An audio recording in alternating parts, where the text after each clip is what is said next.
Maggie and Perloff on the Infinity Sports Network.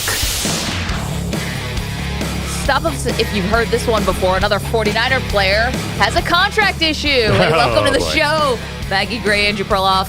So good to be back. Missed you guys so much. And I come back to the show, and it's like nothing changed because here are the 49ers answering more questions about more holdouts and hold-ins. We knew Perloff about Brandon Ayuk. That's been going on for months now. But Trent Williams, the first-team All-Pro left tackle, not happy with his contract, and he's just a straight-up holdout.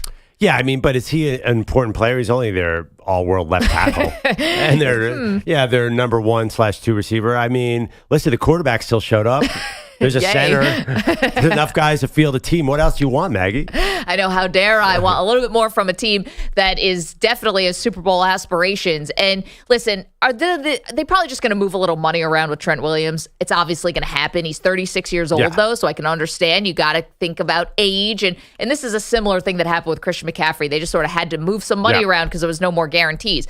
Ayuk, on the other hand, doesn't really seem like they're that close. If he's going to want to, I don't know if he's resetting the market, but obviously he wants something brand new and long term, and I don't know if the team's on the same page. Here's, I think, the bigger question for the 49ers, which is in a Super Bowl or bust season, which these have been. Does this season represent their best chance and maybe their last best chance at winning it all? No. I mean, I guess you could argue that, but what's the difference between this year and what's a major difference 2 years from now, 2 years ago? I feel like the Niners are basically going to be Kyle Shanahan, a great offense, and still a ferocious defense. This year, next year, like I don't get this sort of all-in narrative with the Niners or this year or bust. Because so what if Ayuk goes away? Like, he's a wide receiver, first of all. They just drafted 2 wide receivers in the draft. Yep. Trent Williams, 36, he's going somewhere at some point anyway. So I understand there's a lot of noise around this, but at the end of the day, this is a very different team than the 2019 Super Bowl team. The team 2 years ago that should have gotten there against the Rams, that was a different team. This year will be a different team, and 2 years from now will be a different team. I don't think they're going away. I don't really think they're being described as an all-in team, but where are they going? Okay, so they're really talented, and they have a lot of talent at all different types of positions. So that's obviously something you want, right? This is something that keeps your window open. But one of the things that the 49ers have really have gotten by on, first of all, is having Brock Purdy on this very cheap contract. Do you know he makes $1.5 million less than Josh Dobbs, his backup? I mean, this is how incredible. They have $5 million total allocated to the quarterback room this year. Room. That's it. $5 million. That's like, what a lot of franchise quarterbacks make for a practice. They are kind of getting by on this, and I think it is going to become tougher as you pay Purdy and as all of these contracts keep going up and up and up. Yes, the salary cap is also going up, but can you count on that to be like a method, like a philosophy? Like, the salary cap's going to keep jumping, so we can just keep spending. The other part why I think this is their best chance for sure, their schedule. They're favored in every game. They have the tough games at home. Kansas City's at home. Dallas is at home. Detroit's at home. Their toughest road games are probably Green Bay and Buffalo, and both of those happen before it gets really, really cold. You have this moment in time where this feels like, to me, the best chance for the 49ers to win a Super Bowl. And you're starting off the season with 2 not insignificant contract situations. Well, the thing is, they got, I keep going back, they got back to the Super Bowl in 2019. Jimmy Garoppolo was one of the most expensive quarterbacks in the league, and they were fine. And then they spent Nick Bosa was cheap then. They spent a number 3 overall pick on Trey Lance, and that didn't bury them at all. Yeah. So they put a lot of resources in that quarterback room, and Jimmy G and Trey Lance aren't there. Now you're talking about Brock Purdy and Josh Dobbs. Come on, let's be real. If you could have Brock Purdy and Josh Dobbs and be the favorite to win the Super Bowl, you're going to be okay. I mean, it's not exactly the number 1 overall pick. I just think that they keep redefining themselves under Shanahan, and I don't know why they can't keep doing that. Like, it reminds me so much. I always bring it back to Andy Reid. Andy Reid in Philly made his first conference championship in 2001, and then was hanging around that conference championship until 2008. He never won a Super Bowl, but the team kept redefining himself. They lost expensive players, they lost veterans, and they were still really good. Shanahan's an amazing offensive coach, and that defense are we really worried? Like Fred Warner and Nick Bosa are not that old. I think Warner's 27 and Bosa's 26. They're not going anywhere. They're going to be a problem for that NFC West for a long time. Yeah, Drake Greenlaw, only 1 year left. Charvarius Ward, 1 year left. Hufanga, you're in the last year of his deal right now. So I mean, okay, that is not exactly the dream team you just gave me there. Oh, I'm giving you guys who were really important. Yeah, but they keep finding new guys. I mean, Hufanga's a 5th-round pick. Drake Greenlaw wasn't a 1st-round pick. And who was the other guy you mentioned? Charvarius Ward. Yeah, like they've been churning through secondary the entire little run they're on right now. They always find these guys. I don't know. I would not discount, undercut, if you will, the contributions. Like if Drake Greenlaw doesn't get hurt in the Super Bowl, they probably win the game. I mean, these are guys who really matter, I think, when you are getting down into what is not just like, all right, regular season. Let's be honest. The season for the 49ers doesn't even start until the divisional round? Maybe not even until the NFC Championship game. That's how high the stakes are. It's funny you mentioned about the one other thing about the 49ers, and this is sort of the danger zone you're sort of in right now, and I'm sure a diehard 49er fan, and we're on in 49er country, may not agree with me, but deep down, this little part of you kind of keeps you up at night, which is you don't want to be known as one of those all-time great teams that never won. Right. Because guys are asking for contracts like you've won. Like everyone wants to get paid like you're the champ. No one's taking discounts. Nobody seems like they're willing to take any less. This is kind of what happens generally with teams that win. Then everybody really wants to get paid. Hey, I'm a Super Bowl champion. I want to get paid. You're getting all of that without the actual Lombardi trophy for this current regime. You would probably know a thing or two about that as a Buffalo Bills fan. Where do you think all this stuff comes from? I don't know. I understand about that. But this is, this is a little different. It's not 4 in a row. That built. I'm just saying, deep down, you kind of know it's true. You don't want to be known like to be one of these great teams, but never, ever won. Yeah, I understand. But listen, they're doing everything they can to win. They want, they're going to do probably a 1-year thing with Brandon Ayuk. I think that they've said, you know what, we're going to keep him for the year and let him go in free agency. That seems like the most likely scenario right now.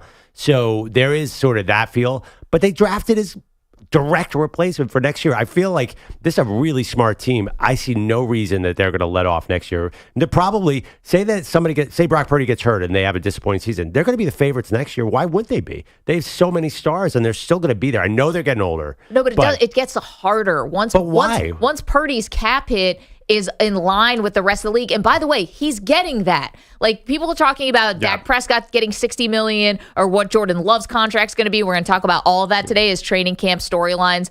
Training camps open now in earnest throughout the league. Right. We're focusing on the 49ers now, but it doesn't get easier. We've seen this around the league. Sometimes it feels like a fallacy. Oh, you should still be able to pay everybody once you pay the quarterback. It is hard. We all know this. Yeah, but they are smart. They've actually sort of gotten the guys they want around Purdy signed up long term. They just Debo 2 more years, Kittle 2 more years. They're not here forever. Yeah, honestly, Debo's probably hitting the end soon too. I watched that documentary. His body's clearly falling apart.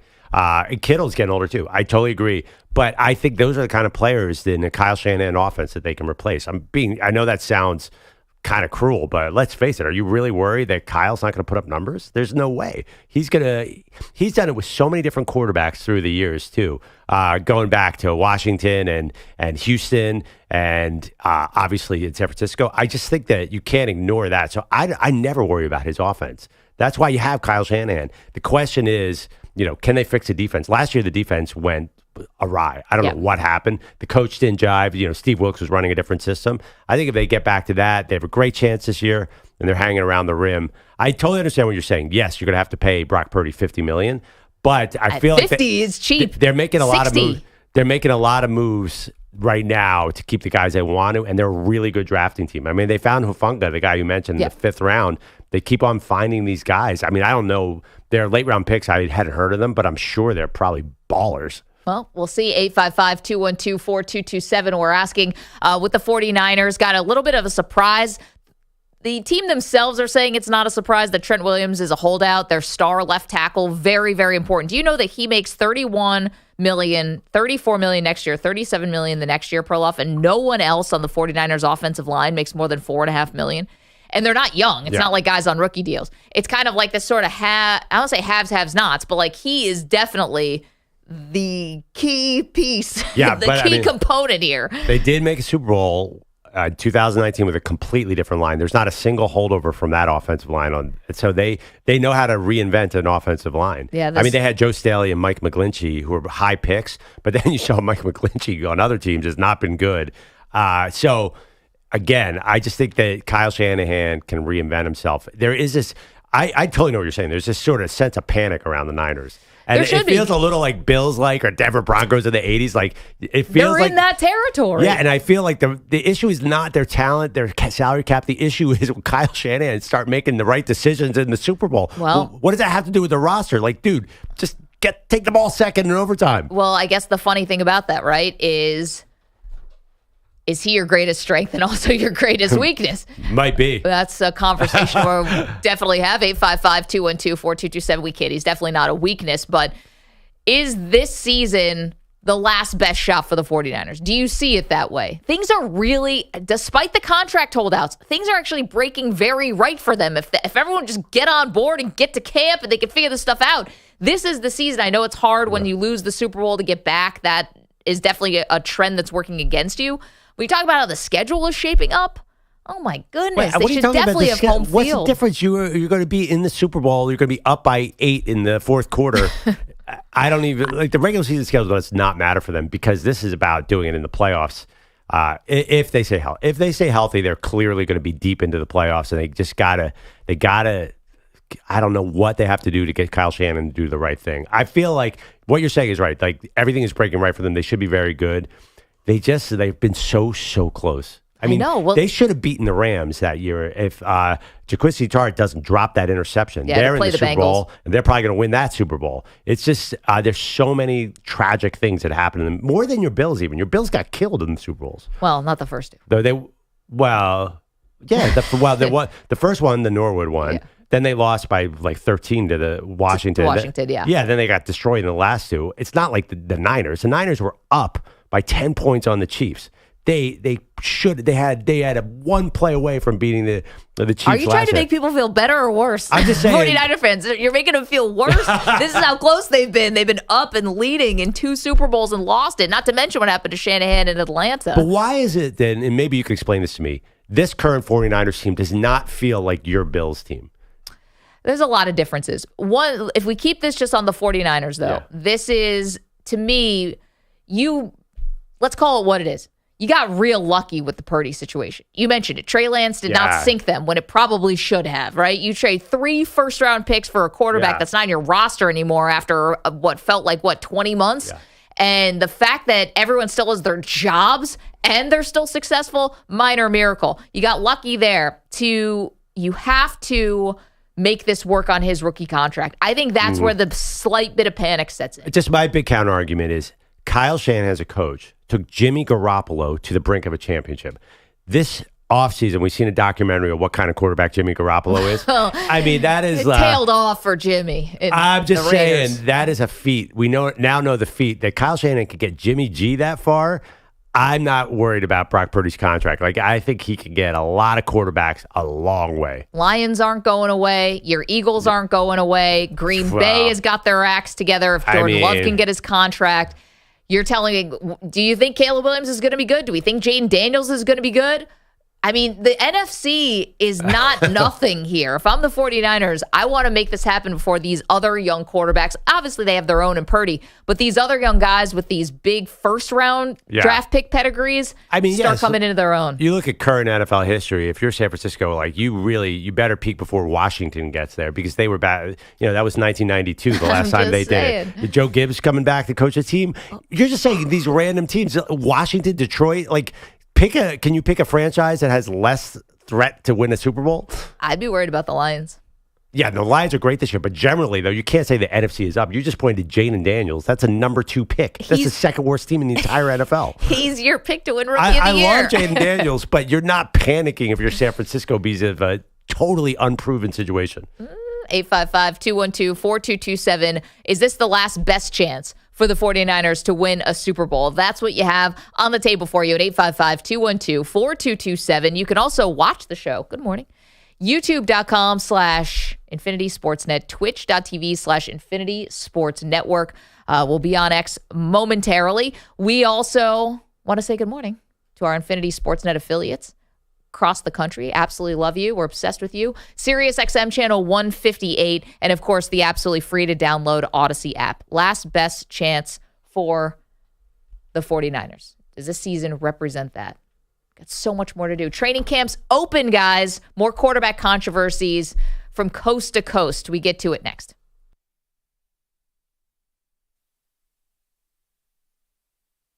You're in a 5-minute break.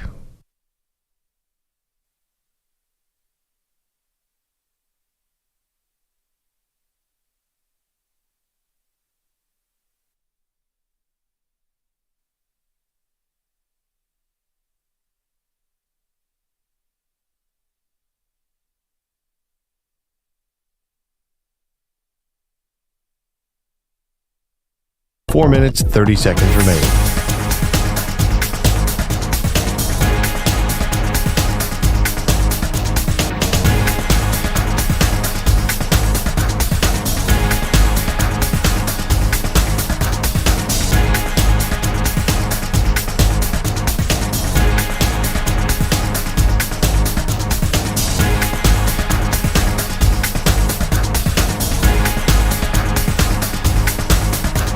Four minutes remaining.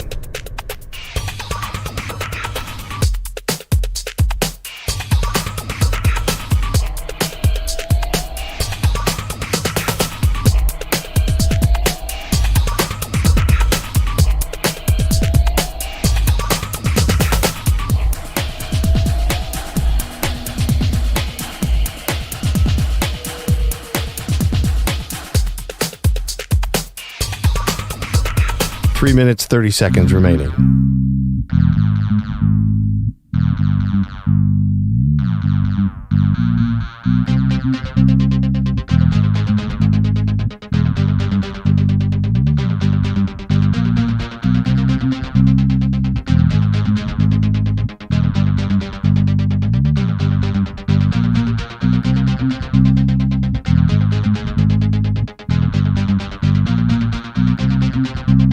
Three minutes remaining.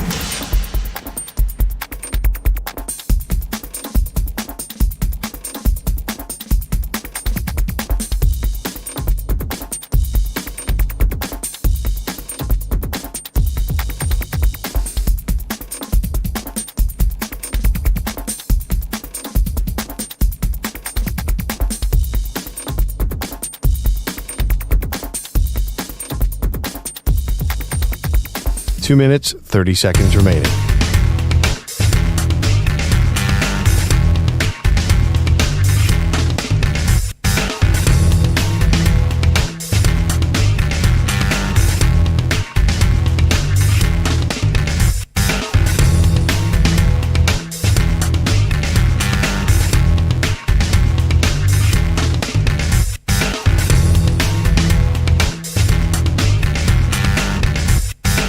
Two minutes remaining.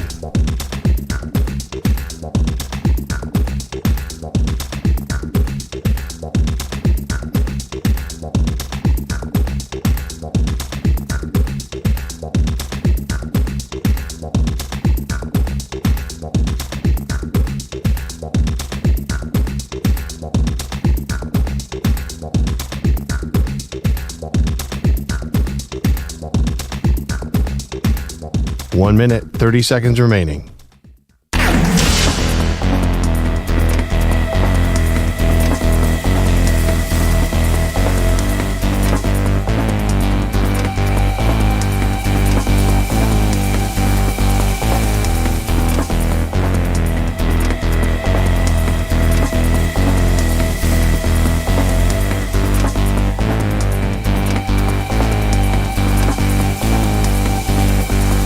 One minute remaining.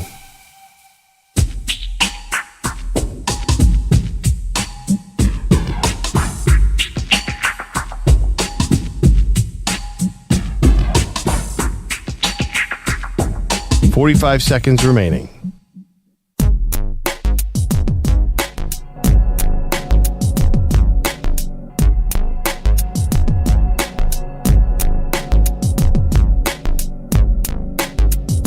30 seconds remaining.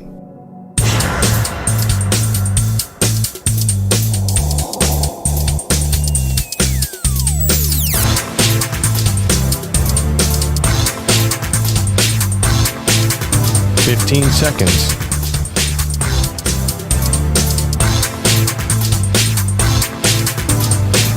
Break ends in 5 seconds.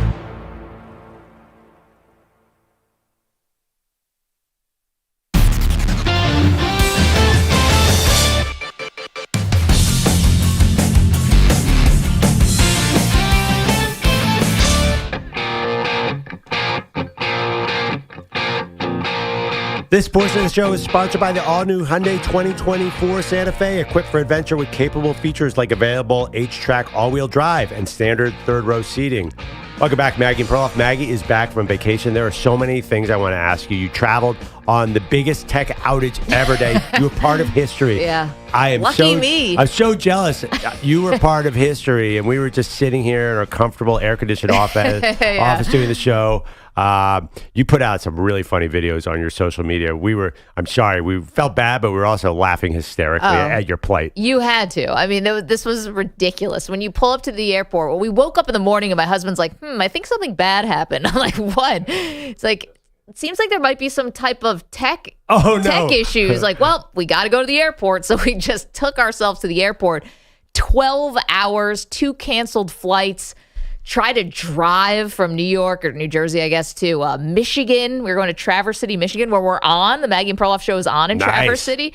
So we love it, cherry capital of the world. And it was just a disaster. I mean, you did not drive, though. We did not drive. So that's why the weird Cleveland excursion. Yes. I thought at some point we couldn't get to Detroit. We couldn't get to Indianapolis. We couldn't get to Columbus. We couldn't get to Chicago. We thought, all right, we'll go to Cleveland and we'll drive 6 hours and that will be the solution. And as we're watching, and we're going on hour 12 of Newark Airport, which is delightful. Oh, yeah. Really turns on you after hour 10. We're watching a flight come in from Miami that is then supposed to take us to Cleveland. And as everyone's exiting the plane and we think we're getting on, they said, sorry, the crew's been working too long. This flight is now canceled. Go home. Oh, God.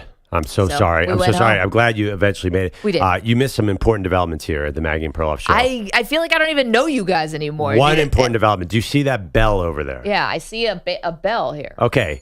Anytime you feel it, we have a new quiz master in the house. Pete Bellotti is taking on a new role. Hi. He has a box of cheap trivia cards that my mom bought at Costco, football trivia. Anytime you want to call for one, you just hit the bell. Okay. And the funny thing is, then he asks a question and you hit the bell again, but he doesn't know whose bell was hit, so we're just randomly guessing. Right. Does it matter if Perloff hits it, if I hit it, if Big Zoo hits it? It's kind of like low-rent Jeopardy is how I like to put it. So want to sample, Maggie? Pete, you want to throw a question our way? And just hit the bell when you feel it, Maggie. Okay, well, I guess I feel it right now. Maybe wait till he asks the question. Sorry. Who is considered to be the father of American football? Perloff. Paul Brown. No. Vince Lombardi. No. The father, Jack Harbaugh. No. Archie Manning. Walter Camp. Oh, we should have known that. Should have known that. Everybody. You always say we're just going to do one, but after you don't get the answer, you want one more, Pete. Give us one more. Okay. There's my microphone. Hello. All right. Jerome Bettis once bowled a perfect game of 300. Is that fact or fiction?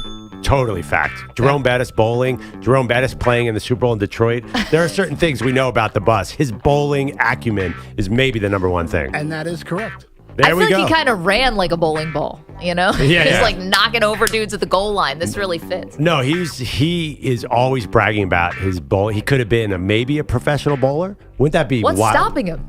You can't jump on that tour later in life? You got to start now. Exactly. It's like joining the senior golf tour. Yeah. Come on, I don't know anything wrong with that. Let's go. I think you have Let's put your money where your mouth is. It's a young man's game. That bowling. Pete, I don't know. Shame. Can you imagine showing up for a bowling tournament and then you see Jerome Bettis like next Big year? Earn. Yeah. I'd be a little intimidated. So that's a little fun thing. The bell is the whole fun part I'm about into it. this. That's the key. Wait, so are you going to Pete in the trivia to try to get yourself out of a conversation? Yes. Try to change the subject? Yeah, if you're uncomfortable, if you don't like something someone said, if you're losing an argument, just go to the bell. We learned the hard way. Don't put the bell right up to the mic because it could cause accidents. I'm glad you guys all troubleshooted this whole thing for me. It's all perfectly worked out for me to get that. A lot of trial and error. A lot of error. Great. A lot of error. Great. Yeah. I'm sure the audience loved being a part of that. I noticed too, we're answering about 34% of the questions right. I'm not sure it makes us look great as a sports radio show. Who's the father of modern football? And we have no idea. That's probably not ideal. We missed by a long shot. Yeah. I mean, they would have the right sport. We're going to NFL as college. Well, that question is a little tricky. That could be an opinion, too. Yeah, but if they're saying that's the guy, isn't he the guy? But who's the authority on that? His word against nobody. Maybe Walter Camp's like, I'm the father. Some guy that came up with this game that just sitting in an office in Omaha. The other trick is the guy who wrote these questions was drunk at the time, and you get that vibe throughout the questions. Get that. He's just like on deadline and really stressed. Yeah. It's like, it's like, I don't have 50 more questions. Like, who cares? Just get him out. Costco needs him. It's for Carol Perloff to come walking by with a shopping cart. He's make those buns for the hot dogs. Extra seed. Yeah, you also have a box of baseball trivia. Every time I see my mom, it's some $3.99 sports-related gift. She's like, Andrew, here's another Eagles throw pillow. I'm like, Mom, I have 23 of them. Your mom bought me an Eagles shirt. I'm like, thank you. We should incorporate those trivia questions, too. What, the baseball ones? Yeah. You know, your mom's done more for the show than we probably give her credit for. EJ came over to my house once and had lunch. Yeah. And my mom took him up to the third floor, like the junk floor. And she's like, here, take this, take that. Remember, EJ? Like, she was trying to basically have you take junk away from our house. Yeah, I feel like I got like collector's edition Marvel's comics from your mom, which was the last thing I expected when I visited the Perloff compound. Yeah, I mean, that was before WrestleMania. We've been living in the same house since the 80s. We have collected a lot of cheap crap. Yeah, meanwhile, you're giving away Ken Griffey rookie cards to EJ, and I'm getting Bupkis and baseball trivia. EJ walked away with this 1995 Marvel comic that he was very coy about. He's like, oh, this might be worth thousands of dollars. I wouldn't share a penny. EJ, I wouldn't share a penny. I'm glad you're on Zoom, by the way. It's great to be able to see you. Okay, lots of moving parts. We got Big Zoo in today. Pete's doing trivia. We've got the sitcom bracket that's going to get updated. And Andrew Bogish, thank you so much for sliding over a couple chairs for the last couple days. You did a bang-up job. Maggie, I appreciate that, but you really don't need to thank me. I love doing it. I like leaving the building at 10:15. I like having Pete hours. But also... That's what we call them. I'm not sure I have a choice. Like, you or Perloff goes out, someone goes, you're gonna fill in, and I go, okay. I don't feel like I'm doing you a favor. Wait, you wouldn't have done it? Holding you hostage? If you weren't forced to do it, you would not have done it. That's what I'm hearing here. I still would have, but I don't know that it's presented as, hey, do you want to do? I don't feel like you should be thanked for it. I appreciate it. Oh yeah, it's your job. But it's not like Bill Belichick, do your job kind of thing. I should thank you for giving me like half a day off because I can leave when Pete leaves. What a man right there. Well, hopefully there's more global tech outages in our future, and you get to just fill vacations. You guys take as many vacations as you need. Just alternate. Yeah. By the way, I did notice that. Usually Maggie and I sit around for an hour and we break down the previous show and we talk about future storylines. Yeah. Basically, the show is over, and I was like, "Wait, what was that door slamming? That was Bogish on his way out." Yeah, we've got an afternoon DMB listening. Is there a suggestion party, Maggie? What was one of the first things I told you when you moved to this time slot? I said, leave right away. You told me that, and you want to know who else said it? DA. Yes. And Damon. Yes. Do not hang around. If you got to record an interview or whatever, that's fine. But just at 10:05, get out of here. Go home, take a nap, go to the gym, do other things. You got to get out of here and then like end the show. And then at some point later in the day, start the prep for the next. But sitting here for 90 minutes to watch Pete leave and relive some segments, that's you guys you're not doing it right in my estimation. And Maggie, you missed some important Little League updates too. I'm sure. There were some tough moments. Are there any non-tough moments? Yeah, no, we've won 3 of our last 4 games, or 2 or 3 of our last 5. We're a little hot stretch. There you go. Late season run. Yeah. Yeah, Mid-season wow. run, wherever you're at. Is that the managing? It's late season, yeah. Gosh, It's more of finding teams who are in similar situations as us. rebuilding. Also, one 8-year-old goes through a growth spurt. It could really change the whole season. Well, that is one of our off-season goals. How do we get puberty early for some of our guys? We need to take off We here. need a little urgency here. Billy shows up. He looks like Paul Skeens next year. Yeah, 'cause got that little mustache. That seems to be the dividing line between, I feel like we have an FCS roster. We need an FBS roster because the teams at the top have like 2 or 3 kids. Are they 10? I'm not really sure. Our kids are like, you're not 9. Like we need some guys. We need some armpit hair. Yeah. Nobody's asking for the birth certificates. No one looks at our team and goes, they might not be the correct age. No Danny Almontes. No. Nothing's worse when you show up for an 8th grade basketball game and that guy has a little lip mustache and you have to cover him. You're like, I'm gonna get killed right now. I still remember when I was 12, we played a baseball tournament in Nebraska, and they would shuttle us from where we were staying to the field. And you would share a bus with other teams for logistical reasons. And a team from Rancho Cucamonga, California got on the bus that we were going to play a couple of days into the future. And there were 2 kids with facial hair at 12. We almost went home immediately. Is it Rancho Cucamonga? Psych, it's Tennessee baseball. Is that UCLA? Yeah. All right, let's get to some headlines. What's been going on? Headlines are all sponsored by Progressive Insurance. Protect your home and auto. Save when you bundle. Get a quote at progressive.com. Pico de Goyo. It feels like it's time for a rebuild in the Bronx. Fire the manager and GM, trade Judge and or Soto before next week's deadline for prospects. What other choice do the free-falling Yankees have? First pitch, swinging a high fly ball, well hit, left center. This one might go. Judge is back, and it is gone. Beyond the Mets bullpen in left center field. A long home run by Francisco Lindor. His second of the night, one from each side of the plate, called by Howie Rose on Mets radio. The Amazons a 12-3 rout at Yankee Stadium, sweeping the 4-game Subway Series for the first time in 11 years. The Bombers now 10-22 over their last 32. They have won just one of their last 11 series. This is as mad as Aaron Boone's allowed to get. Nobody has higher expectations than us in that freaking room. And we understand that, we're pissed off. We got to play better. This has gone on long enough. I don't think it has. I would just keep it rolling here, boys. I mean, they're 60-44. Yeah, I was about to say, are they in last place? No, and the Orioles lost again to the Marlins last night, 6-3. So it's only a game and a half between Baltimore and New York. It's just, it feels worse than that. You can look at the standings. They built such a lead early. And this is the one thing about the Yankees, and I get why people are frustrated, is because Aaron Boone doesn't have another pivot.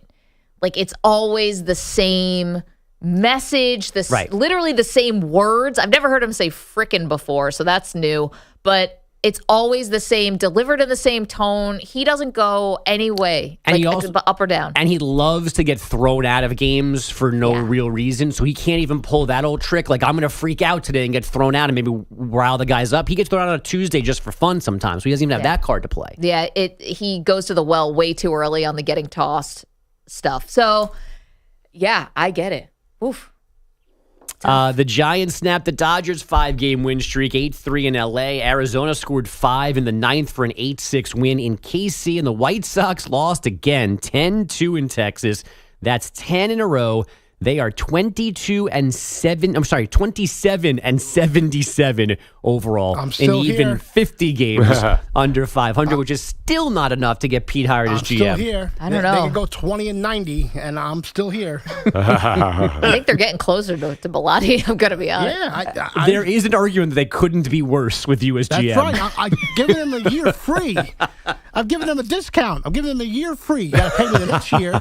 Give me a 2-year contract. I'm priced to move. Yes. You're like a team joining a conference for 30 cents on the dollar. It's just take me. Knowing Joey Reinsdorf, that may be a bargain he would take. Yeah. He is rather cheap. Yep. Chargers head coach Jim Harbaugh is not one for hyperbole, so let's hear his completely subdued and accurate description of the first day of training camp. Feels like New Year's Day, feels like being born. Feels like coming out of the womb, It's like you're in there and it's comfortable and it's safe, and now You're out, you're born, the lights are on, it's bright, got chaos, people looking at you, people slapping you on the ass to make you cry. So if we want to go real specific, we don't know that being in the womb is fun and safe, and I don't know that his metaphor might be wrong. What are you talking about? Well, you don't know what it's like in there. You have no feelings of, this is great. No one bothered me. And then you're like, what the hell? I kind of think people, isn't there science on that? I imagine. Yeah, the womb, maybe. There's an expression, right? The womb is supposed to be quite comfortable. Here's the question. Sucking your thumb, I guess, but don't still. You think that Jim Harbaugh is the kind of guy who would claim that he does remember being born? Yes. Guys, I swear, I remember being born. Got a cartwheel out of the womb. Came out, had a hat on, glasses, whistle. Khakis. Little khakis. Just ready to call plays, running plays. I got to say one thing. This is starting to feel real familiar. I'm like, hasn't he said that line before? I think he's regurgitating his material. Well, no, I just think that, haven't we heard, is the Harbaugh act getting redundant, wearing a little thin? Who's got it better than us? I think he's out of material. I really do. This is the impact of doing a sitcom bracket for 2 weeks. Because we've been hearing the same kind of jokes from the same shows over and over again. So now we're hearing Jim Harbaugh recycle his material. And we're like, wait a minute, we've heard that before. This is, I think, a pure result of the sitcom bracket for Perloff. I think he's right. You know what we have to do, and what any good sitcom was do? You either have to add a wacky neighbor, or you've got to add another character. Somebody's got to go to college or come back from college. Having an oopsie baby, just add a young kid on the end.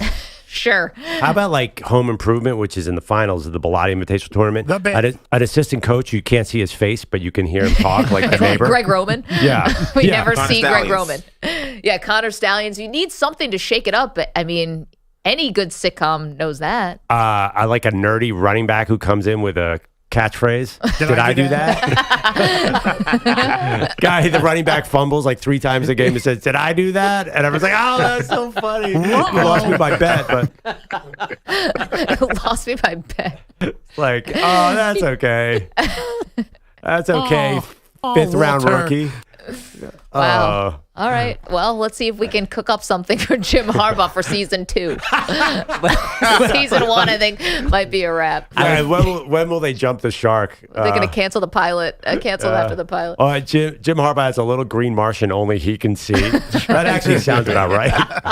It's did you know that his wife is a genie? Yeah, yes. What if he goes home and talks to Alf about game planning? Yes. Why is Dick Sargent here?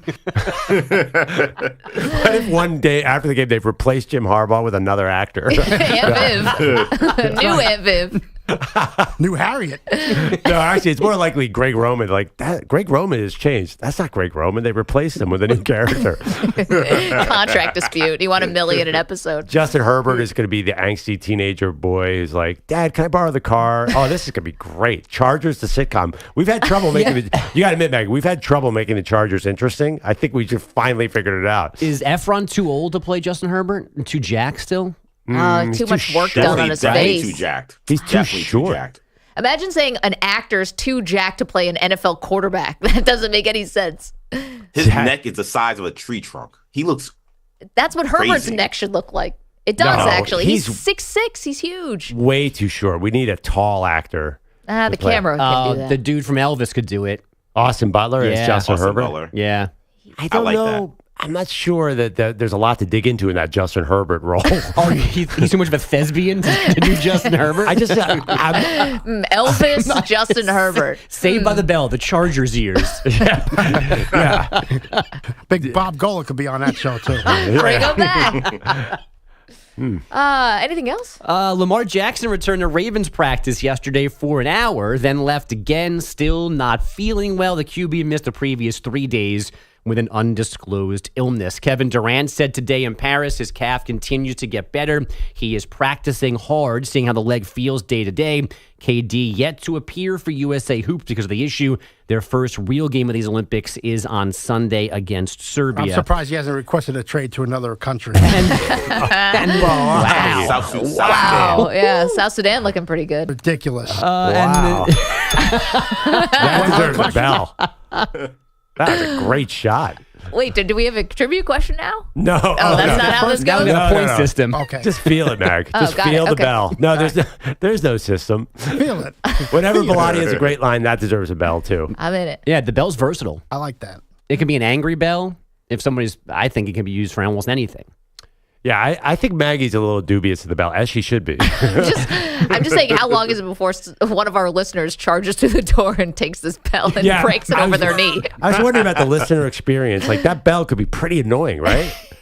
I'm glad you're just thinking about this now on day 4 of the bell. The problem was, Maggie, we did it once, and Kaplan happened to walk in and goes, the bell was great. And then he was off and running. Don't encourage him. Oh, yeah. Kaplan, who likes to see sounds us, great. Yeah, Kaplan lives to see us mess things up. You're right. I didn't figure that out till now, Bogus. Yep.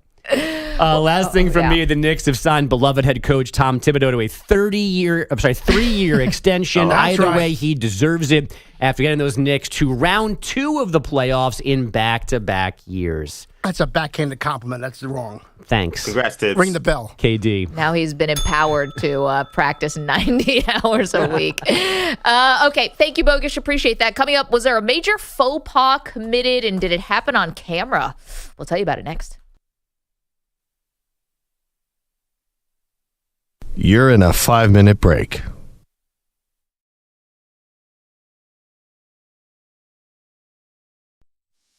Belotti's got something to say, infinity's mine. Belotti's got some.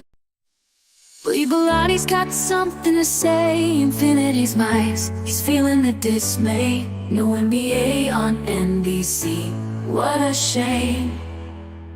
Just JJ Redick's wine ain't the same. Peter Bellotti is getting upset. Maggie Perloff, can you hear his plea? Bring back the NBA on NBC. Set his spirit free. He misses Mar. Co-stars and the crew. Those were the days. Pete cries out boo. Bring it back, or can't you see? Bring back the NBA on NBC. Let it be. Pete's mad, he's feeling sad. Bring it back, oh make it right.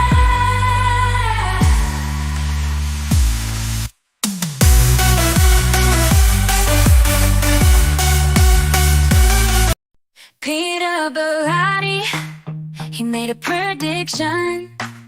Said that he gonna win. Celtics got no conviction, but now he's hiding, running away, won't own up to his words, can't face the dismay. He thought Miami would rise like the sun in the sky, but now he's got excuses, got no alibi. He thought the Heat had it, it was a sure bet, but they couldn't handle Boston, not just yet. Peter Bellotti, where you at now? You made a bold choice, but where's your wow? Can't stand the heat in the kitchen. Your predictions cold. You're playing hide and seek, leaving us in the fold.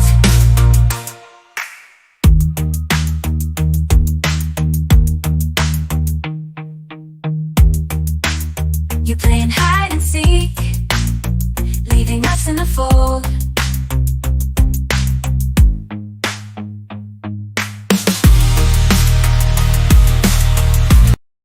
Peter Bellotti, he made a prediction. Said that he gonna win.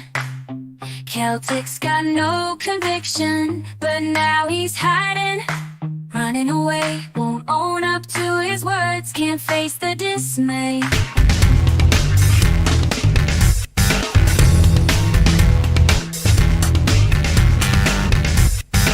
Two minutes remaining.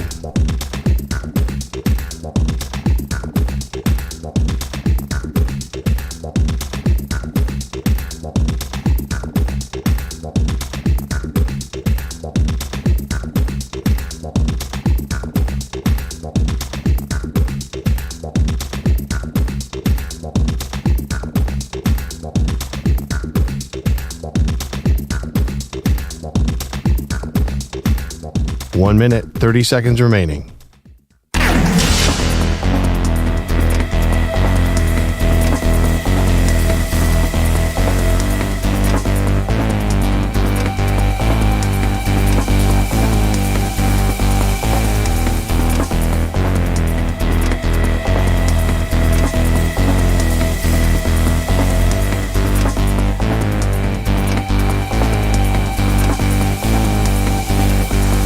1 minute remaining.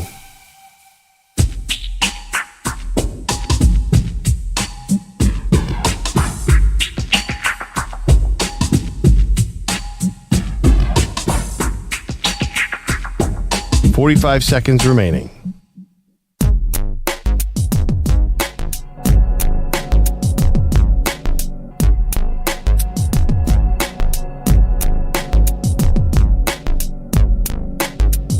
$30 seconds remaining.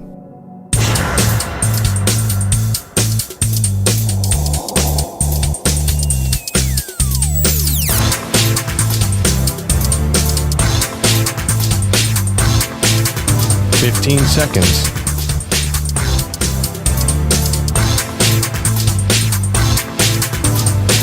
Break ends in 5 seconds.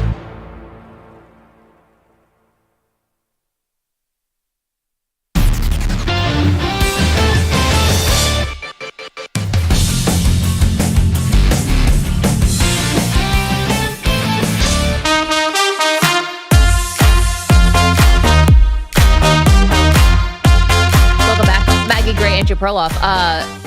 Feels like a major faux pas could have been committed by one NFL front office, Perloff. Yeah. We've been talking a lot this week about Giants Hard Knocks. I assume that's what you're talking about. Can you break this down for me? They do these phone calls, and I have not understood them from the beginning. Like, do the people know what's going on here? So it's a great question. Here's Saquon Barkley. He was talking after the fact about the idea that a conversation that he had with the general manager of the Giants, Joe Schoen, was recorded without his knowledge and then obviously disseminated to the world. I saw it on like the trailer, and I wasn't shocked. At the end of the day, I also think they have control of the edits, and they could have painted me to look really bad, and they kind of gave the truth. That's why I said it was a unique way for a fan to dive into it, to see it from that viewpoint. But yeah, the Hard Knocks, like I said, was unique, but that's in the past. I lived it. I got to watch it, and now I'm ready to focus on what matters most, and that's being here with my teammates and getting better each day. I'll tell you what, I mean, Saquon Barkley riding the high road, and he has continually done that. I mean, this guy has really, really kept his head outside of one small dust up with Tiki Barber, our friend from WFAN, about when he left the Giants to go sign with the Eagles. Honestly, he's played this perfectly. Well, Saquon's one of the nicest athletes. That's what everybody says about him. So no big surprise there. But what is the legality of this as far as the phone call? Okay, so as far as I can tell, where this phone call would have happened is in the state of New Jersey. That's where the Giants facility is, and that's where Joe Schoen's office is. New Jersey is what they call a one-party consent state for recording conversations, which means only one person on the phone call has to know that it's being recorded in order for it to be legal. So Joe Schoen clearly knows it was being recorded, and that's enough. But, beyond that, it almost reminded me, so legally the Giants are fine, HBO's fine, all that. But it did kind of strike me as odd. Like, if you have somebody who you're going to talk to on speakerphone, don't you tell them, hey, by the way, I've got you on speakerphone if there's other people around? I understand that thing. Are you so positive that not only, I understand one person has to know it's recorded, are you allowed to air it on TV? Because say you're doing a man on the street, you have to have everybody who shows up in that video to sign a waiver to put it on the show. Now, why would that not apply to voice? So it's one thing, legality, I think it's very dicey that they put him on the show without telling him his voice was there. I'm not sure it's quite as simple. If Saquon wanted to push this, you could be like, what are you doing, NFL? There might be something where, since he's part of the union, does he consent to anything being used for NFL purposes, materials, partners, whatever? So what if he recorded the call and put it on his Netflix documentary? You think the NFL would sit there and accept that? I don't know. I'm not sure. I just wonder if about the actual nuts and bolts of the law. I'm just wondering more of the spirit of it, right? Right. Is it wrong to not tell somebody that you're being recorded, especially for sensitive contract information? Of course, it's ridiculous. It seems like I just can't really tell how much the Giants are actually getting out of this. And now they wanted to do off-season Hard Knocks. They've never done in-season Hard Knocks. I would have taken the in-season by a mile. Make the players the focal point. Don't make your general manager and every up and down and, because quite frankly, I don't think Joe Schoen comes out of this looking that great. And if Saquon Barkley goes out and has this amazing year and say he's awesome for your Eagles and say you guys win a Super Bowl, he's going to look even worse. Whether his philosophy is right on paying a running back or not, he's going to look worse. Yeah, I disagree a little bit. I think Joe Schoen is the most improved reality star of the summer. He started off looking clueless, and then somehow it changed because he kind of destroyed Panthers GM Dan Morgan. Well, I mean, I know. Look who's who here. Well, that's a smart strategy there. If you want to look good on a documentary, have somebody who looks even less competent than you on the other line.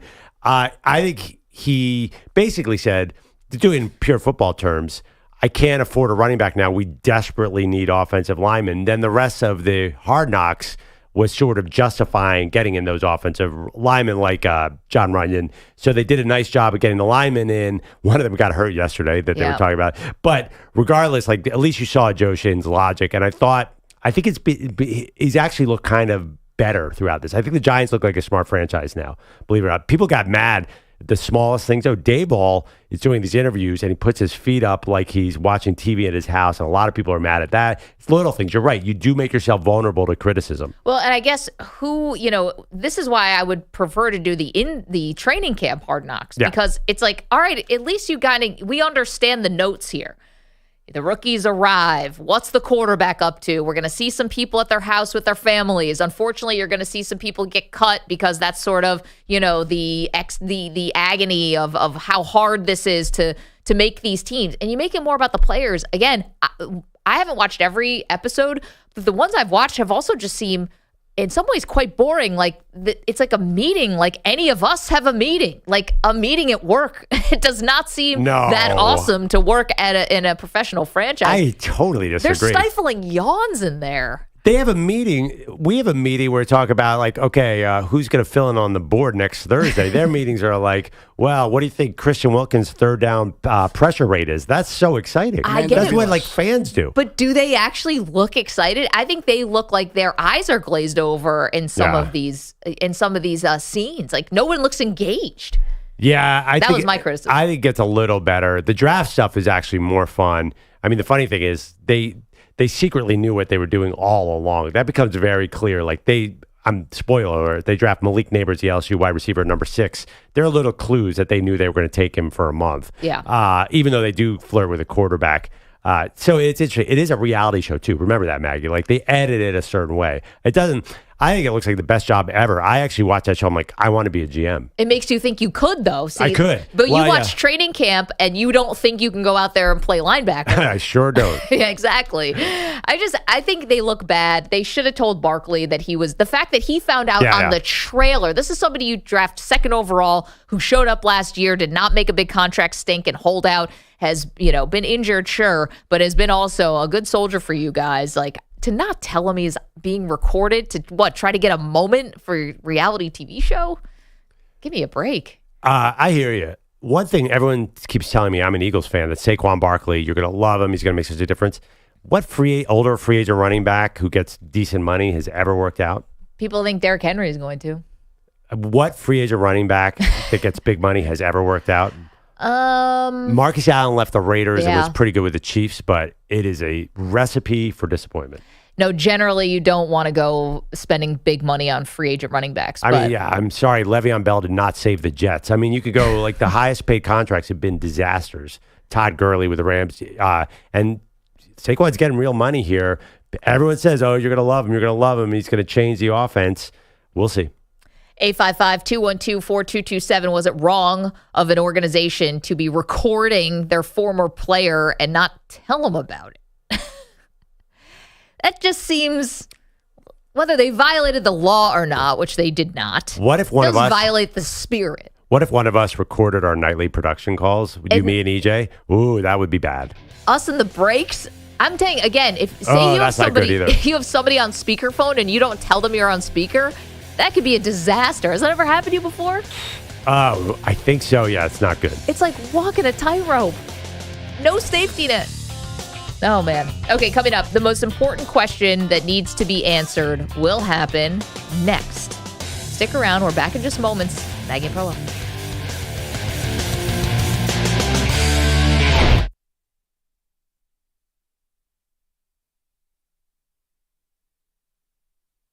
You're in a 5-minute break.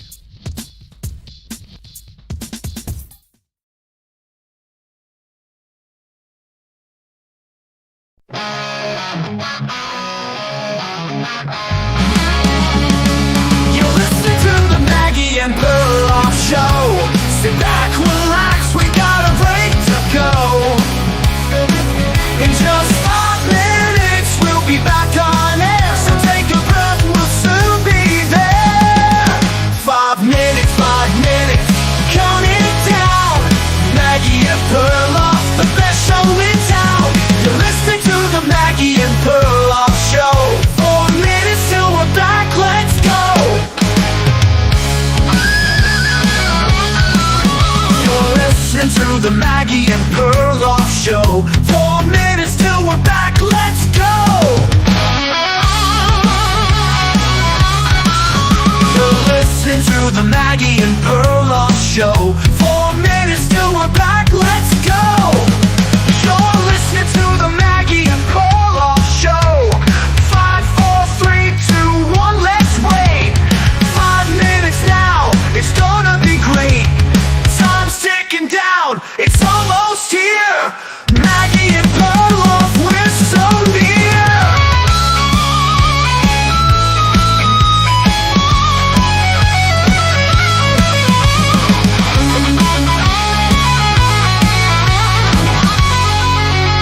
You're listening to the Maggie and Perloff Show. You're in a 5-minute break, so don't go far. Maggie and Perloff know who you are. 4 minutes, 3 minutes, count it down. The Maggie and Perloff Show will be back around.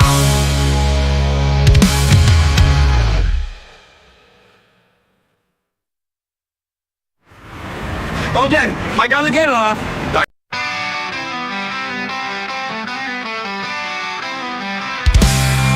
You're listening to the Maggie and Perloff Show. Sit back, relax, we've got a break to go. In just 5 minutes, we'll be back on air. So take a breath, we'll soon be there. 5 minutes, count it down. Maggie and Perloff, the best show in town. You're listening to the Maggie and Perloff Show. 4 minutes till we're back, let's go. Whoa!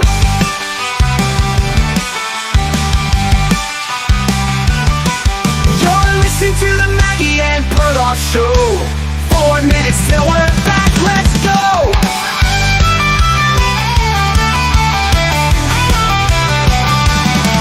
You're listening to the Maggie and Perloff Show.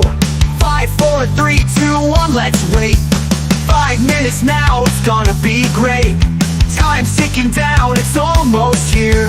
Maggie and Perloff, we're so near. You're listening to the Maggie and Perloff Show. You're in a 5-minute break, so don't go far. Maggie and Perloff, we know who you are. 4 minutes, 3 minutes, count it down. The Maggie and Perloff Show will be back around.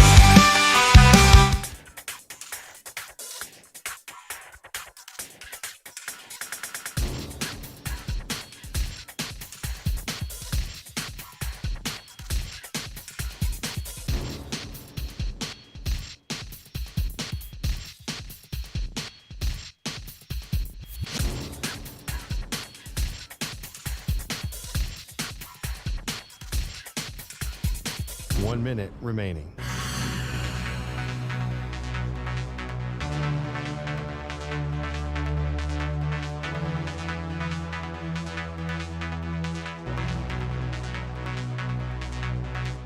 "45 seconds remaining.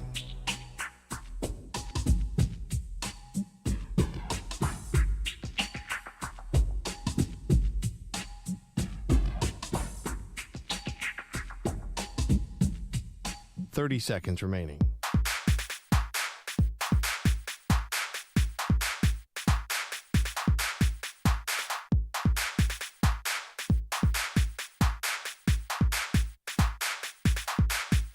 "15 seconds.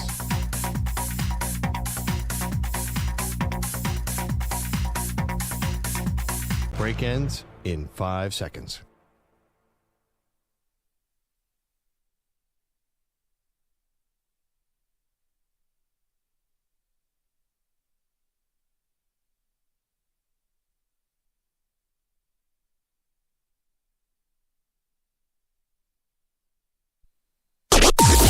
Maggie and Perloff on the Infinity Sports Network. Can't believe how far we are into this sitcom bracket. Hey, welcome to the show, Maggie Gray, Andrew Perloff. We have plenty of NFL training camp stuff to get to. Do not worry. We'll be talking about Tua and his sort of half in, half out practice schedule as he's looking for a contract. Jordan Love still doesn't have a contract. Trent Williams is a holdout. We're asking you on X at Maggie and Pearl, is this season the last best chance for the 49ers to win a Super Bowl? Right now, yes. Staunchly in the lead, 69% to 31% Perloff. So you can go and vote on how important you believe the season is for the 49ers. However, get me up to speed on some of the things that have been going on in the sitcom bracket. I've been away for the last couple days, and I need to know what the vibe's been like. So, yeah, Friends. What was the show? Simpsons got knocked out by The Office yesterday. That was a shocker. Crazy. I guess there might be a little time left to vote at Maggie and Pearl. I'm not surprised because I know so many people who watch The Office streaming. One thing we've learned in the sitcom poll, the newer the show, the better off you are. I think The Simpsons is still on. I know, but new episodes. Here's the thing: is The Simpsons really still on? I mean, is this the same show that we all fell in love with in the '90s and the 2000s? Maybe, maybe not. But you know who the powerhouse is? Like the juggernaut, the undefeated Kentucky, Seinfeld. Seinfeld is rolling. You missed like a 85-15 win last week, and now I think they're up again 85%. Feels like they are a strong number one team in the country. All right, well, it looks like we have 2 of the final 4 are already set. You mentioned Seinfeld is set in the Seinfeld region of the Maggie and Perloff sitcom bracket, and you mentioned it, The Office upset The Simpsons in the Simpsons region of the Maggie and Perloff bracket. So let's waste no time. We've got a new matchup to reveal. In the Cheers region, the number 1 overall seed in this region is the show Cheers. Sam and Diane have a fight about their relationship. I'm the best thing that could have happened to you, and you're too stupid to realize it. Are you kidding me? You are the worst thing that happened to me. Before you came here, I was a happy man. You honestly believe you were happier before you met me than you are now? Hell yes. I mean, how do you think it feels to be attracted to someone that makes you sick?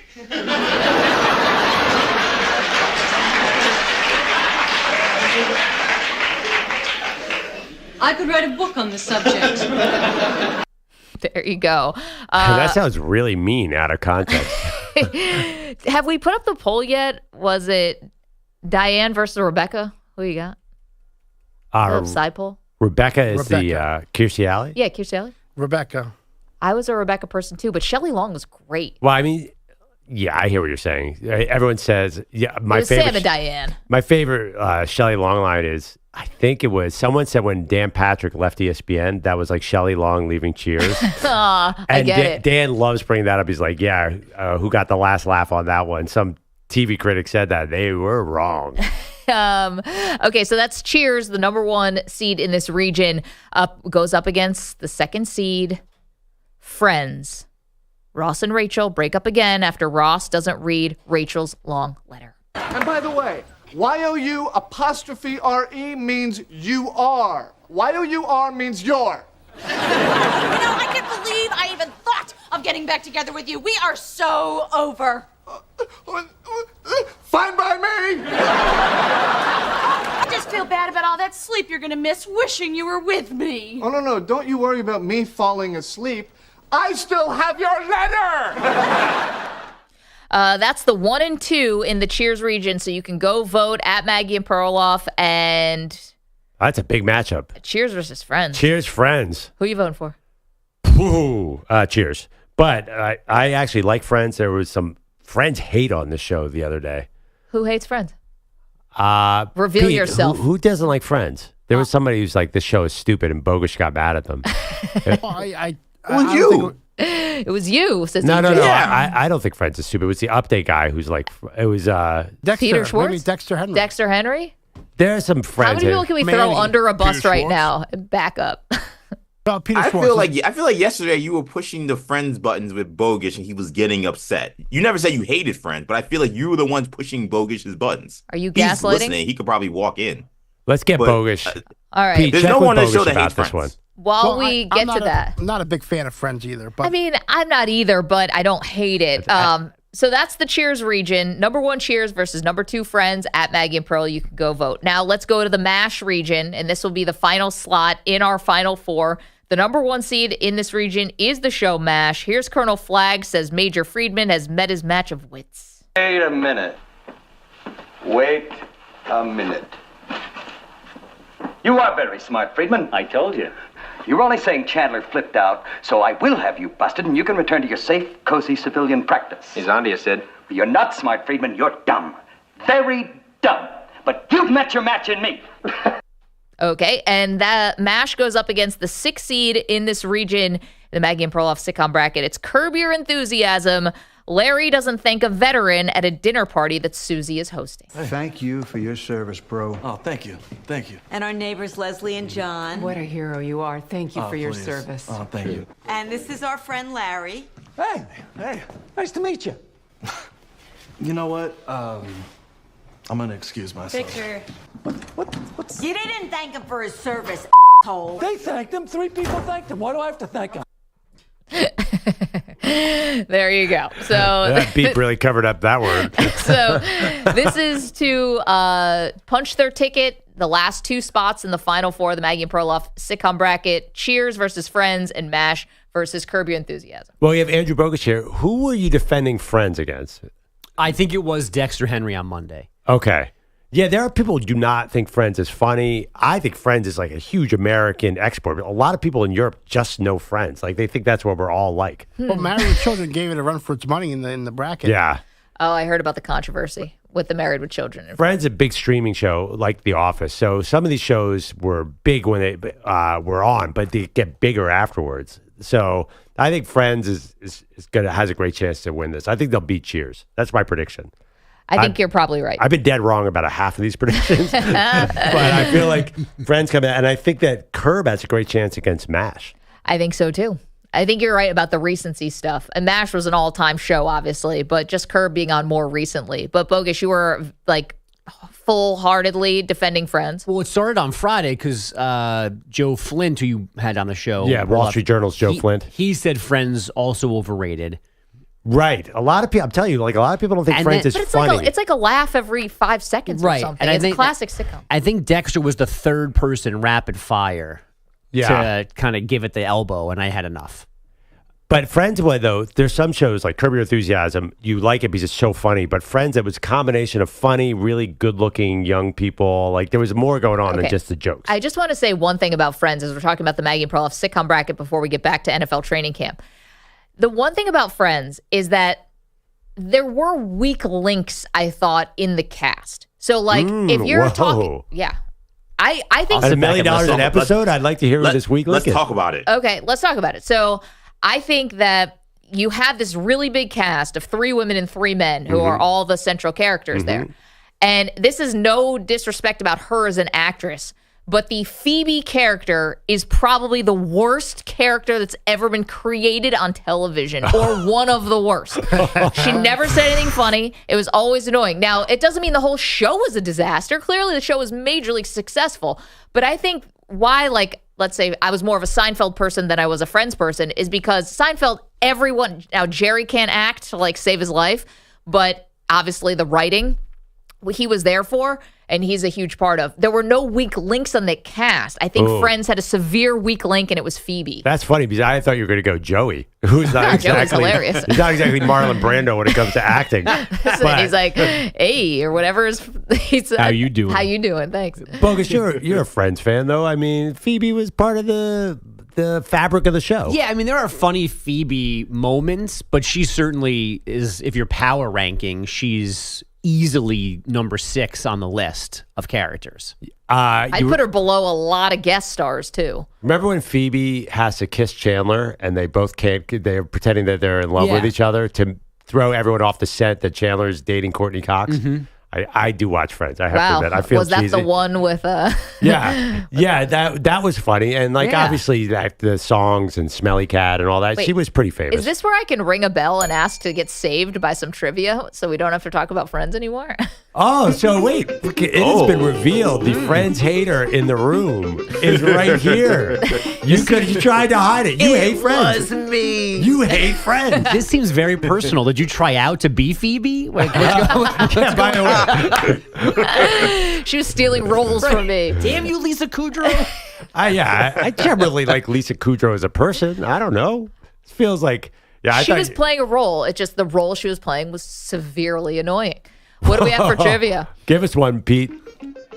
All right, here we go. I love the press your luck music better. Who was the first kicker in Super Bowl history to score points for 2 different teams? Perloff. Garo Yepremian. No. John Centerud. No. Ding. Morton Anderson. Bogus. Adam Vinatieri. No. 2 different teams? Yes. Is it like... I don't know. Jim Turner. Oh, Jimmy Turner. Old right foot Turner. Once you took away Jan Stenerud, that was the only one I had. One more. What college did Peyton Manning attend?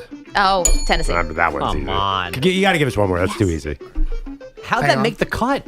Yeah. Listen, they were headline. I didn't make the questions. I just read them. Who has the nickname He Hate Me? Oh, Rod Smart. Smith. I have to say the She said person's Smith. name. I said Smith by accident. Perloff got it right. Broncos receiver Rod Smith was not called He Hate Me. Rod Smart. I feel bad. I've actually interviewed him before when the XFL was getting a reboot. How did you refer to him? As Rod? Or? I knew it then. I just forgot now. It's 7:11 in the morning. He Hate Me. Do you have to call him He Hate Me? I think I did. Yeah, you gotta. Yeah. It was they were doing like a 30 for 30 on the XFL, and they were doing some press for it.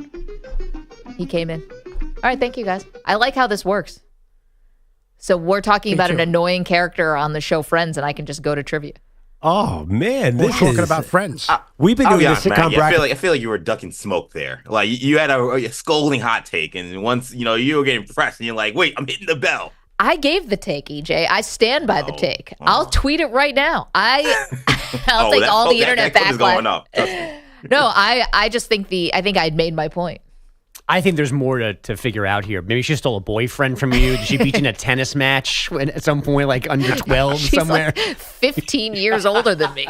Does her sister beat you in a tennis match? I don't understand. I know. I've got some dark grudge I'm holding against Lisa Kudrow. I kind of agree with it, to be honest with you. Yeah. Thank you. I think she's Of course annoying. you do. That's your soulmate over there. You have to defend her. That's true. She's annoying. I'm curious if you put out to the public who is the most annoying. I'll bet you a lot of people vote Joey. I think Joey. No, David Schwimmer. Oh, David. Yeah. Ross is so annoying. Ross They're is all so annoying.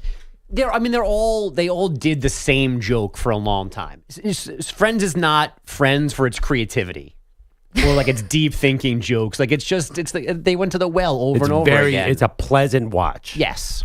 People like it. Who's the manager you were talking about who watches it every night? Aaron Boone. Right, Yeah. because it's just sort of, that's not helpful. It washes over you. And What episode did you watch last night? He used to switch it up. So I'm watching MASH. Anything else, really. New material. You think he's giving pep talks in that clubhouse with Friends references? and Judge is just like, what are you talking about? Guys, this What's is a just Phoebe? the one before the one. He basically was saying that for a month. Wow. All right. I'm starting to dislike Friends. You guys are you guys are influencing me right now. I'm going to go vote for Cheers. The most annoying Friends character, 855-212-4227. Very pertinent question, very much of the now. But I don't like the fact that you guys like Rebecca over Diane. That was not a good sign. That was immediately like, oh, they don't know good Cheers. Agreed. Yeah. They know like the crappy last 3 years. That's what tipped you off? Yeah, it's like, whoa, they missed the whole Sam and Diane thing, didn't they? It was like a national phenomenon. Like, yeah, I definitely go with Rebecca. What? You even know her name? You mean? Yes, that's our taste. Although I did like the original Aunt Viv more than the second Aunt Viv. So there you go. That's a hot That's a big one. poll question. Yeah. Who was the better Aunt Viv? The original. Oh, that's an easy one. Yeah. Whoever votes for the later Aunt Viv, what's wrong with you? I think it was they both had their positives. They were both great women. Yeah, solid. Thank you, Zoo. That will look great on the retelling of the minutes of the show. You will look very evolved. Another thing that Maggie missed though is Zoo's tastes skew older. So I'm wondering if she was. You knew that. Maggie was here for the first Golden Girls reveal. That old. Yeah, is either Aunt Viv in your age bracket, Zoo? Oh, the first Aunt Viv for sure. Okay.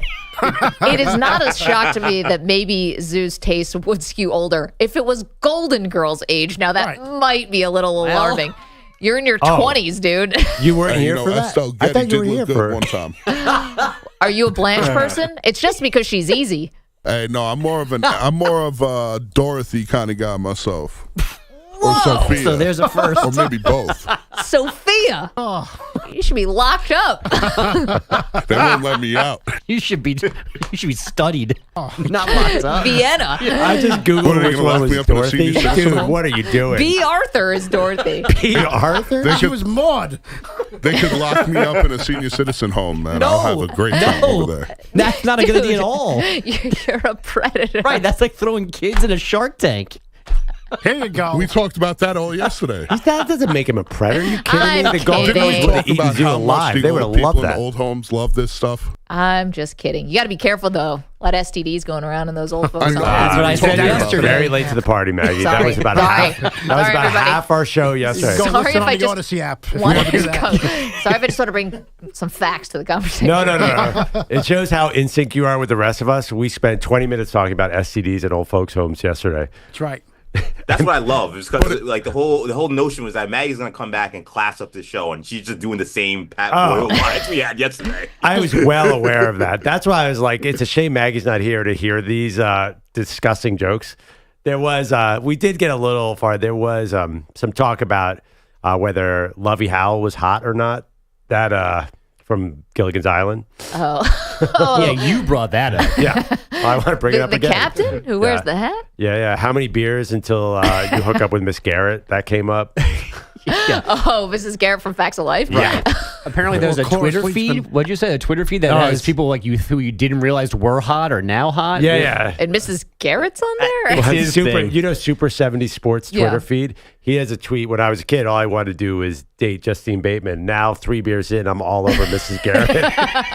Listen, if you like redheads, you like redheads. Or Alice Cramden. But there's actually a truth in it. When you're a kid, like Mrs. Howell is 1,000 years old. And now it's like, I didn't know there was a third option on the A little bit out of my range.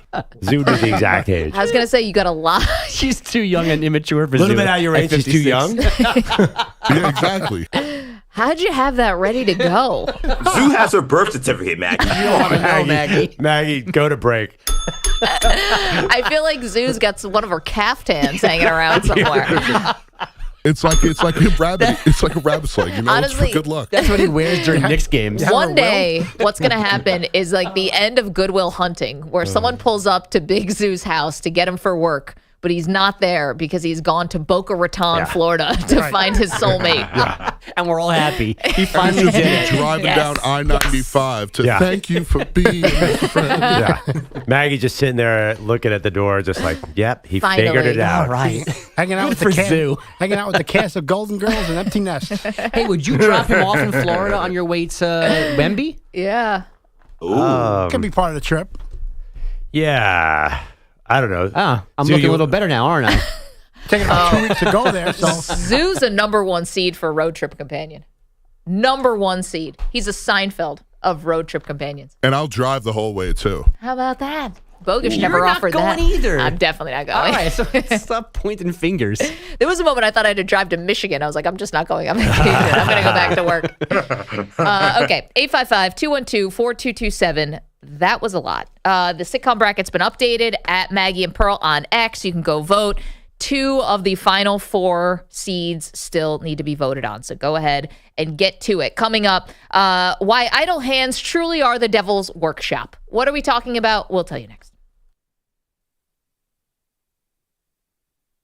You're in a 5-minute break.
3 minutes remaining.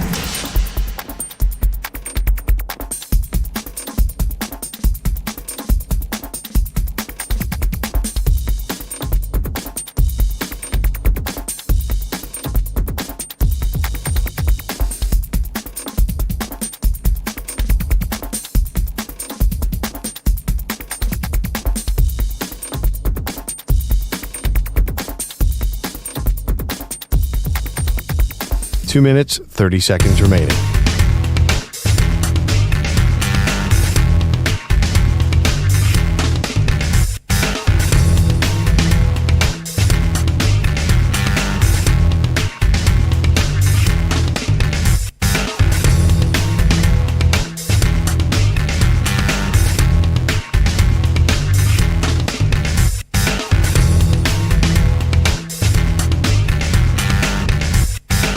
Two minutes remaining.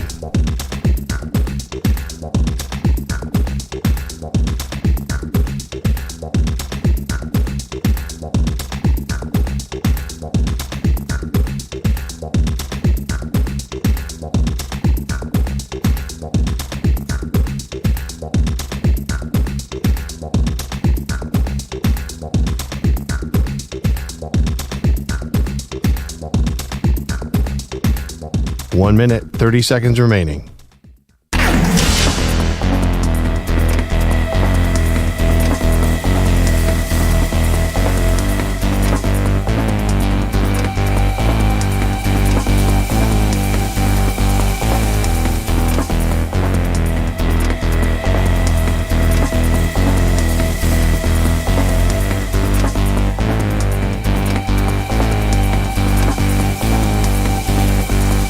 One minute remaining.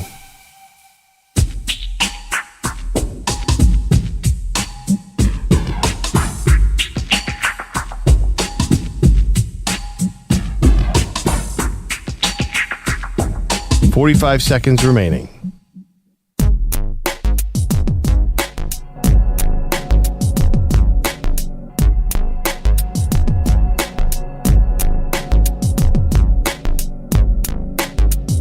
.30 seconds remaining.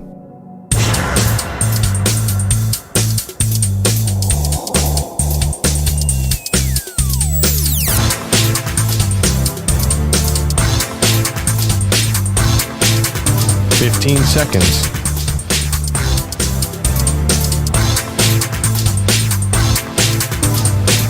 Break ends in 5 seconds.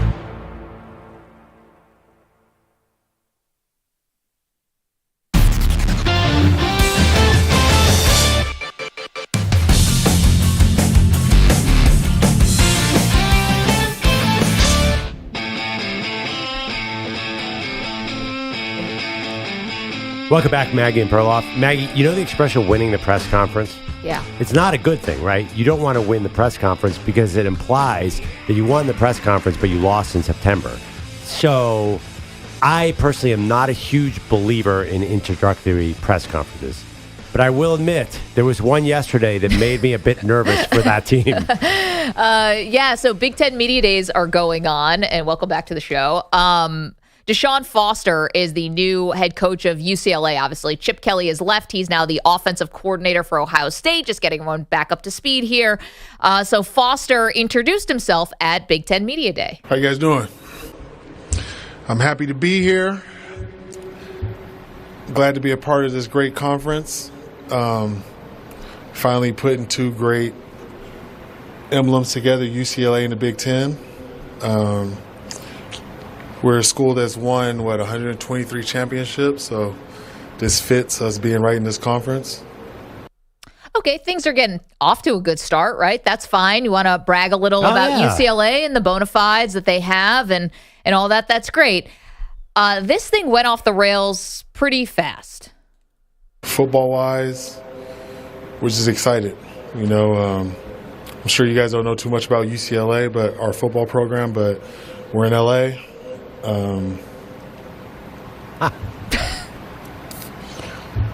It's us and USC.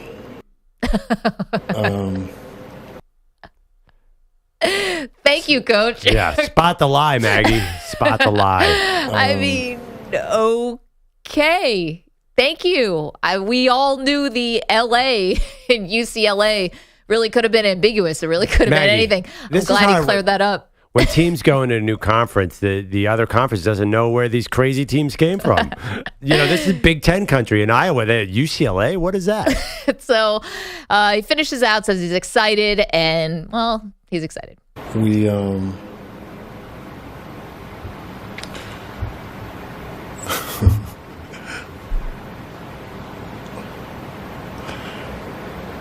I'm just basically excited, really. That's it.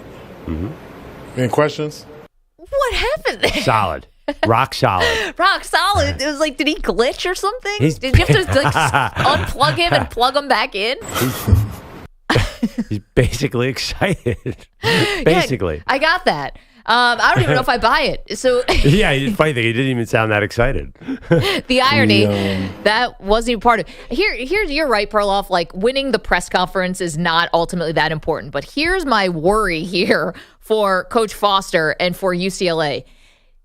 Unlike the NFL, where you can just have a bad press conference, you don't have to sell anybody, hey, come be a Viking fan, or hey, you're going to want to be a Saints fan now. If you're college coaching, you actually have to recruit people to come to play for you. And if you can't do the basic thing of giving, 20 seconds about your program, that's not a great sign. You got to be ready to pitch at the drop of a hat, Perloff. You never know when you find yourself in an elevator with a 5-star, edge rusher, and you've got to try to get that kid to come to UCLA, and you only have a short amount of time. Oh, come on. Do you really think, first of all, Deshaun Foster has been recruiting for a while. Do you really think that the stuff that you say in an introductory press conference of the Big Ten is what's working in somebody's living room? All right. Get out of here. I'll also give you this. It can be a bit of an unforgiving landscape when you start getting mocked online. And I think that resonates with young people. And all it is like, what's cool right now? What's going to help me? Who, you don't want to be the butt of an online joke. And unfortunately, Coach Foster saying, we're UCLA, we're in LA. It's where USC is also in LA. What is going on? Well, okay. He's a punchline today. A couple examples where it's worked out. So, and I know you don't believe this, but Nick Sirianni had the worst NFL opening press conference. It was in the Super Bowl 2 years later. Oh, he was talking about fertilizer. It was a disaster. Yeah. However, he doesn't have to recruit A.J. Brown to come play. They just trade for A.J. Brown, and that's it. We're in L.A. The other one. Yada, yada, yada. People make fun of Ed Orgeron in press conferences for years and years. There's not a single better recruiter in the history of college football. Okay. We all make fun of him. I know, but Ed Orgeron's personality is not only the thing that's gotten him jobs, but also the thing that's gotten him fired from jobs. Very different from Foster. And I'm not advocating for him to be fired. I'm just saying, you don't say Ed Orgeron. That's not the whole story when you say, like, he can recruit. He also basically talked himself out of a job at LSU. Yeah, but I mean, still, he's people make fun of him all the time. There's many viral clips of him saying funny things. I don't think this will really affect him on the recruiting trail. Being UCLA in a town where USC is, that'll affect you in the recruiting trail. But come on, just because he sort of gacked at this press conference, that's no big deal. Was there one person like nodding in the back, like all of a sudden takes out a pen and paper, is like, oh, this is gold. UCLA in LA with USC. Haha. I'm also confused by these always start with an opening statement. Like, you've had weeks to prepare something. It's not like you show up and go, hey, by the way, just vamp for 5 minutes. I'm like, get the projector going, and he stumbles through all of that. The thing he's a first-time coach. Maybe he didn't know. He's not a first-time talker. Happy to be here. But here's the thing. Even if he got blindsided that he didn't know arriving at Big Ten Media Days he had to do this, once the other 15 coaches went before him. It was day 2. Yeah, exactly. It's like, oh, I got to do 5 minutes at the top here? Ooh, I got a tight 2. How's that for you guys? So, any questions? Yeah, I got a couple. Just flew in, and boy, my arm's tired. Seriously, try the shrimp cocktail. What? I don't know. I feel like we're piling on this poor guy. No, we're just telling people what happened. I don't know. It's called just relaying what happened. Unfortunately, we can't save him now. I'm pulling for. I hope Deshaun Foster wins 9 games this year and shoves it in your face and says, "Yeah, UCLA, we're in LA, baby." I'm just basically excited. Really, that's real excited. When he holds up that LA is for when he holds up that crystal egg thing or whatever the championship is. Like, yeah, I'm basically excited now. Who's basically excited now? Bogus. That would be a good T-shirt to have. Basically excited. In UCLA colors. Guys, it reminds me a little bit with the brew in there, the bear. Basically excited. He can't be that excited though. No jazz hands. Oh right, sorry, just like a the bear. shrug. Like, this does remind me a little bit, and this is not going to be a good thing. Brady Hoke at Michigan, Mr. Not wearing a headset during the game guy. Like, this has a Brady Hoke vibe. How'd that go? Not good. Yeah, exactly. But okay. I'm just telling you, there is no connection between the quality of your press conference. There are guys in the SEC who were filibustering for 35 minutes, so they didn't have to talk about their bad news, and then there's like 5 minutes left for the Q&A, and they're about to win 3 games. Listen, I get it. I didn't think Brian Kelly was going to recover from the family talking about, talking a Southern accent that he doesn't have, or not Southern, like a Louisiana accent that he doesn't have. You didn't really think that was going to affect wins and losses, did you? No, I just thought he got off onto a really bad foot, and luckily for him, they went to the SEC championship game his first year. If they had lost to Alabama and they had been terrible, I think that family cut is getting played on a loop. Yeah, but that's not really getting off on a bad foot because you have a flub on social media. It's football. Getting off on a bad foot is losing your first game 47-3. Well, I'm not counting that out for UCLA. A bad clip. Oh, man. I don't know. We will always disagree on the importance of a press conference. The best press conferences of all time have led to nothing but L's. Yeah, but also some of the worst press conferences, I think, have led to nothing but else, too. Okay, Bogus is here. He's got headlines for us beyond this. What's up? I assume, Maggie, that Joe Burrow's bleached buzz cut reached you on vacation. You might not have heard Perloff, though, say yesterday that Joe's a fashion icon. He can do no wrong. Yep. I think the haircut might be wrong. Either way, we now have a reason for it. I got bored. And because he's a true 20-something dude, a dare was then involved. BJ said that if I buzzed it and bleached it, he would do it too. So now everybody's got to hold him accountable because he's got to do it in the next week. All right, EJ, you got a week, buddy. I didn't know you guys were tight, but bleach and buzz, let's go. EJ or BJ?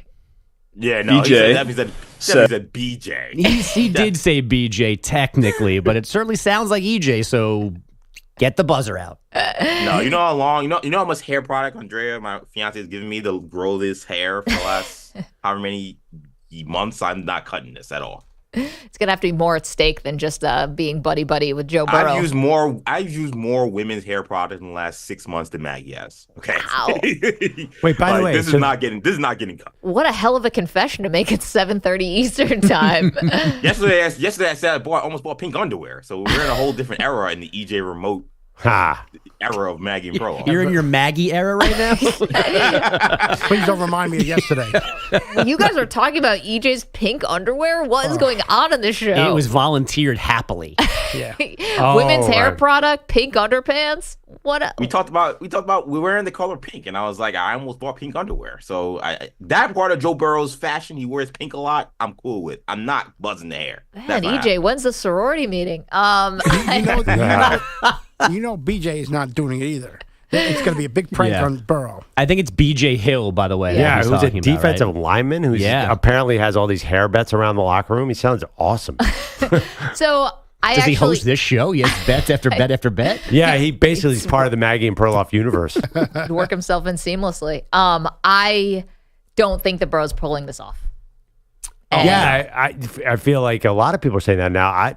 He's this could sound really weird. He's got the right facial structure for a buzz. And what's wrong with dyeing your blonde? The dye blonde, it's always works. That's I don't know. Timeless. See, not that timeless to me. Kind of been done. Like I don't know.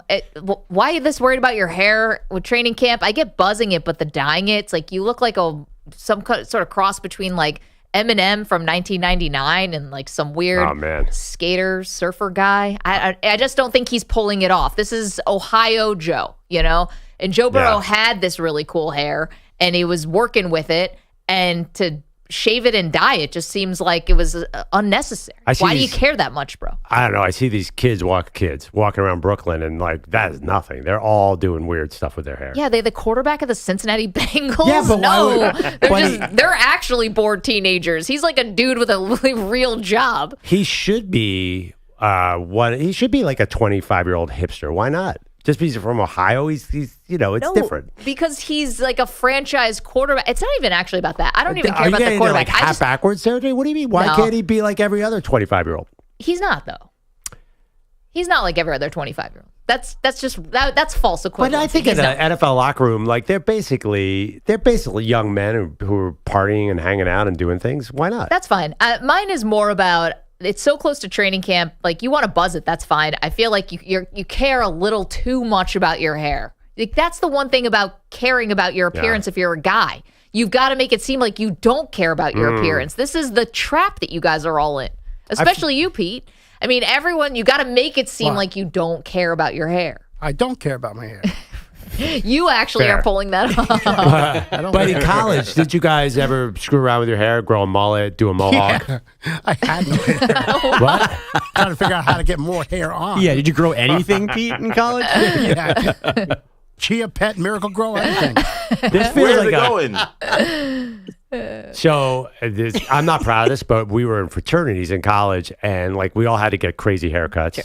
That was like a thing. So one guy did the friar tuck thing, like Tim Tebow. It's like a hazing thing, though. That's not a choice. It's like every college. It's summer. Everyone's like, I'm bored. Let's cut our hair. Joe Burrow went to college, and he's out of college. He's 25. He's a Cincinnati Bengal. Have some fun. I have a theory on Joe Burrow's haircut. Go ahead.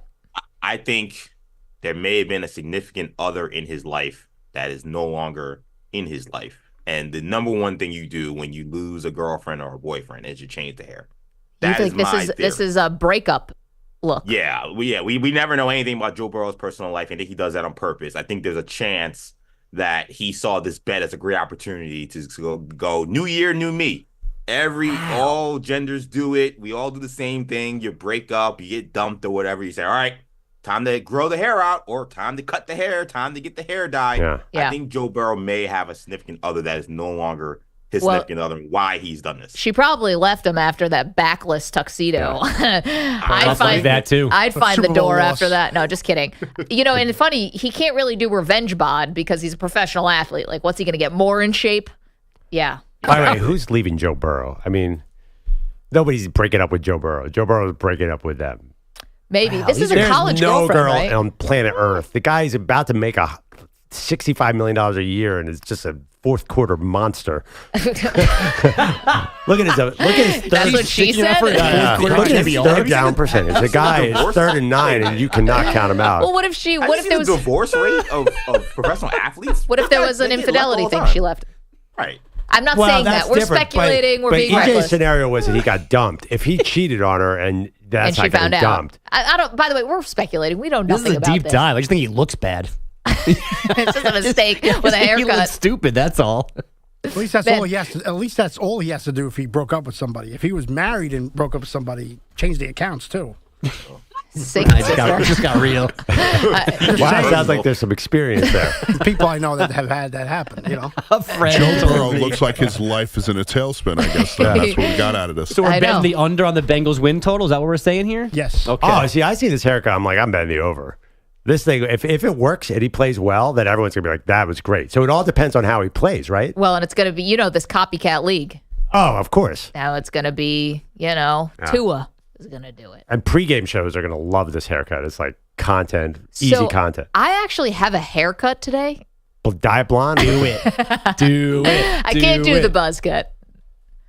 Yeah, you guys, but Maggie, you once had this great. You have this great story about your wild haircut and colors and things. I know. You've done it. You've done the Joe Burrow. I have done the Joe Burrow. Is that why you're against it? Because you've been there and it did work. And I wish that I could have rushed in before the clippers hit his head, so I could have saved him. Because yes, I do know that feeling, and it's awful. What colors were your hair? It was bleach blonde in the front. Red in the middle and purple in the back, and then they cut Harley it. Quinn? What's going on? Yes, I was the squad. Any pictures? Yeah, I did find a picture for you guys. I'll put up online. I just have to. My other two friends are in the picture. I just want to make sure they're cool with it. Oh, what? We're not gonna pull a Saquon Barkley and just throw them out onto national. Actually, they're not gonna give a crap. Put someone's face One party consent. Yeah, right. It's a one-party state on bad haircut photos. Yeah, Instagram is real careful about consent. Yikes. All right, we ran out of time there. Thank you, Bogish, for the all-important Joe Burrow update. Not pulling it off. Did you guys do that as a poll yet? Is Joe Burrow pulling off this look? Yes or no? I think our polls yesterday are about STDs in nursing B. homes. Arthur. And B. Arthur, yeah. Nice. Who would you rather? Like chlamydia or B. Arthur? Or like, what's the would you rather? No, which Golden Girl? Oh, which Golden Girl? How is it taking us this long to get to that? Coming up, Tua contract. Yeah, it's all bad. We'll get to it next. You're in a 5-minute break.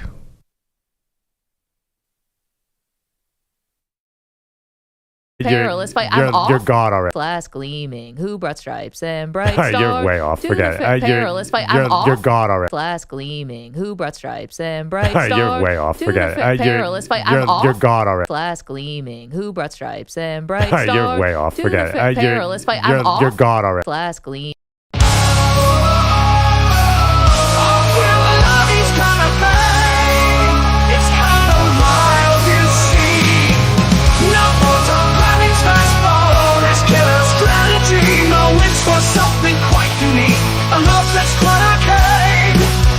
Singing sonnets to Tom Clevy's brain.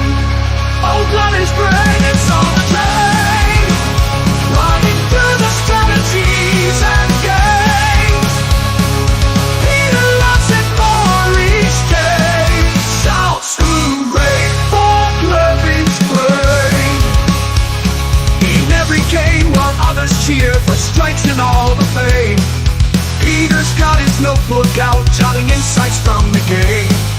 Look at the play, what a scheme, he'll loudly exclaim. Who needs a homer when you've got Clevy's brain?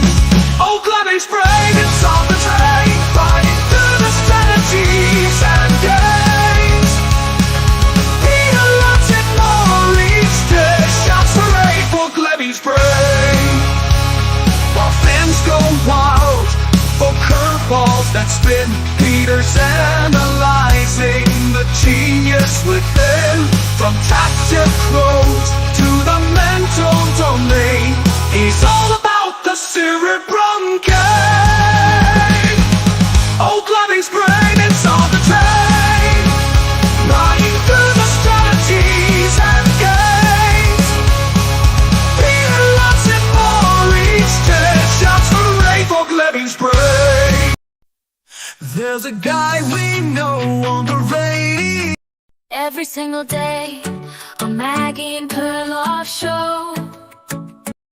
Oh, Maggie Gray on the radio waves, talking sports and scores and the games we crave. But when she's done with touchdowns and three-point shots, she dives into conspiracies and connects the dots. Oh, Maggie Gray, with your wild theories, you make history sound like a daytime series. From grassy knolls to the CIA, what will you dream of today? JFK wasn't just a simple case. I got the scoop right here on my plate. She's got a playbook full of suspects, from mob bosses to alien insects. Oh, Maggie Gray, with your wild theories, you make history sound like a daytime series. From grassy knolls to the CIA, what will you dream of today? Oh, Maggie Gray, with your wild theories, you make his state plot. Maybe it's something that we all forgot. She breaks it down like a post-game review, analyzing every clue. Oh, Mel, you're true. Oh, Maggie Gray, with your wild theories, you make history sound like a daytime series.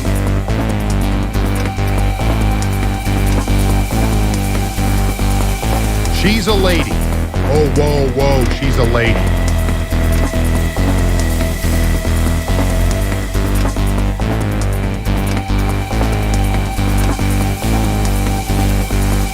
One minute remaining.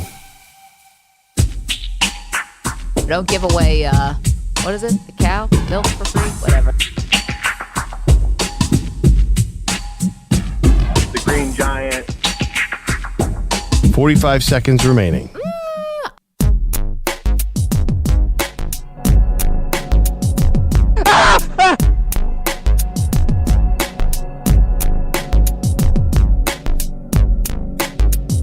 30 seconds remaining.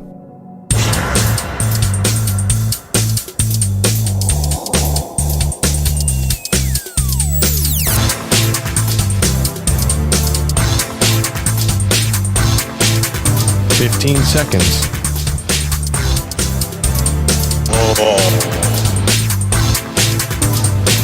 Break ends in 5 seconds.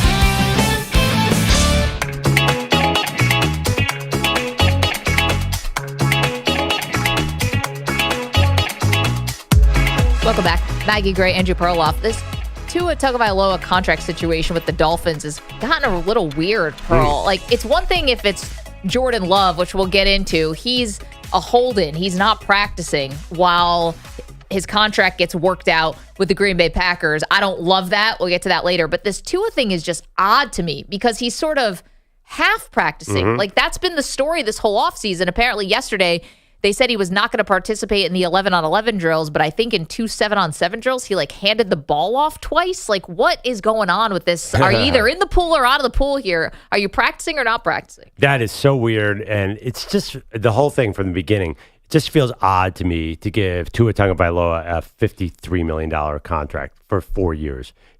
I like him. He led the league in passing yards last year. Yeah. It just feels something different about him because of the injuries 2 years ago. That's not that long ago. Had vicious concussions, put on a lot of weight, stayed healthy. Then he lost all the weight.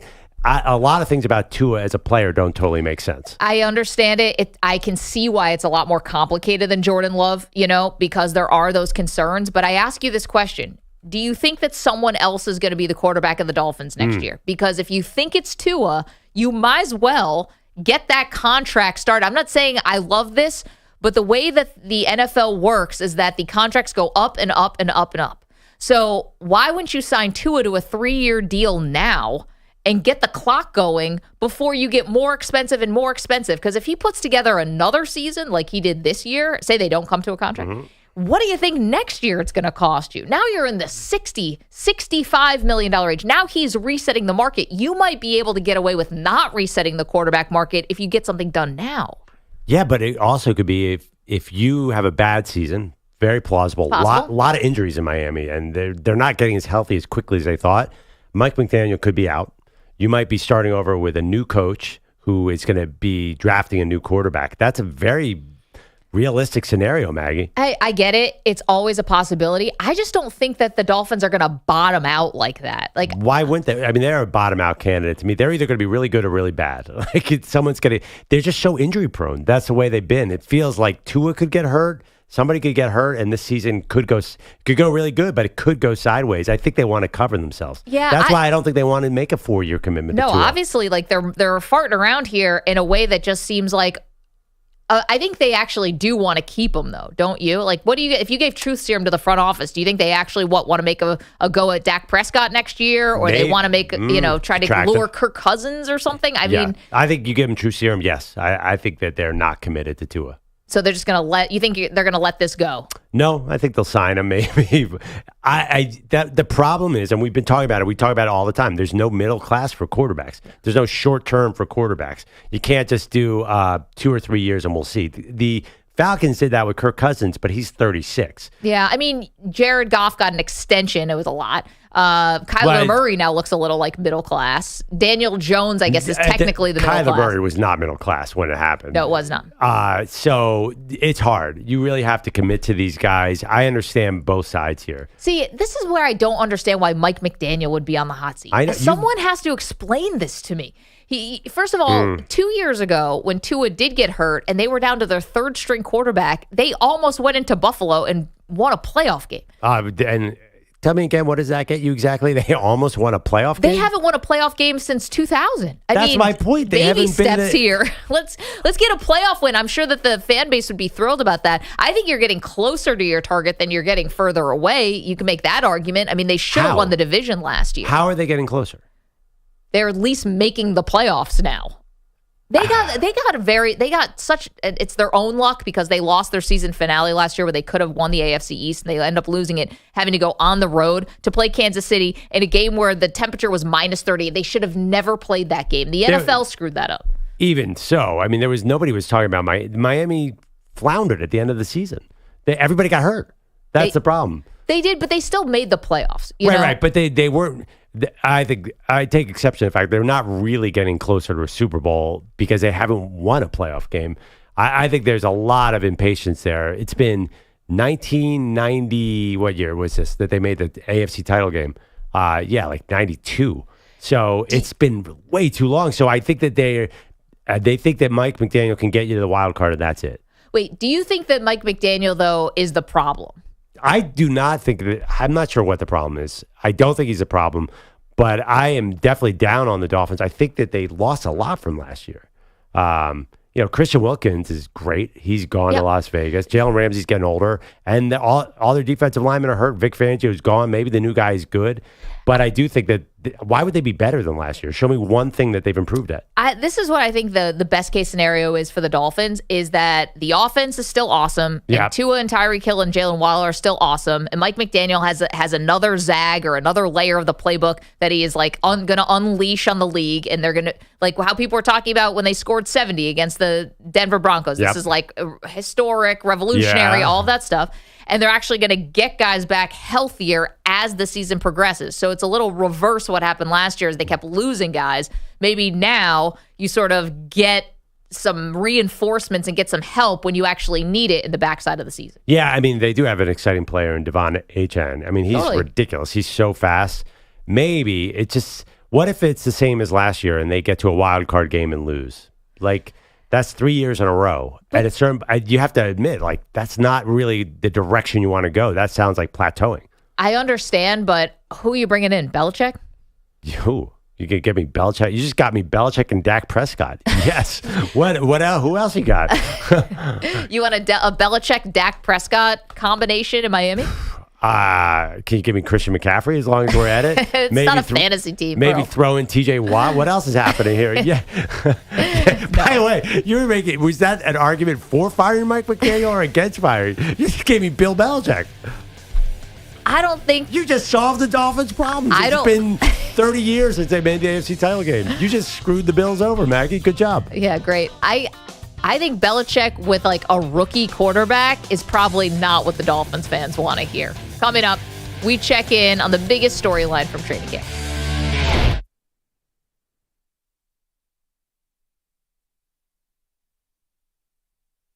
You're in a 5-minute break.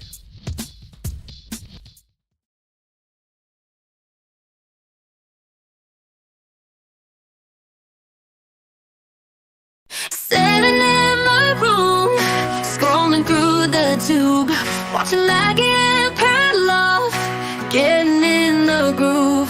Found a viewer in the chat, his name's Delta 9 Brian. Spitting fire comments, he's the #1 fan. Got his fingers moving, typing non-stop. Dropping all the knowledge, never gonna flop. Talking about Ryan, he's the king of the chat. With his love for the show, there ain't no doubt. Every episode, he's always in the mix. Leaving comments for the host, he's got the tricks. Talking about Ryan, he's a YouTube star. With his quick comments, he'll take it far.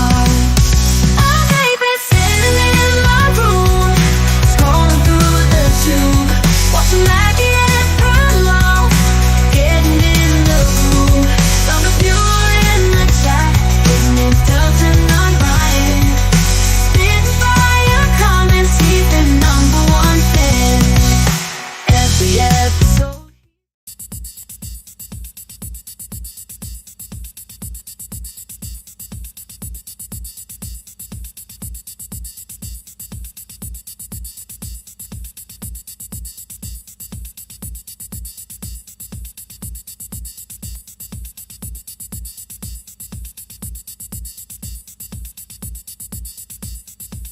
Three minutes remaining.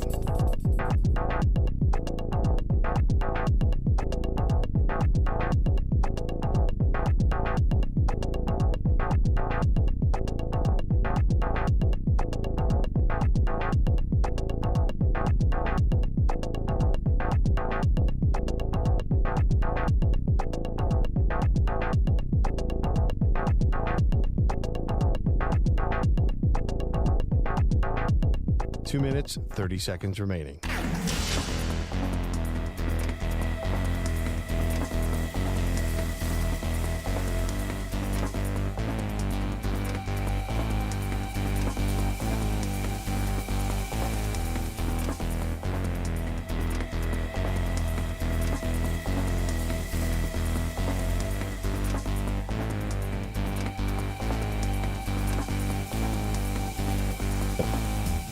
Two minutes remaining.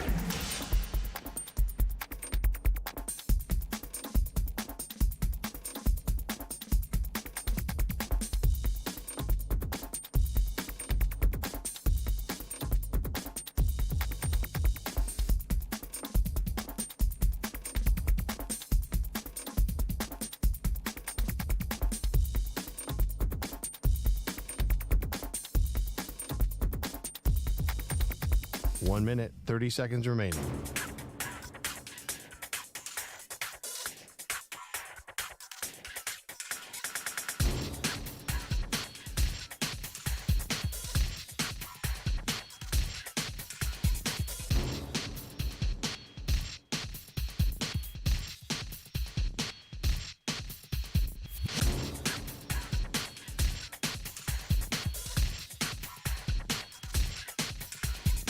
One minute remaining.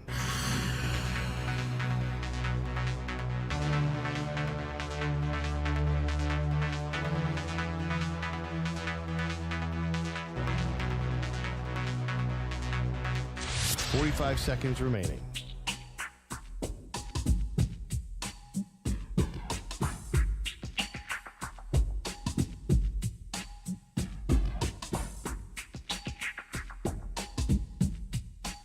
Seconds remaining.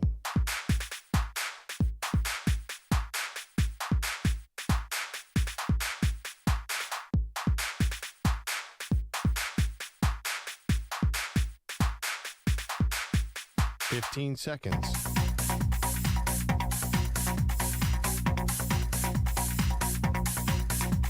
Break ends in 5 seconds.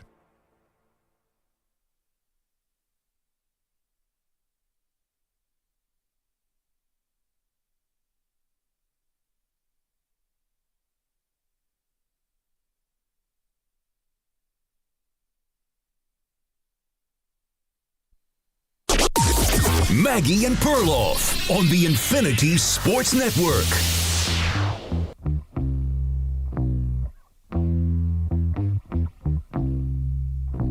All teams reported to camp. All camps open now. Welcome to the show, Maggie Gray, Andrew Perloff. We're back, Perloff. NFL training camps all across this great country open for business. It's so much fun. You're seeing clips of guys throwing bombs and missing passes, and it's just we're getting stats from training camp, which are the dumbest thing ever, but I will still read all of them. Completion percentage from training camp? Yeah. Boy. Yeah, there was one the other day. There was some team where both quarterbacks were like 1 for 6 and with an interception. I'm like, why are you sharing those stats? You know who did well in training camp, apparently? A guy that you are not a gigantic fan of. Sam Darnold was throwing darts in Vikings camp. Let's go, Maggie. I've seen this story before. I've seen training camp Sam Darnold. Doesn't look exactly the same as live action Sam Darnold. Fair. But enough about Sam Darnold and the Vikings. We'll get back to them another time. We've got important matters to discuss. What the is Aaron Rodgers up to today? At the Jets training facility, reporting to camp on time, but there was some old business that needed to be cleared up. Aaron Rodgers, press conference, explained the scheduling conflict where he went to Egypt instead of going to mandatory training camp. I originally scheduled it based on the previous year's schedule, which had us out, I believe, by the 9th or 10th. So once I saw the schedule, I was trying to move some things around. It just didn't happen. Okay, more from Aaron Rodgers. Said he's always been a fan of Egyptian history since being in gifted classes when he was a kid. Oh, I've been a fan for 3 decades, ever since I was in a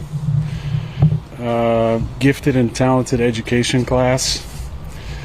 I don't know if those are paid for or not, but I was in it. We studied mythology from Egypt and Greece, and those are like my top 2 on the bucket list. I mean, cool. Can you imagine bragging about being in a gifted and talented class from when you were in school, when you're a full-grown adult? Anyway, I digress. Rodgers acknowledged that Robert Saleh, the head coach of the Jets, of course, wanted him in minicamp. He says that they had a good chat about it. Yeah, I had a great talk with Robert. Obviously, he wanted me to be there, and I knew the consequences if I wasn't going to be there. The reaction is what it is. Okay, and finally, he said the fine was more than the standard $50,000 for missing the mandatory minicamp. Did you get fined? Yeah. Do you think Robert needed the 50 mandatory amount? I think it's 50. Oh, I mean, yeah, I think it might have been a little more than that. Not that anyone's counting. Last one, actually, Pete, Cup 15. Rodgers recapping his highlights of the Egypt trip. The last 2 days are pretty special. The second last day, we were at the pyramids and the Sphinx in a private, private viewing, and then we went out in the desert on camels. Yeah. Yeah, it's a big animal. Yeah, it was a lot of fun. Not the nicest animal. I've been around llamas before. That's a big llama. And I was trying to make sure I stayed out of the way of any spit that was coming out. Oh, my gosh. And those are some of the highlights of Aaron Rodgers' press conference yesterday. Back from Egypt and ready to go. We call the segment, What the Bleep is Aaron Rodgers Up To? I have to admit, even I did not see this coming. Talking about camels being big llamas. And that's a big llama. Yeah, I've been around llamas before, Mag. He's been around llamas. Okay. You know what's so confusing about him? You don't know when he's going to escalate or de-escalate a storyline. Like, this is a classic Aaron Rodgers. Like, yeah, it's no big deal. I had a great talk with the coach. And then some other little thing becomes an issue. Like, it's completely unpredictable what narrative is going to come out of any action this man does. Well, that's because it always seems like he has an agenda. So, like, what's the agenda today? And I don't know how much they're conscious, but I think that he does do this stuff on purpose, right? I think that, I don't know. He seems everything is done with intention. Yeah. And I think the reason why I think that is because I've probably listened now to like 15 podcast hours of Aaron Rodgers being on other people's podcasts talking about living his life with intention. So it's hard for me to think that he does like off the cuff kind of stuff. I mean, but if you do enough random stuff, at a certain point, you can't have, there's been so much inconsistency. So how can that all really be with intention? I mean, I don't know. That's twisting it into a pretzel. Listen, Rodgers going on the vacation to Egypt, he said he knew he was going to get fined. He did a boneheaded thing, which was trying to plan off of last year's schedule. For some reason, he forgot that the Jets played in the Hall of Fame game last year. So they were early to camp because they were on Hard Knocks in the Hall of Fame game. They were early to camp, and so the schedule was not the same. I mean, bro, year 20. Really? We're using I couldn't get the schedule thing like down pat. Seems a little weird to me, but it's fine. Why couldn't he just call the travel agent and change it? See, I think that's why he had to drop that line in there about the private viewing. Like, he dropped that they got to see all these really cool things like the pyramids of Giza and the Sphinx and all this stuff. And he said, we got this private viewing and maybe those things can't be moved. Heaven forbid that Aaron Rodgers see the Sphinx and the pyramids, which have been around for 5,000 years, like everybody else has to. I mean, I don't know. Well, here's the other question. Who's we? Like, he's single, right? Maybe so that's what I was going to say. I think the other thing he wanted to make clear in this was that he went with friends. Mm-hmm. So I assume maybe in theory, he's rich, he's famous, he could move this. But maybe his friends couldn't. His friends may be, I don't want to say normal people. It's not the right way to say it. But, like, I think we kept saying because he was in a group. It wasn't just him. It was him and, like, other people. So I assume that's also why he didn't want to move the trip. Because maybe his friends couldn't get out of work or whatever they're doing. Yeah, but if you're friends with Aaron Rodgers, you got to go on Aaron Rodgers' schedule. Like, you can't. If a friend has a conflict, I'm sorry, the minicamp schedule, like, I'm not friends with any famous people, but I assume if they say, hey, we're going to Egypt, you have to change your schedule. It's not because I'm sorry, Justin Bieber, I can't do that because I have a work conference. No, I think he's friends with like all these like master bow hunters and people like that. Maybe someone at a darkness retreat that they couldn't get out of. You know, EJ might be right. He went with that crowd. Isn't he best? I thought the only friend we know for sure is he's very tight with AJ Hawk. Yep. He used to stay with AJ Hawk like half the summer. And I think AJ Hawk didn't go. So now he's got new like weird podcast friends. Like survivalist Are you kind surprised? of friends. I don't know. I'm just curious about this. It's definitely not his family. We know that. Ouch. We will get to his prediction for the season in just one moment. He actually did talk about football yesterday, not just riding on a camel. Fergie's in Florida has a thought on the camel. Well, a couple things. One is he said he's been around llamas. Do you think he means the Dalai Lama? Oh, good one. He did meet the Dalai Lama. He gave him a football. Oh, and the second thing is, imagine if he fell off a camel and separated his shoulder. Oh my gosh, dude, Fergie, it's a great point. So, I'm not trying to be a dropper here, like a one-upper, but has anyone here ever been on a camel? Okay, no, it is very difficult. EJ, you have. It is very difficult. It's a very awkward. It's not like getting on a horse. Right. The camel comes down to the ground on all fours, and then you get on, and then it gets up, and you feel like you're going to fall forward. Yep. Yeah. Crazy. Fergie. Now, talking about that'd be an all-time cover-up if he actually fell off the camel. Talking about what the bleep is Aaron Rodgers up to? Major quarterback gets injured falling off a camel. That is an all-time headline. Honestly, just a Wednesday for Rodgers. Aaron, are you sure you actually fell off a camel, or were you just doing so much peyote that you thought you were? Fergie, thank you. Were you just on the deepest ayahuasca trip of your life and thought you were in Egypt? It's like, dude, we haven't left your backyard in 4 days. That's a big llama. That's a big llama. All right, let's hear Rodgers. Cup 14, please, Pete. Says the Super Bowl is the goal. It has to be the goal. I mean, the beauty is every single year there's 8 to 12 teams, maybe. Probably less, but 8 to 12 teams that could actually do it. And we're one of those 8 to 12. He's not wrong. What else should the goal be for the Jets? Honestly, last year when he went into the season, I thought, listen, break your playoff drought. It's been, what's it been, Pete and Zoo? 13 years? Yep, too long. So over a decade since you last made the playoff. Break that drought. That'd be a solid season one, and then see what you do in the follow-up year. I'm over that now. Yeah. Now he's 40. You don't have a lot of time. It's got to be Super Bowl or bust. What else could possibly be the goal? I feel like that's a meaningless statement in the sense that we all know if he got them to the conference championship, that'd be a huge win for the Jets. You just said they're on a 13-year playoff drought. Yeah. If he gets them, it reminds me of when Joe Montana went to Kansas City. We view that as a great success. He never got to the Super Bowl. He got to the conference title game. So, yeah, I get it. Yeah, you should say that. And of course, you're right. He's 40. Everything you say is absolutely true. But fast forward, if the Jets they win a playoff game, it's going to feel pretty good. I think it'll feel good.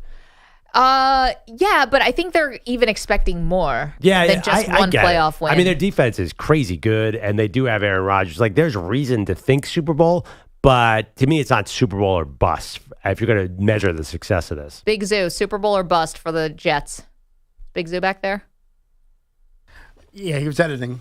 Super Bowl or bust? Super Bowl or bust, Big Zoo. Oh, without a doubt. Are you kidding me? Super Bowl.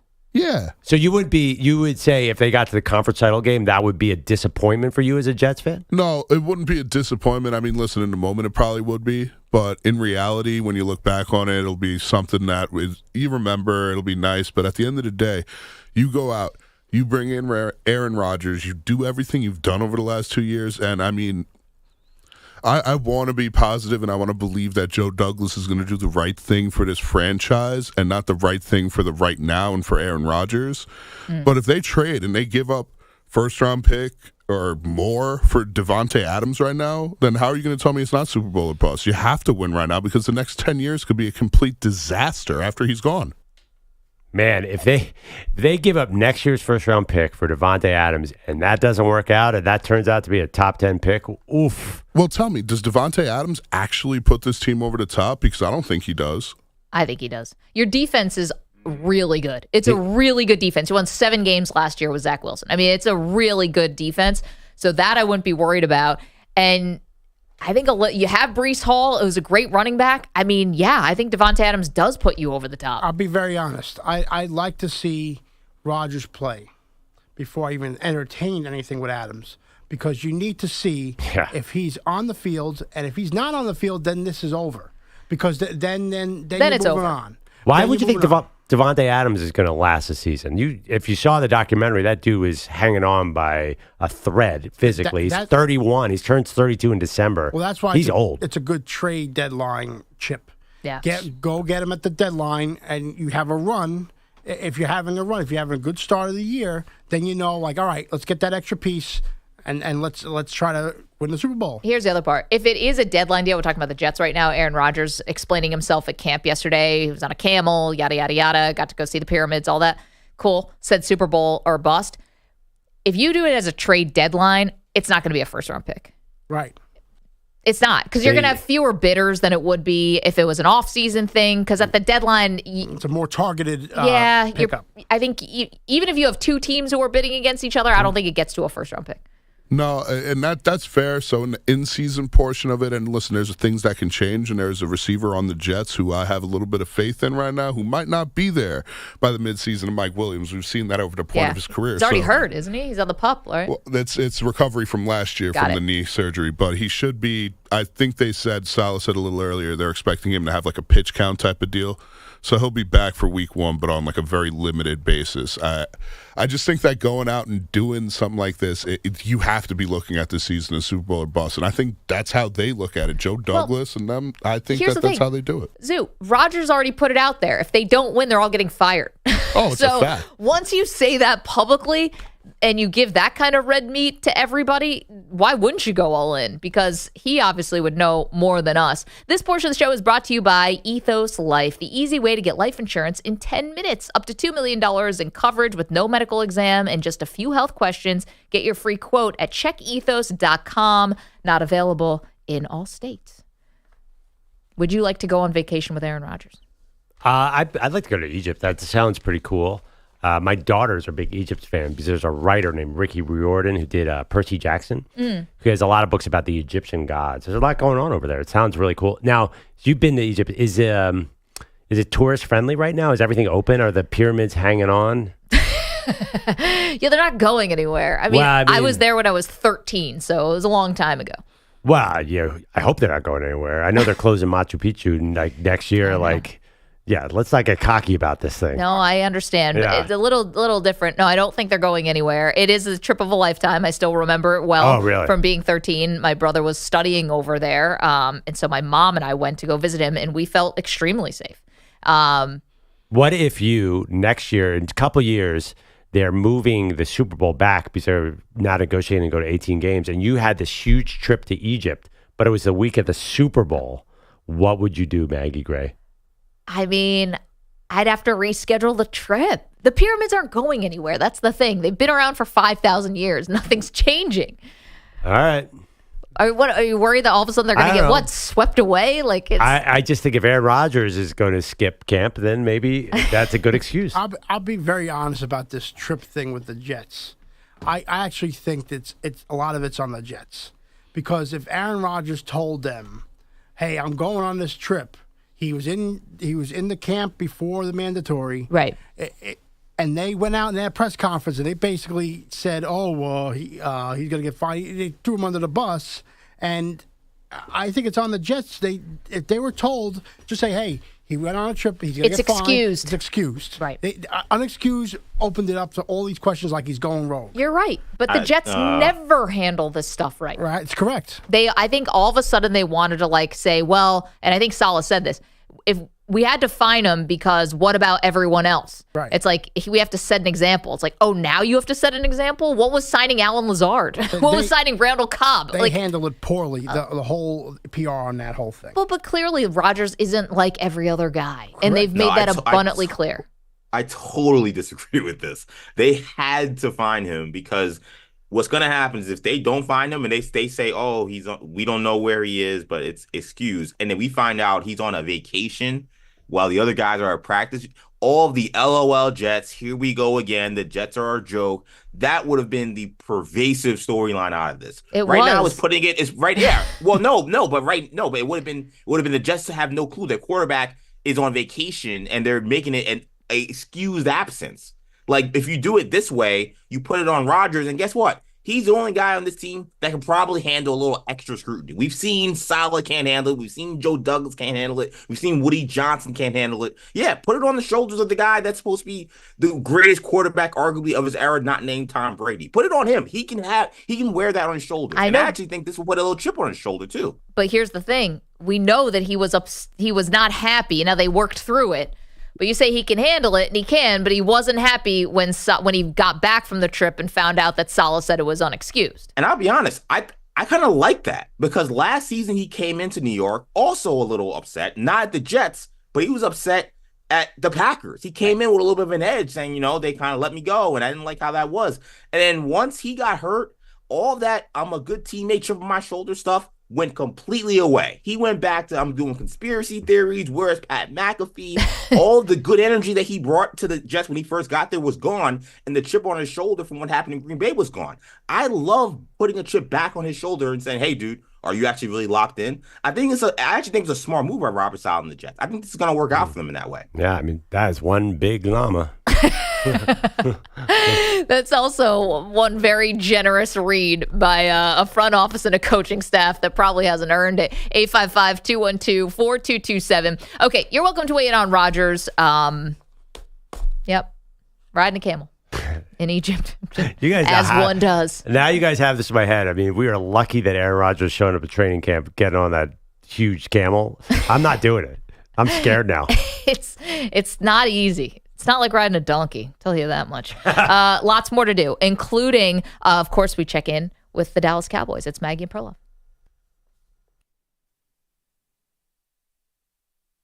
You're in a 5-minute break.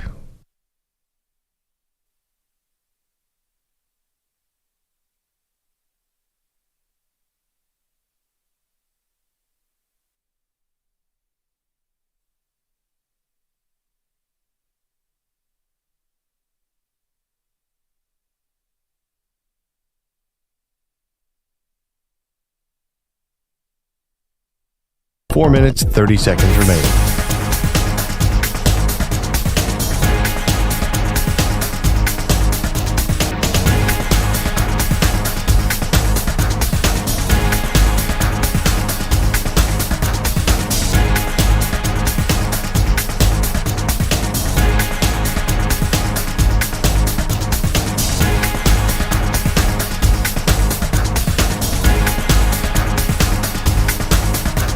Four minutes remaining.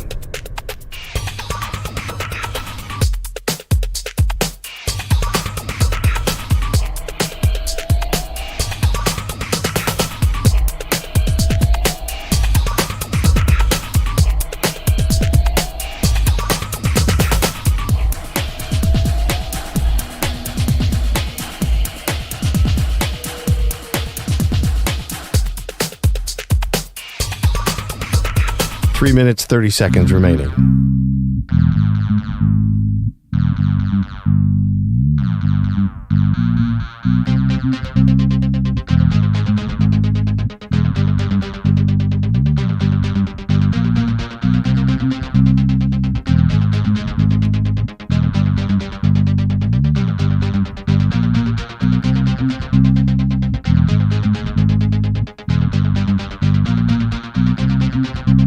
Three minutes remaining.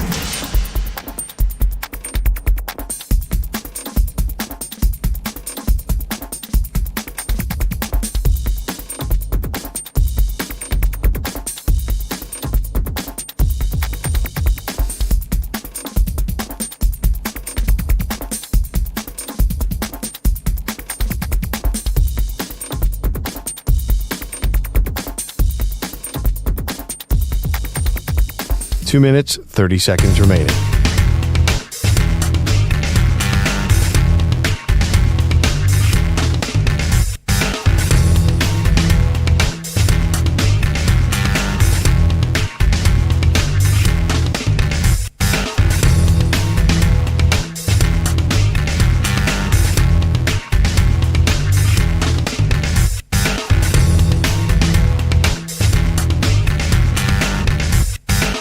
2 minutes remaining.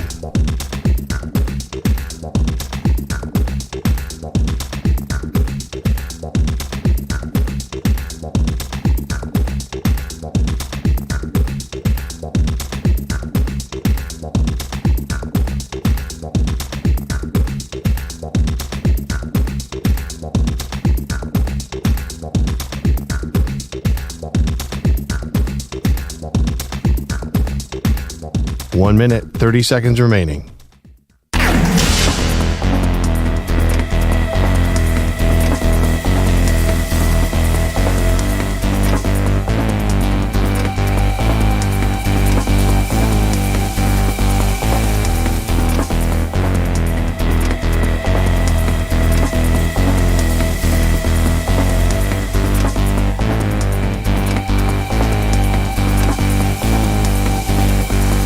One minute remaining.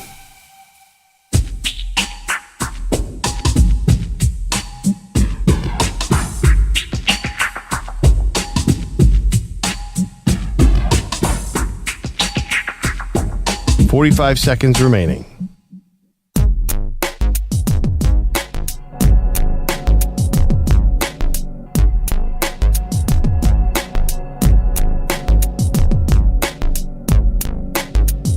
"30 seconds remaining.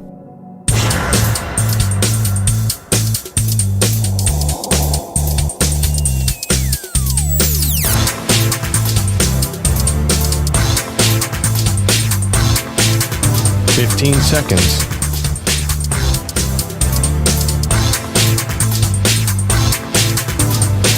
Break ends in 5 seconds.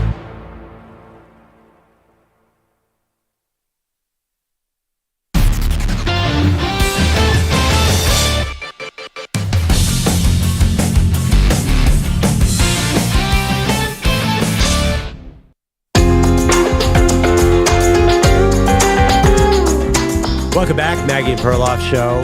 We are getting close to the end of our greatest sitcom ever bracket. We're trying to figure out what's the best sitcom of all time. You can vote at Maggie and Pearl. So there's two contests going on right now. Cheers versus Friends. Cheers is winning 63-37. That surprises me. It's a 1-seed Cheers, but I thought Friends was pretty popular. I expected this to be really close. Right now, Cheers running away with it. Then on the other bracket, oh my gosh, MASH and Curb Your Enthusiasm, 51-49. This could not be closer, Maggie.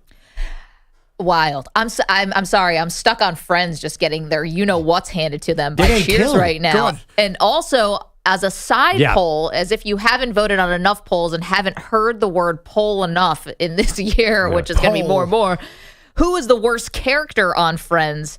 Deadlock right now. Ross is winning 41% to Phoebe's 38%. Joey gets 13%. Rachel gets 8%. How Phoebe is not hands down, far and away, the worst character on Friends. I don't know how there's a close second here. But wow, Ross, very annoying. Yeah. Ross was a bit of wimpy. Yeah. He does. Totally. I love Maggie going, I can't believe this happening to Friends when she said 13 burner accounts going. Voting against them. Yeah. I understand that I don't love Friends, but I get I'm not with the grain there. I get most of America and the world loves Friends. We were talking about, it's funny, Phoebe at the end of the show dated Paul Rudd. So Paul Rudd was there for the final episode of Friends. So you see some nostalgia and you're looking back at the last episode and then Paul Rudd sort of standing off to the side. Like it turned out to be the greatest actor of that group and had really no big part in that show. Do you remember him on this show? No, I didn't watch it though. Oh, so how do you know it's not funny? Yeah, I've seen it enough. I didn't watch it religiously. I didn't watch Seinfeld really at all. You didn't. But I understand. What is going on with you people? I think I watch everything. You guys make fun of me. Everybody I know has seen every episode of Friends and Seinfeld. Wait, by the way, Perloff, do you sleep? I feel like you do watch everything. Like he does. Watch every documentary, every sitcom. Like, what do you do? No, EJ, he watches the first episode of everything, and then Wikipedia is what it's about. But I know what's going to happen with you because I've been just back for a couple hours, and I already see what's going on. You're going to make Olympic breakdancing your thing. Oh, first of all, don't call it breakdancing. I'm sorry. If we're going to talk, it's called breaking. Apparently, they don't like to be called dancers. What are they? They are breakers. They're b-boys. okay. Listen, Still don't know what you're talking about, but sure. Yeah, I know you guys think I know nothing about hip hop and rap, but I was an original huge breakdancing fan, like huge. When I was a kid, that's all I wanted to do was be a professional breakdancer. That's why they dropped the dancing part. Like break into Electric Boogaloo type stuff? I saw Breaking 1 in the theater twice. I saw Breaking 2 Electric Boogaloo. I saw Beat Street like 5 times. I love those movies. I thought breakdancing was the coolest thing I ever saw. And I've seen clips of these guys. They are insane athletes, Maggie. I know. I'm not saying they're not. This is your new thing. I'm predicting this for you. He wants the lead breaker to be the flag bearer, not LeBron. That was me. Yeah, we're all worried about Team USA basketball struggling. I am more frustrated that we apparently are nowhere near the favorites in breaking. Isn't that we invented breaking? How is that possible? It's crazy. Right up in New York City too. What's going on? I think we haven't been minding the shop, quite frankly. I think we probably exported it, and then we just thought, we'll just step back on our laurels, and we're going to be awesome at this because we're America and USA. And look what happened. The rest of the world caught up. You know what it is? All these subway breakers that we used to have that just used to do it for the love of the game. Now they're just out there. They're trying to get a buck every single time. They're not even putting on a good performance anymore. No effort. This is going to just be kind of, for the tourists, if you come and you go on the subway and you happen to take the A train, just know that it's an express train where all the break dancers are. And they do this thing called showtime. And it all starts with, what time is it? Showtime. And then once you hear that, move out of the way because you might get kicked in the face with some errant Nike shoe that's going to just come flying out of nowhere and basically knock you upside the head. So that's just a little PSA. That's breakdancing, though. I feel like they don't breakdance. I feel like they because they're like climbing on the railing. They're climbing. It's like pole dancing. It's called. That's the problem. We have pole dancers in America now. We don't have break dancers. Honestly, we will get pole dancing into the Olympics for 2028, and we will wreck that. Pure domination. Send Cardi B. We're coming home. Sexy Red. So many medals. If you want to see the face of awkward, watch me on a subway train when someone starts singing for money. And like if they're not great and I'm standing right there next to them, just like, am I going to give this person $1 just to get away from him? You know what I mean? Have you ever been trapped with a bad singer on the subway? That's when you pretend to fall asleep. Well, we were trapped at a home run derby. Watching a bad singer. We had that last week. Oh, gosh, I know. And then she unfortunately had to check herself into rehab. Subway is not good. It's not good. You're just in a small space with people. If you're not a New Yorker, I would not recommend it. Yeah, it's just a shame. It's the easiest way to get around. Bogish is here. And if you will break dance in the middle of this update, we'd be all very impressed. Nope. You guys will have more on this next hour, I believe. But the NBA has made its media rights choice, saying Warner Brothers Discovery did not technically match Amazon Prime's offer. So the league is going with the streamer, not TNT, while returning to NBC and sticking with ABC, ESPN. WBD says the NBA is wrong here and will take appropriate legal action. Oh, here we go. Meanwhile, I have a thought on this. Everyone's very upset because if TNT doesn't have NBA rights, then inside the NBA, Charles Barkley, Kenny, Shaq, EJ, it's all going away. I think you're not looking at the bright side of this and what a final season would look like when it's the lame duck year of Charles Barkley, already a 0 Fs to give. And imagine this. Imagine what he'll say. No holds barred, Charles. I don't know if there are any holds barred now, though. I'm not sure. It might look exactly like there might be one or two. But there also is a report Amazon's going to try and bring the show back. I'm sure. Yeah, that's what, Maggie, I will give you credit. You've been like, forget this last year stuff. Barkley's just Barkley talking. Retiring, sure.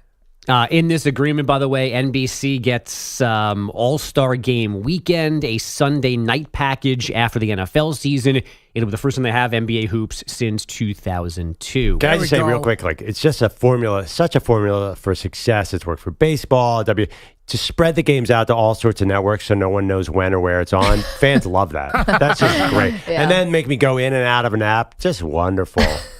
Can't wait for Tuesday night to try and find that Kings Clippers game on Hulu. And now for the Pat Boyle portion of the show. So buckle your seatbelts. The Red Sox and Rockies did not like each other yesterday afternoon. And a fly ball easily hit to Doyle in center. And it'll retire the side. Red Sox. Here we go. Oh, a little bit of a dust up here now on the first base side. And Both of the dugouts are emptying. Players being pushed away and being separated. And here come the bullpens now running in as well from right field.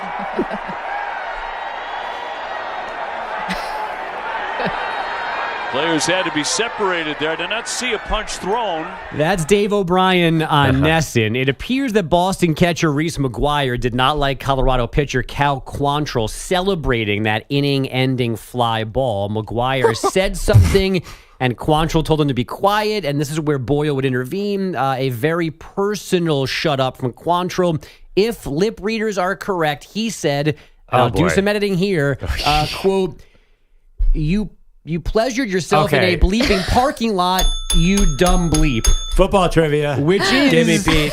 Hit it. Which is an accurate statement because McGuire was arrested 4 years ago when he was a Blue Jay for being in his car, pants down, in the parking lot of a strip mall in Florida. I thought you were going to say strip club, and you said strip mall. No, strip mall. In 2020, the Washington football team won the NFC East. What was their record? 9-8. No. 8-8. 8-8. No. 8-8. 9-7. No. 7-9. Yes, that's correct. Oh, EJ. All right, I remember that. They lost Tom Brady, but they played tough. Oh, yeah, Taylor Heineke, the legend. Yep. Wait a minute. Hold on. Yeah. Hold the phone. Please. So this... Just the phone. This I don't know. This brouhaha started because of a pitcher saying something really personal about the hitter. Yeah.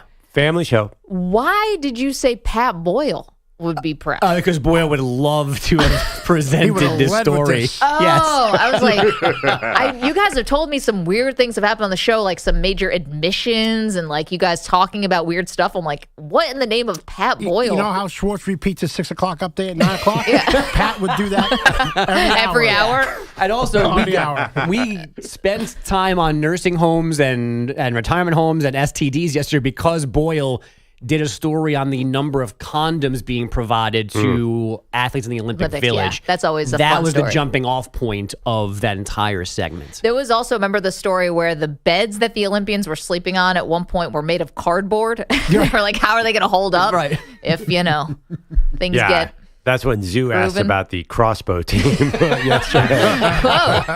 Hey, listen, I'm still fighting to get those 300 million condoms or whatever it was into the old people home. We need that to happen. PSA to all the people out there. We want you.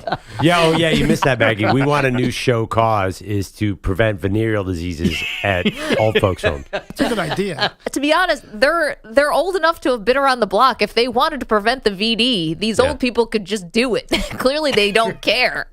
Yeah. They were there for VE, Victory in Europe Day, and they got VD. That's Papa. I'm all for it. Well, this is what you want the cause of the show to be? That's what the new cause is. Rally around it. Who did you donate to for breaking Carson Wentz's poster? You guys the said Boys and Girls Club. That's the opposite. Your next outreach program is the unused Paris Olympic Village condoms get sent here to the nursing homes where people can't behave themselves. I'm sure Like there's an Super Bowl T-shirts for the losing team. Oh, God. I'm sure there's an app for it. What's the place in Florida that's the really famous one? Oh, with a lot of Voyages risque. or something? I forgot what it's called. What? Is it called Voyages? Yeah, you're talking about with the old community, right? Yeah. It's a retirement community. They voyage. Yeah. Yeah. I want to say it's the Villages. Maybe I'm wrong. Maybe about the that. Villages. Yes. Oh, that's like huge, right? It's Yeah, it's basically all seniors. I gotta tell you, when I'm in my 80s, I'm not doing that. See, I'm not, that's what I'm not- saying. I'm not taking an Olympic condom. What about a regular condom? If it's good enough for break-in, isn't it good enough for you? It's good enough Hopefully for- not break-in. What about one of those Leslie Nielsen body condoms? What about Yeah. What if it's signed by an Olympic breakdancer? Frame it. Olympic breaker. I want it signed by a German crossbow expert. Does that get you more in the mood or Hans? Yeah. I mean, my favorite Olympic sport of named both Maya, too. Olympics is that one where they ski with the rifle on their back. Yes. Yeah. Biathlon. Is that still a thing? I think so. I don't know why it was a thing to begin with. I could hang out with a biathlete if you know what I mean. I do. You are. Wow. Wait, what? This is Perloff's dream woman is someone who's skiing while holding a rifle. What? Yeah, she's biathlete. And Honestly, it's also... Okay. There are not enough bells. Obviously, yes. I gotta be honest. If you're skiing in the backcountry and there are wolves out, you really want a woman who can handle a rifle on those skis. Right. You can get away or you can be protected. She's got a gun. How many touchdowns did Walter Payton score in Super Bowl 20? 0. That's correct. Thank you, Pete. Yeah. EJ's at home. He just logged off the Zoom. Not on my watch. Next year when Aaron Rodgers is on vacation in the Himalayas and he gets attacked by mountain lions, he's going to wish that he dated a biathlete. It's weird that he scheduled it during week 3. How did he not know? Yeah. Week 17, I can't show up for the Bills game because I have a trip to Nepal. As long as you bring Salah with you. You told them about it in August. So it's okay. Yeah. But this time it's excused. Send him to the moon. All right. I think that's probably it. Yeah. I mean, I got more stuff. If you want it, it's up to you guys. Let's hold it. I don't think this could be topped. We have Cowboys things to get to. And that waits for no man or woman or senior citizen. It's Maggie Perloff.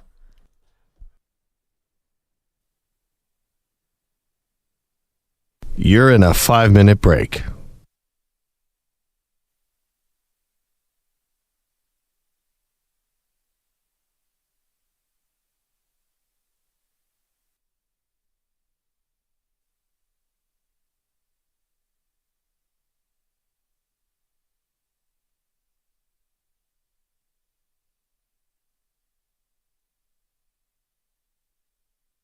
Four minutes, 30 seconds remaining.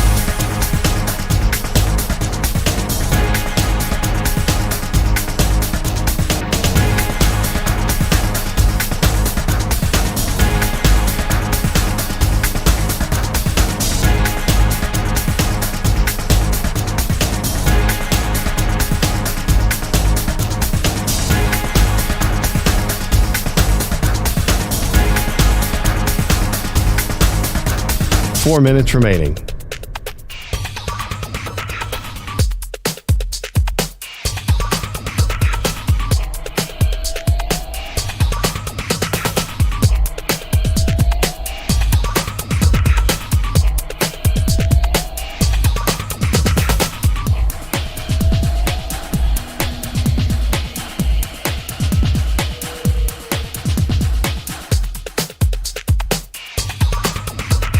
Three minutes, 30 seconds remaining.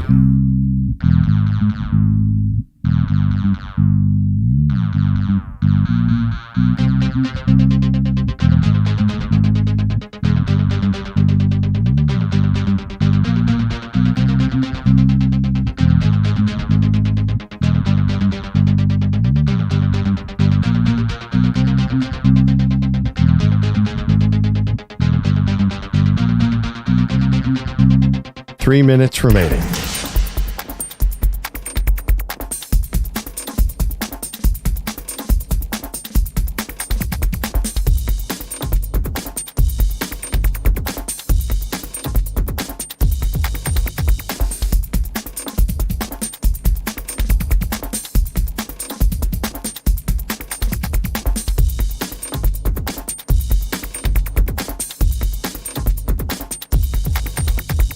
Two minutes, 30 seconds remaining.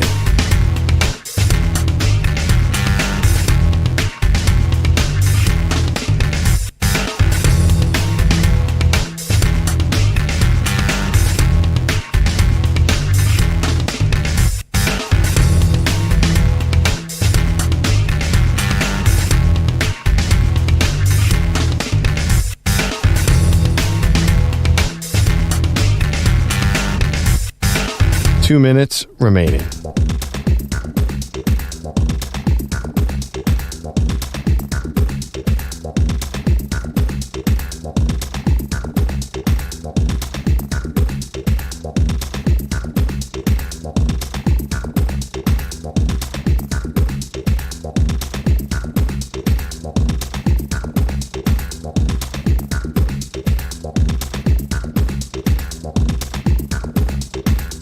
One minute, 30 seconds remaining.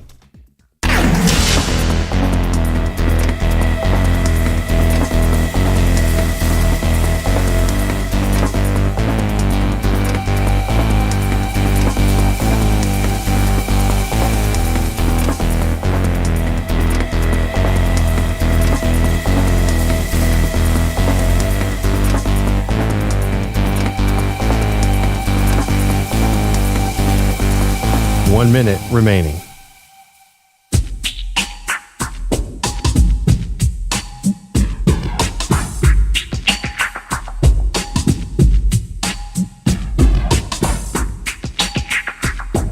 .45 seconds remaining.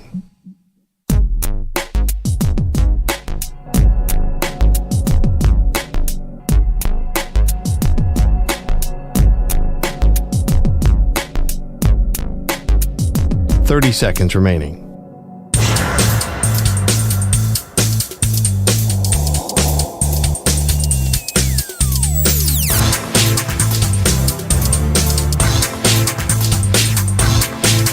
.15 seconds.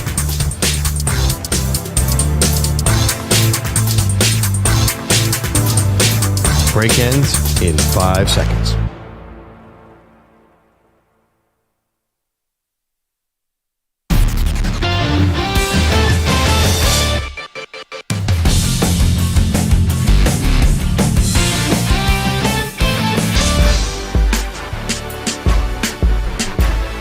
All right, welcome back to Maggie and Perloff. I teased something in the break that got everybody interested. Now, listen, my sources they're not ideal here. Not airtight. One Twitter feed with a blue check mark and 8,000 followers. I have 8,000 followers. It is a college quarterback is dating, apparently hanging out with an actress, according to this website. I got to tell you, if this is true, then he is everybody's All-American. Is this like Miller Moss hanging out with Olivia Rodrigo? It's like that, but not quite. Well, even better than, I think some would say even better than Olivia Rodrigo. Miller Moss and Annette Bening. Bingo.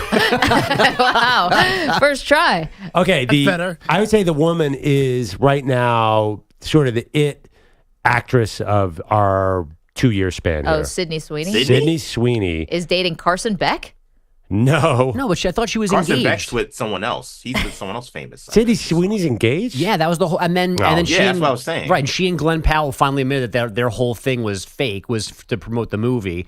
And she's been engaged the entire time. I told you this was a bad tweet. If there's a fake engagement... But who's the quarterback? Now I still need to know. So, according to Penn State Nittany Lions Happy Valley Insider, which I assume is now at Penn State rivals, everything's checking out with me. Drew Aller and Sydney Sweeney have been quietly hanging out this summer. What? I mean, that's just not possible. She's in State College, Pennsylvania. You didn't think none of that sounded weird to you? I told you it was not verified, but it went viral yesterday that Drew Aller and Sydney Sweeney are hanging out. Yes, there is a picture. There's a picture of two of them. They're not both together. From the internet. Two separate photos. One of him in a football uniform and her just a stock photo. They didn't even try to go as far as Cap does and put one of their faces on a different person in the same picture. They just smushed two pictures together. Because Cap knows that would be really problematic. I mean, I'll be honest. Sydney Sweeney's 26. He's 20 years old. This is not happening. Come on. By the way, if you want a fake engagement, the best person to do it is Sydney Sweeney with any guy. Yes. I think any guy would sign up for that. Yes. Well, yeah, you're going to get clicks just putting her anywhere in the vicinity of your social media post. Bro, you also fake or real. I told you it was likely. Yeah. I told you it was likely a fake report. This might be two in a very short window because you thought that Jordan Poole Warriors won and backstory was real too. You fell for that tweet. Oh, first of all, everybody fell for that tweet. Did they? Yeah, a lot of people. If it gets, I'd say 30,000 retweets, then I think it's a fun story. Okay. Not bad. Let's get to our Cowboy Quickie today.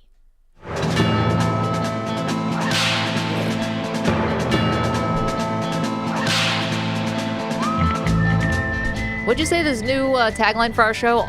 Abrupt transitions. Drastic transitions. I did not want to do that on air. You guys forced me to. And you have to admit, you're going to think about this. And Drew Aller, by the way, handsome guy. I never realized. I'd never seen him with his helmet off until this story. Did you hear he's dating Sydney Sweeney? This is how rumors get started. No. It did say dating. It said quietly hanging out with. Even better. Like him in his dorm room and her in L.A. Okay, Cowboy Quickie. Check in on the Dallas Cowboys daily. What's up? So, okay.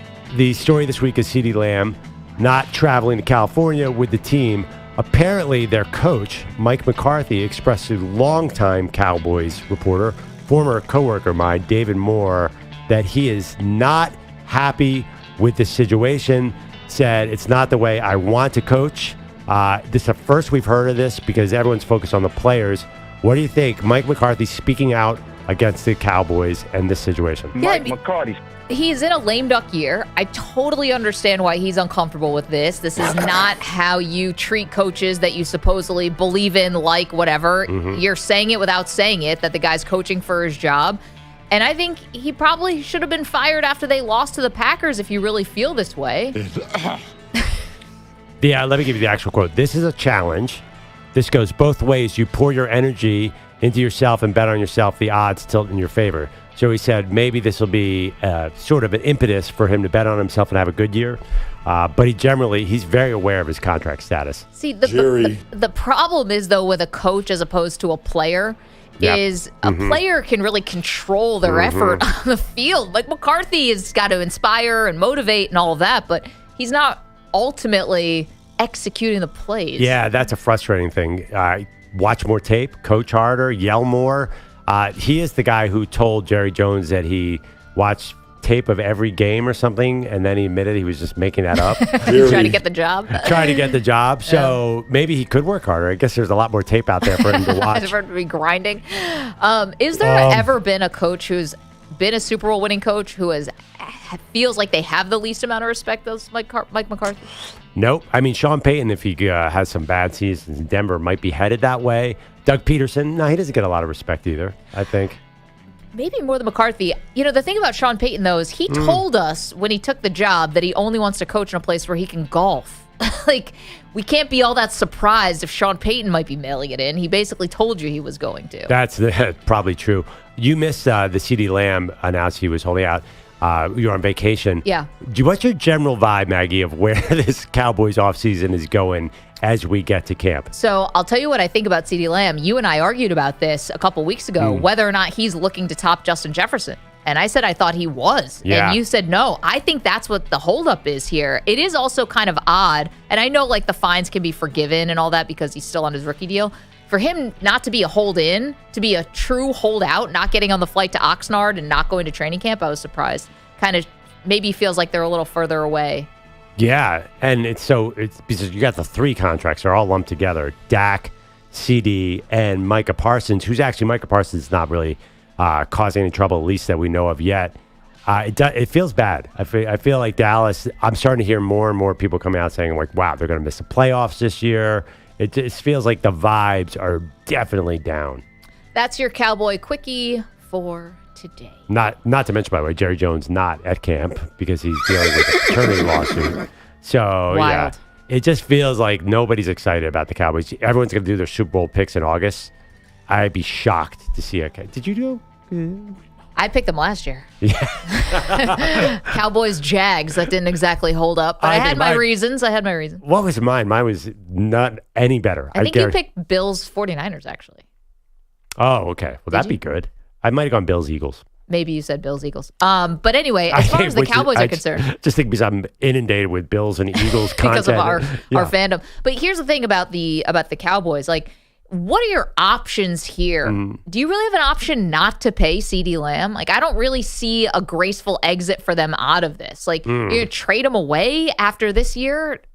Or, no, you'd franchise tag him, and then if he's already shown you that he's going to hold out. I assume he's going to come back at some point, right?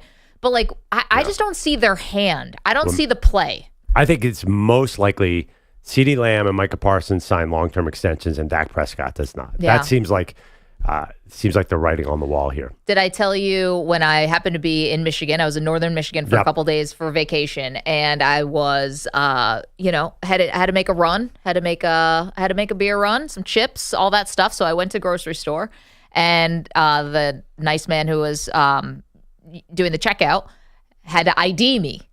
Looks down, sees my license, looks back up, looks back down at my license, looks back up, and just goes, "How do you think my Cowboys are going to do this year?" Which was very, very cool. And I appreciated that. We had a nice Cowboys conversation, and he said, "I can't wait until we're done with Dak."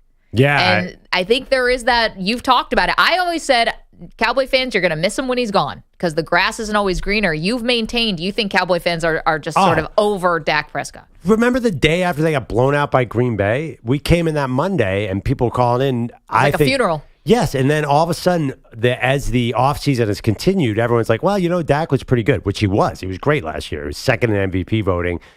I thought it was weird. Like, everybody forgot that everyone was down on Mike McCarthy and Dak after last year's playoff. I mean, I understand if they do not want to sign him for $60 million and let him get the free agency, I understand what they're thinking. He's the longest tenured starter in the NFL, and he hasn't gotten over the hump. I'm a big fan. One thing about him, he's 31. He's much more effective when he moves and runs, but then you get an injury risk with an older quarterback. Oh, I get it. I mean, he was in the boot just because of the scar tissue and trying to keep everything in when he went on the boat trip. But here's the thing. I have not heard yet a great option to replace him. And you say, Maggie, you got months. This could all happen. They could find a replacement.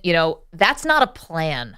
And that's where I'd be worried if I'm a Cowboys fan. Who is actually going to replace him? And if you're telling me Kirk Cousins, what's the difference? He doesn't win playoff games either. It's not like he's got this robust playoff record. I'll give you some. How about Matthew Stafford until yesterday? Okay, you're talking about guys who aren't moving around very much because of injury. I mean, Matthew Stafford's taken a lot of bumps. What if I gave you Aaron Rodgers? But he's on the Jets right now, so I don't know. Right now. I don't think Rodgers is going to be available, put it that way. And also, Rodgers would not enjoy the same type of sway and pull that he has over the Jets, where he can get his friends signed. He not going to have that kind of sway with the Cowboys. What is the plan? Say they lose a wild card game again this year. They keep Dak Prescott. What's the plan there? What is that plan? I think you end up firing McCarthy, and you probably bring in Belichick. So you think whoever. A new coach with Dak can get you over the hump, a hump that you have not been able to get over since 1995. I think you could argue that's not a plan either. Well, I don't think Dak did not play well against the Packers, but is he really been the reason that they have not been to the Super Bowl? No, honestly, that Packers game was on the defense, specifically the run defense, which they have to fix. I agree. Dak's a great player. It's just a hard situation, Dallas. I'm not sure continuing the way they're doing it is going to work.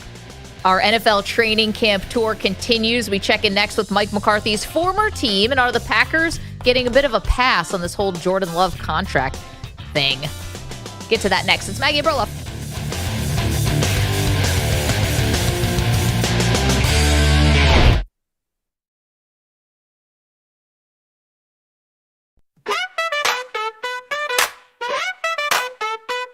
Big Zoo's got a secret, it's not hard to tell. He loves the Golden Girls, they're his bombshell. From plans to Dorothy Rose to Sophia, his heart's in the villages, living the utopia.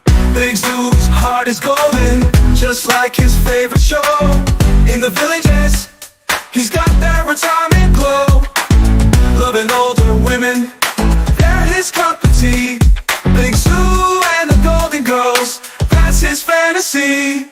Every episode, he's laughing out loud. In the villages, he's feeling so proud. Older women with stories, wisdom in their eyes. Big Zoo's living large, no surprise. Big Zoo's heart is golden, just like his favorite show. In the villages, he's got that retirement glow. Loving older women, they're his cup of tea. Big Zoo and the Golden Girls, that's his fantasy. He strolls through the villages every night and day with the Golden Girl spirit leading the way. From shuffleboard to bingo, he's got it all. In the land of retirees, he stands tall. Big Zoo's heart is golden, just like his favorite show. In the villages, he's got that retirement glow. Loving older women, they're his cup of tea. Big Zoo and the Golden Girls, that's his fantasy. So here's to Big Zoo, with his golden grin. In the villages, he's living the win. Loving older women, and the Golden Girls too. Big Zoo's got a heart forever true.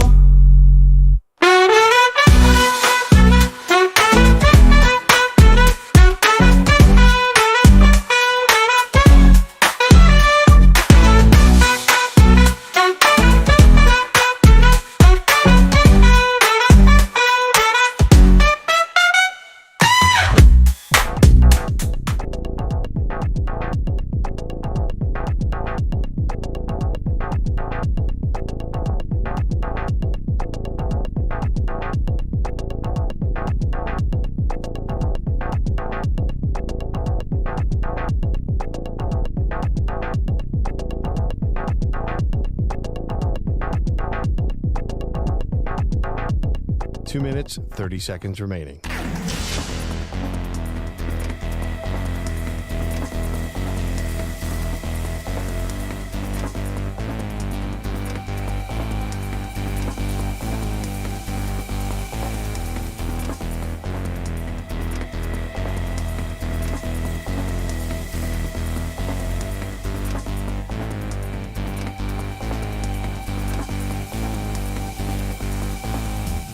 Two minutes remaining.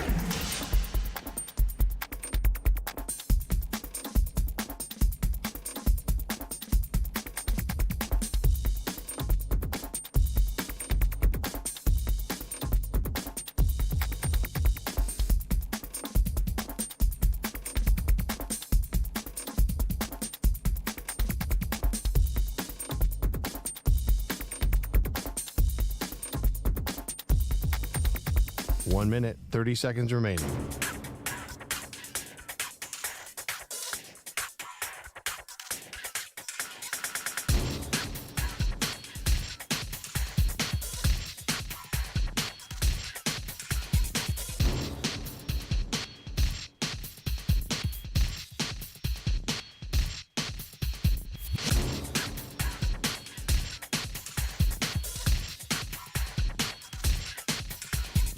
One minute remaining.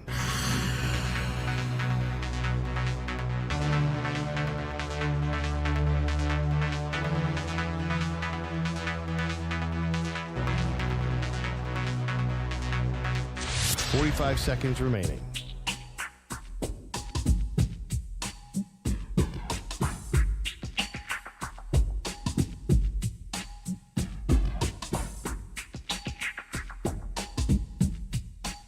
Seconds remaining.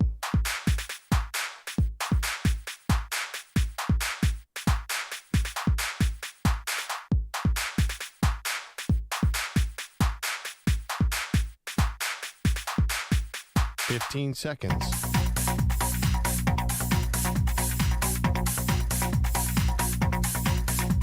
Break ends in 5 seconds.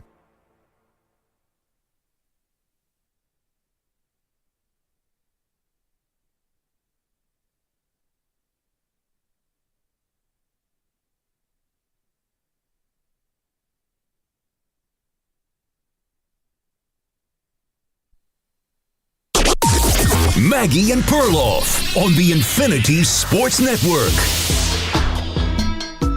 So bizarre that two quarterbacks right now are not fully practicing at the start of training camp because of contract stuff. Hey, welcome to the show, Maggie Gray, Andrew Perloff. And Perloff, I know that quarterbacks have gone into camp being unhappy with a contract or waiting for the extension. I don't remember them not practicing, though. This is very different because of now the new hold in where you essentially go to practice but you don't participate. It's created this sort of middle lane for guys who are upset with their deals. But I think this is a complete and utter failure by the Packers. Now, I don't know how long this is going to last. Tua is one of the quarterbacks who's sort of half participating. Jordan Love is not participating. Let's put Tua to the side because he's got injury history and there's a whole lot more in the sauce there. Definitely. But for Jordan Love, you have so obviously committed to this young man who you've been grooming and developing into the guy you only hoped he would be. And then he showed you he is that guy, and you were within like an eyelash of making the NFC Championship game last year. You've had months to figure this out. I just don't understand. It's crazy to me that Jordan Love doesn't have this deal done and is not practicing right now. Wow, just keep in mind a couple things. This is the Green Bay Packers. They are not your normal team. They don't have an owner. They don't have like Hard Knocks Giants. John Mara's not going to walk down to the office. Right. They play hardball. They played hardball with Aaron Rodgers, and they have to make him the highest paid quarterback in the NFL probably. The details at this level of contract are probably pretty important. Like every little detail here means they have to cut some outside linebacker next year. So they're probably trying to get every little advantage they can out of this because otherwise they have to build a team around this $60 million. He's going to become the highest paid quarterback. But I just get this vibe, and tell me if I'm crazy, Maggie, that there's nothing to see here. The Jordan Love looks happy. Brian Gutekunst, the GM, came out there and said, we love Jordan Love. We're working on this. We're right there. Adam Schefter reports that they're on the doorstep of a doorstep of a deal. Don't worry about this. Everybody has these positive vibes. You're right. I can't remember a quarterback holding out either, but nobody seems to be worried except you. Well, I got back from vacation. I'm like, wait a minute. Jordan Love's not practicing? What is going on here? First of all, if you are going to make him the highest paid quarterback, you realize the water you're swimming in, it's deep water. You've been through this before with Rodgers. You've been through this before with Favre. You understand what this is. I mean, you're saying the details are all really important. I think at some point, don't you have to say, all right, we get it. Like, we're going to have to make him the highest paid quarterback. And by the way, we're cool with that because we were right. Like, we're right. We were right. Right. And I just think to let it go this long, to me, it's just an unnecessary hiccup is what I would call it. Is it going to have an impact on the season? Probably not. Although you mentioned Schefter said they're on the doorstep. I also heard Schefter say, maybe a little tongue-in-cheek, the time to start panicking is Labor Day. I'm like, Labor Day? That's forever from now. That's fine. But is he not going to practice until Labor Day? Well, that'd be wild.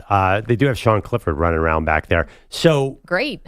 Yeah, but you say, you're sort of painting a picture where the Packers might as well get this done, right? Like, just give him what he wants. But at this level, like, they really need to think about team building. Like, this is not a team that wants to use 40% of their cap on one player. They're just like everybody else who has to pay a quarterback. Yeah, but this is the most quarterbacks ever gotten. And no, they're not like everybody else. They are much smarter team than everybody else. Well, I would say they're not the Jags. No, the challenges, though, are just like everybody else, right? Every team who is lucky enough to have a franchise quarterback who happens to be ready for a new deal is always trying. Look what the Cowboys are trying to do. What are they trying to do? They're trying to maybe not pay Dak Prescott. Well, then you're going to lose him.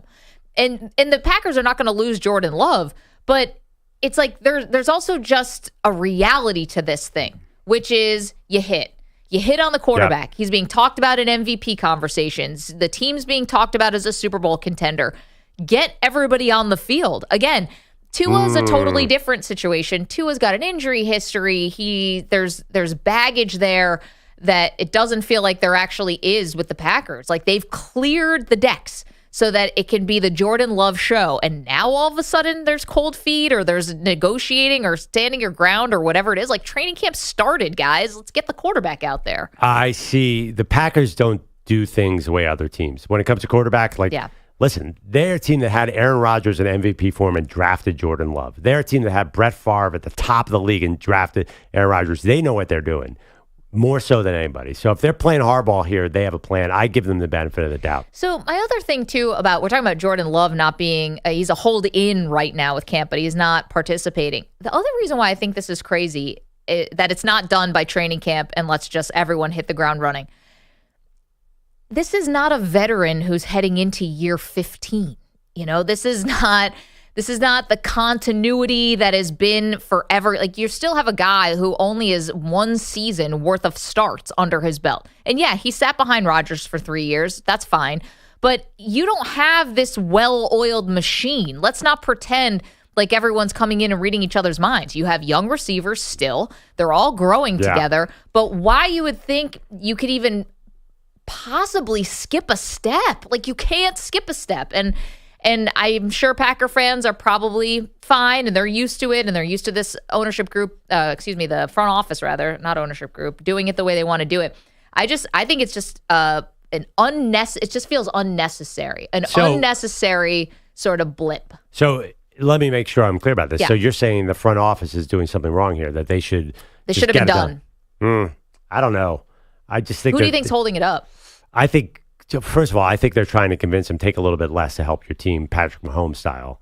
And I think for some reason he's not doing that. But I think the public pressure is like you're the first here, but I think other people are going to be like, dude, what are you doing? You're the quarterback. You got to get out there. I think he's going to fold.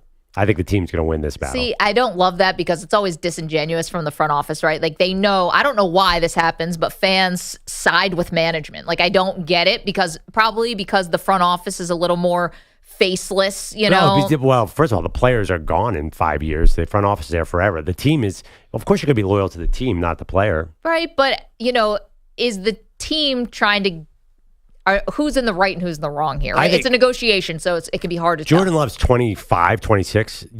If I'm Jordan Love, I would take $3 million less so you can sign a wide receiver. I definitely would. I mean, I know that's $50 million in Green Bay. That'll last you your lifetime, your kids' lifetime, your grandkids' lifetime.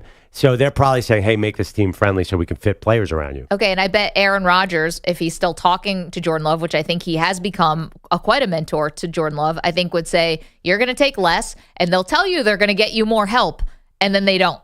And they never did it for me. And eventually, they're going to ship you out the door like they did with me. And hopefully you make some really great memories along the way, and you'll have that.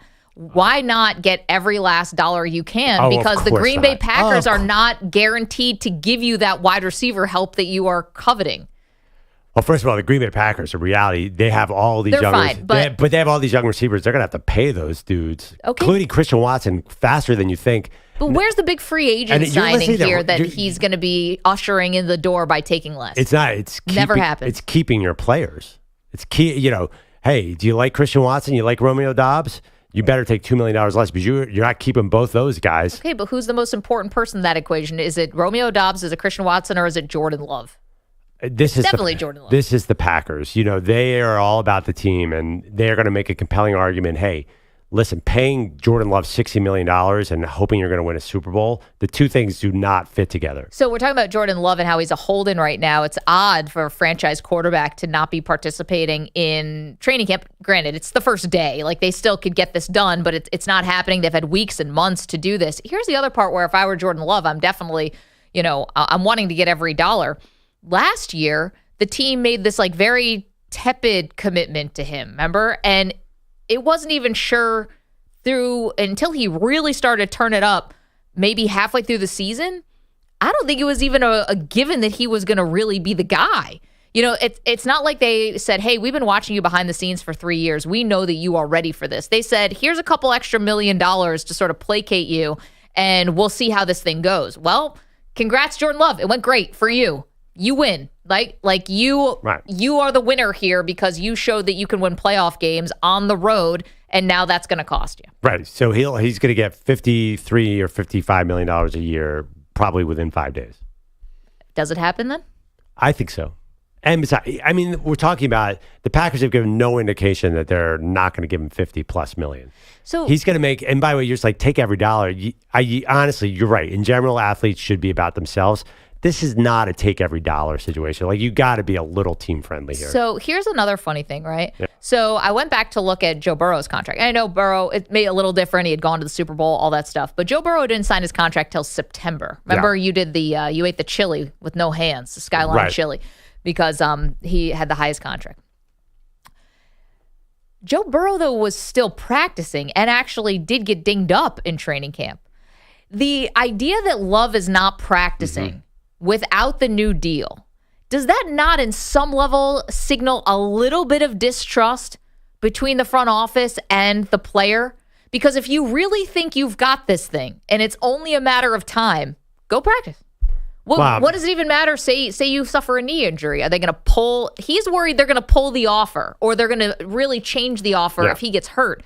That's very different from what we've seen in the past with teams and quarterbacks who are in a contract negotiation. Well, also, too, his contract's a little different than I think a year past where Joe Burrow was. Also, Joe Burrow had been to a Super Bowl.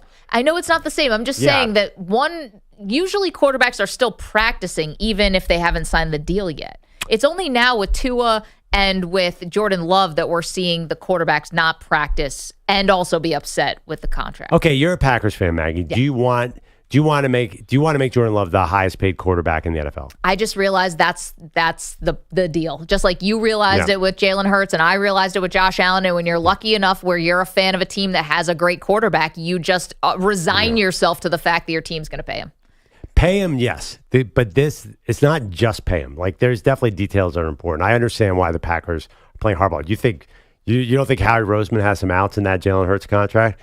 Watch out. Okay, well, then they could have done that. They dumped Carson Wentz really fast. I worry about Hurts, too, because Howie was brilliant and set it up to where he can draft a guy and watch out there. Just saying. That's why I'm sure the Packers are doing the same thing and be like, listen, teams are nervous. They don't want to commit for years and years and years to gigantic salary cap percentages. That's the bottom line here. So they're playing some hardball. But I'm with the majority here right now. Nobody is seeing a 4-alarm fire. Everyone's like, he's a nice kid. It's a nice team. Everyone's kumbaya. He's holding in. I just can't turn this into a controversy yet. You don't think it's odd that a quarterback is not practicing in training camp because of their contract? Nothing to see here. I think it's fine. We've literally never seen it before. I can't remember a quarterback not practicing. I would check that. I'm not sure that that's never happened. Not with a franchise guy. I mean, nothing's coming to mind. Maybe I'm wrong. 855-212-4227. Do you see a lot of panic coming out of Green Bay? Yeah, but they always have a poker face up there. Do you see fans panicking?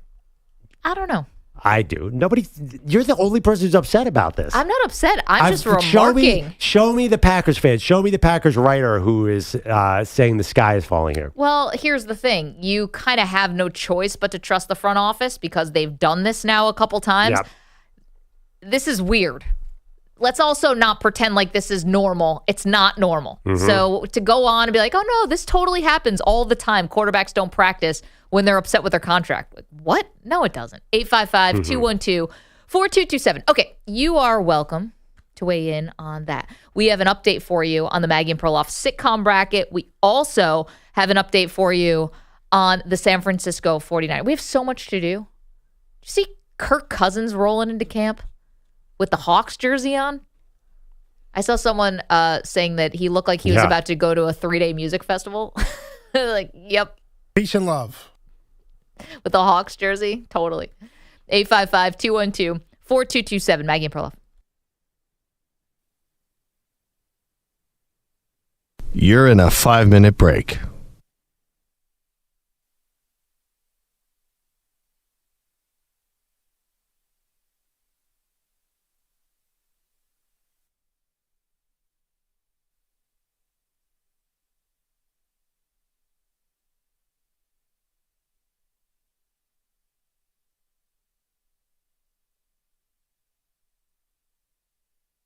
Four minutes, 30 seconds remaining.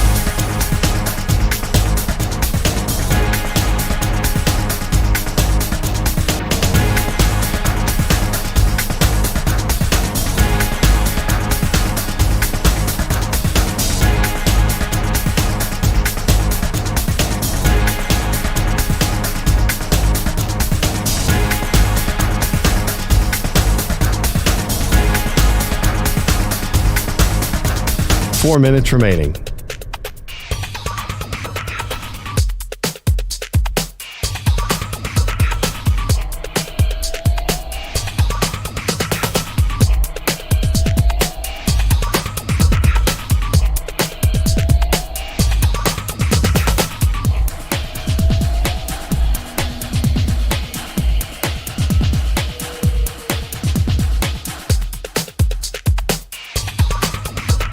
Three minutes, 30 seconds remaining.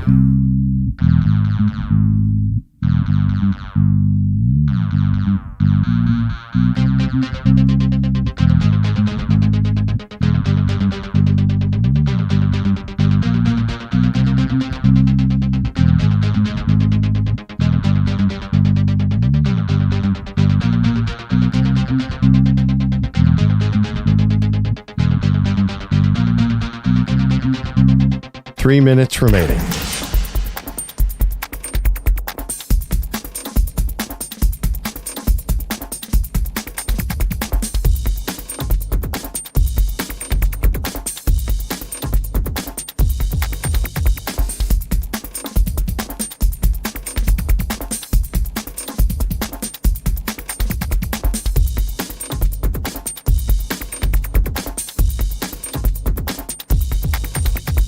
Two minutes, 30 seconds remaining.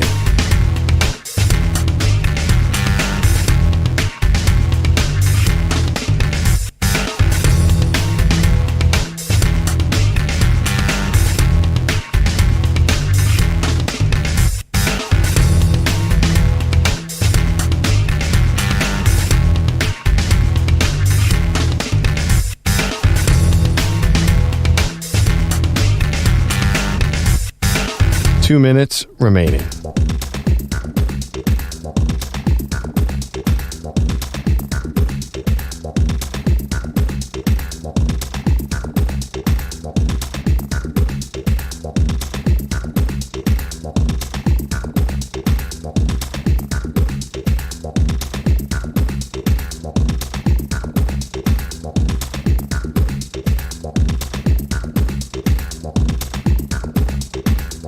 1 minute, 30 seconds remaining.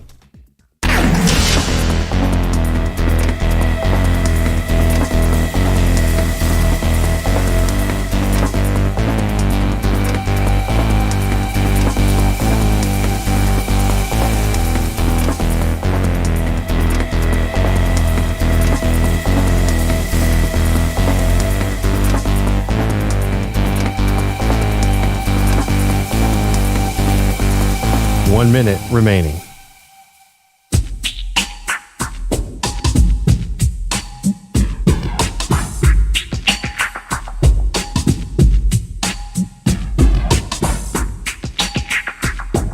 $45 seconds remaining.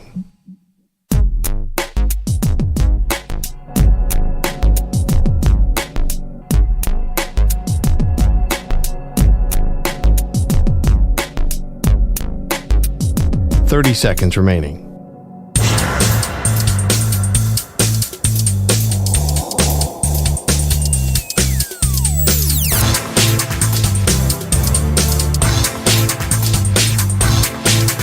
$15 seconds.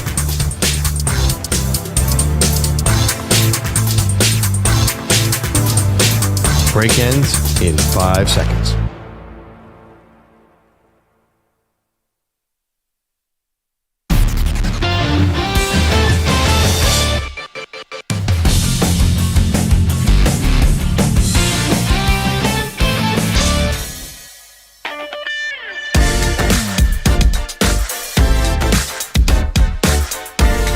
Maggie Gray, Andrew Perloff. Controversy brewing on the Maggie Perloff sitcom bracket. Of course there is. Can't get through a day around here. What's happening now? Some kind of major controversy. Another tie? Well, no. Right now, you can still go vote, by the way. Let me just get you the updates in 1 second. All right, in the Cheers region, we have 2 more slots to fill before the final 4 of the Maggie Perloff sitcom bracket. We started with 64 sitcoms. We're almost to the final 4. In the Cheers region, Cheers is just destroying Friends right now. Destroying. 62% to 38%, so I'm surprised by that. And MASH has now made a comeback. They are now leading Curb Your Enthusiasm 53 to 47%. First of all, I guess more of us were right about Friends than wrong, which is they've made it this far, which is kudos to them. Mm-hmm. But now they're just... now the true colors are being shown about how much people maybe I disagree don't love Friends. It's all a matchup thing. I mean, Cheers could be the eventual winner. It's Cheers. It's the Cheers region. When I think of sitcom, what's the iconic sitcom? Like, if you think of what's a sitcom, Cheers is maybe the first name that jumps into my mind. So Friends could be the second best show in this bracket and lose this. So the other controversy that's brewing is who is the worst character on Friends, of which I said, without a doubt, Phoebe is the worst character, but Ross has really taken the lead as the worst character on Friends. So you can go vote all those polls. You can't compete with Ross. You knew that. Even you admitted that. You're like, I find Phoebe very annoying, but you're like, Ross barely counts because nobody likes Ross. I think Phoebe, I said, was the worst character ever written on television. Stand by that. Okay. Yes. I mean, Urkel's funnier. Seriously. Definitely. At least Urkel had a line. Thank you, EJ. Yeah, right. At least Urkel had a rhyme. Wall Street Journal's Joe Flynn came on. He was shocked that we had Family Matters as a high seed. Well, he said, listen, the whole thing with this is there are levels of shows. Like, obviously, Family Matters was not trying to be like this intellectual humor. It was like silly, like, what do you want out of a sitcom? Do you want Three's Company like Bilotti? Yeah. Do you want like highfalutin humor like Frasier? Yeah. Like, so it all depends on the audience. I think it's really hard. This is such a personalized thing, and everyone keeps getting mad about these sitcoms, but hey, you like what you like. That is true, and so you can still go vote. If you're wondering about the other half of the bracket, the 2 sitcoms that have already moved on to the Final 4, that would be number 1 seed Seinfeld and the number 2 seed The Office, which took out The Simpsons in a bit of a controversy. I'm not so surprised about that because The Office is streamed everywhere. Everyone watches. A little more recent. Simpsons, it's probably going on too long, maybe 26 years too long, but it's still, it's iconic. It's sort of Family Guy, all those shows, South Park, they all owe it to The Simpsons. Very true. Andrew Bogish is here with headlines. We shortchanged you last hour, Bogish. What do you have for us this hour? Once again, guys, dark times at Yankee Stadium. Those Yankees began this season 50-22. They are 10-22 since, thanks to last night's 12-3 shellacking from the Mets. Nobody's having fun. Not even Susan Waldman on WFAN radio. What's that purple thing called? That's Grimace, the McDonald's mascot. Okay, well, I don't go to McDonald's. Yeah, so that was like the Mets rallying cry. Okay, so Grimace or somebody is wandering around. Oh, it's just a regular person. It's a Mets guy. They're taking pictures. He's got that purple thing on. Okay. He just ripped it off, that costume. Pitch. Oswaldo Cabrera batting from the left side. Well, it's 85 degrees. He's got this thing on. I mean, the only thing she didn't do is eat Burger King in his face. What? To be honest, that though, purple thing? And I can say this as a Mets fan, most of us would be mistaken for Grimace. Well, okay. But Grimace has been around for a long time. Does she know the Hamburglar is? I would hope so. And Susan lives here. And like Grimace has been annoyingly connected to the Mets now for like 2 months because their season turned when it threw out the first pitch before a game. And Susan just met Grimace last night. She doesn't have to go to McDonald's. I mean, Grimace has been all over the place. Since Grimace came out, I don't think I've went to McDonald's. so I mean, you cannot but go Grimace was around in the 80s, I think, or the 90s. It might have been the 70s. Yeah. Maybe it's a flex from Susan. It's like, I don't even know who that is. McDonald's, huh? Well, if he was the Yankee mascote, though, she'd be in a Grimace costume in the booth next to Emmanuel Barbari. Roger Clemens. There's a famous line in The Simpsons, he's already dead. It's because Homer beats the Hamburglar to death. And someone goes, he's already dead. So those McDonald's characters are iconic. They've been around a long time. It was a McDonald's French fry you got in a kid's meal, and it folded up into a Grimace or a hamburger. Right. Yeah. Mm-hmm.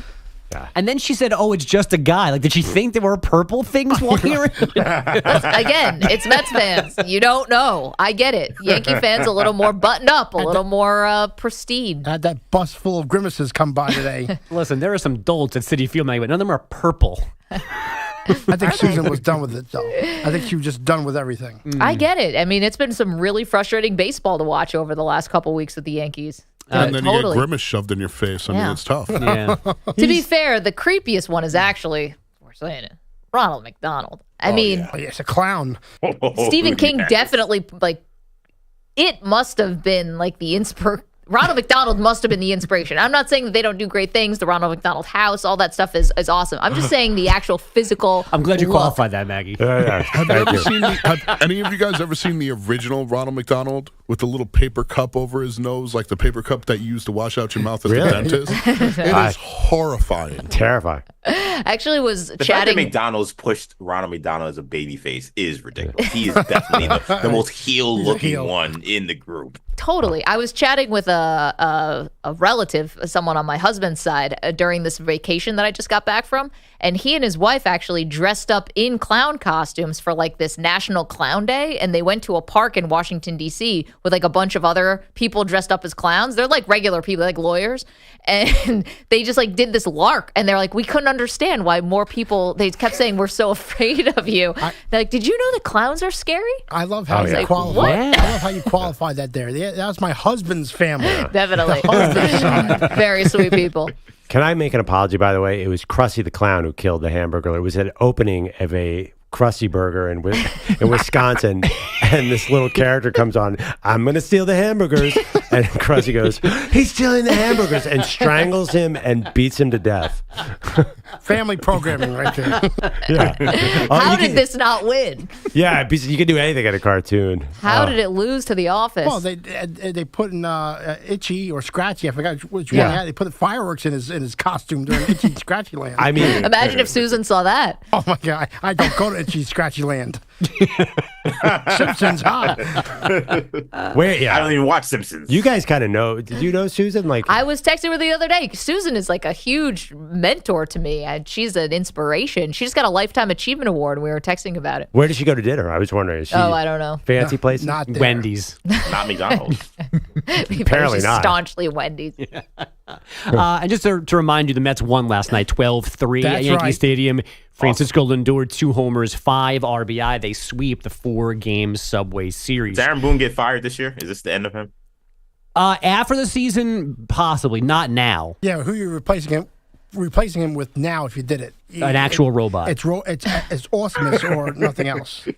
I mean, the guy who would have replaced him is in Queens right now, doing his damn thing. Oh, Rob Thompson down with Philly, who was their bench coach forever. Yeah. They could have hired him. Mendoza was right there under their nose. They could have hired him. Didn't do it. Stuck with Boone. Even the manager of the Astros. Why am I blanking on his name? He was a Yankee guy, too. Joe Espada? Oh, Espada, yeah. I was like, AJ Hinch? Yeah, I don't know. But now it's going to be, wasn't there an idea that if Boone goes, then Cashman goes? The general manager? I don't know if that's necessarily true. I've always said Brian Cashman is kind of like Tom from Godfather. It's like he's not part of the family, but he's part of the family. Like he's not a Steinbrenner, but he might as well be. Agreed. Giants pitchers no-hit the Dodgers for 6 2/3 last night. The first 5 of those innings came from lefty Robbie Ray. It was his first big league start since Tommy John surgery last May. It definitely was a long journey, but definitely very thankful and excited to be back out there today. The Giants won 8-3, ending the Dodgers' 5-game win streak. Mike Trout's back in the Anaheim area to have his knee checked after one minor league rehab game. He left that one after 2 innings on Tuesday because of stiffness and swelling in that knee. Angels manager Ron Washington did say yesterday Trout was feeling better the morning after. Kevin Durant continues to practice with Team USA and continues to talk like he'll play Sunday's Olympic opener against Serbia. KD skipping their entire exhibition schedule because of that calf issue. The Olympic men's tennis bracket came out this morning, and we could get Novak Djokovic and Rafael Nadal in round 2 on clay in Paris. Question, by the way, is Kevin Durant going to play and be part of this team without practicing? Why are we keeping up this ruse? Wait, what do you mean? Holding out. Well, he's keeping it up because I don't know if you saw, Brian Windhorst said Kevin Durant is mad at me because I keep talking about the fact that he's injured and he might not be able to play. So it's Kevin Durant keeping up the ruse. Yeah, I mean, he didn't play in the exhibition games. Is he just going to want 20 minutes with this team? I don't know. It feels like we're all just sort of playing along with this weird Kevin Durant Olympic fantasy. Olympic cosplay, yeah. But he already has a gold medal. If you're the Phoenix Suns, how do you not come in and say, hey, this is over? This guy just had an Achilles tear that started from a calf injury. And I feel like we're playing deja vu all over again from the finals in 2019? He can't play in this. He shouldn't. Well, they kicked Kawhi out, and they let Durant do whatever he wants. I think they have until Friday if they wanted to make a roster change. But after Friday, if he can't play, he can't play. And I don't think they can replace him in the tournament. I think the correct answer is anyone but Jaylen Brown. Clearly, he's not making the team.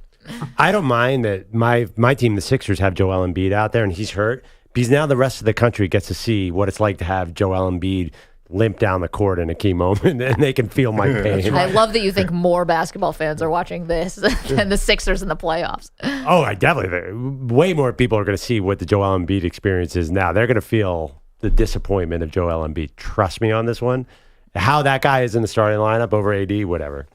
Anyway. Suns owner Matt Ishbia says he would love to bring hockey back to the Phoenix area, but there's no indication he's had any actual talks with the NHL. As we all know, the Coyotes are now the Utah Hockey Club, at least for the coming season, as they have moved on to Salt Lake City. I don't like hearing that. Yes, Pete. I don't like hearing that at all. The team just moved. Now, let's bring him back. No, not bring him back. They're not coming back. But remember, they did this weird thing where they moved them, but the coyote, the essence of the Coyotes, is in the freezer in Phoenix, Goes and then to the Coyotes. The NHL Coyote essence sounds like it's that Aaron Rodgers thing. Yeah, it sounds like a rejected perfume. So the guy who had the Coyotes had the right to them for 5 years, but then I think they just stripped him of that because he continues to suck. So maybe Ishbia could bring a team back, call them the Coyotes, but they wouldn't be the Coyotes. They're in Salt Lake City. Here's a word to Gary Bettman. Maybe you should vet your owners a little better. Thanks, Pete. Finally, I assume our friend Kay Adams gets paid very well to host Up and Adams on FanDuel TV, but this is not what she signed up for. This is a recent chat with Niners defensive back Deommodore Lenoir. My smoke detector still go off right now. I'm hearing it. Yeah. Is that your smoke detector? Yes. I don't I didn't switch the batteries. I don't know. Maybe I'm doing it wrong. Tiamador, were you sleeping with this going like? Well, I don't understand. I didn't hit Swift so hard, I don't even hear it. You're telling me you slept an entire night with that noise in the background? How many nights? This has been going on since last season. It's been good luck, so I just let it go. Like I've been playing good so far the whole season. I just, I'm kind of superstitious. Like, are you joking? I do the same thing. No, I'm serious. Where are you right now? Like where? Santa Clara. You're in Santa Clara, and you're there often, and you're telling me that you haven't changed the battery in your smoke detector in over a year? Yes. And you don't even hear that? Like, I don't even hear it no more. And it's because you're superstitious. Superstitious. Diamador, this is the crazy. I've done a lot of crazy things. I've heard a lot. This is the craziest thing I've ever heard. I literally want to scratch my skin off because I keep hearing this noise, and you don't even hear it. Like for games, I listen to the same songs. I'm very superstitious. That's not the word. Give Kay the Pulitzer, man. She got to the bottom of that because that was very confusing. She asked all the right questions, all the follow-ups. Well done. Journalism's not dead. Way to go, Kay. Wow. What is wrong with this guy? I don't know. And I thought it was hilarious that it's like the detector knows what's going on and it picked the right points to beep. It's always in like an open space. It gets louder for impact too. It's like the detector was a person as well. Does it ever just die? No, I don't think so. It just beeps forever. It's probably good. It's probably good that it doesn't die, right? Like it's a good thing that it still at least beeps. Fair. I can't imagine anything more. I'm with Kay on this one. Like, it would make my skin crawl. Yeah, we've all lived it. You cannot not address it. Yes. Like you have to go and do something about it. Most people pull it out of the wall. And throw it out of the house. Right.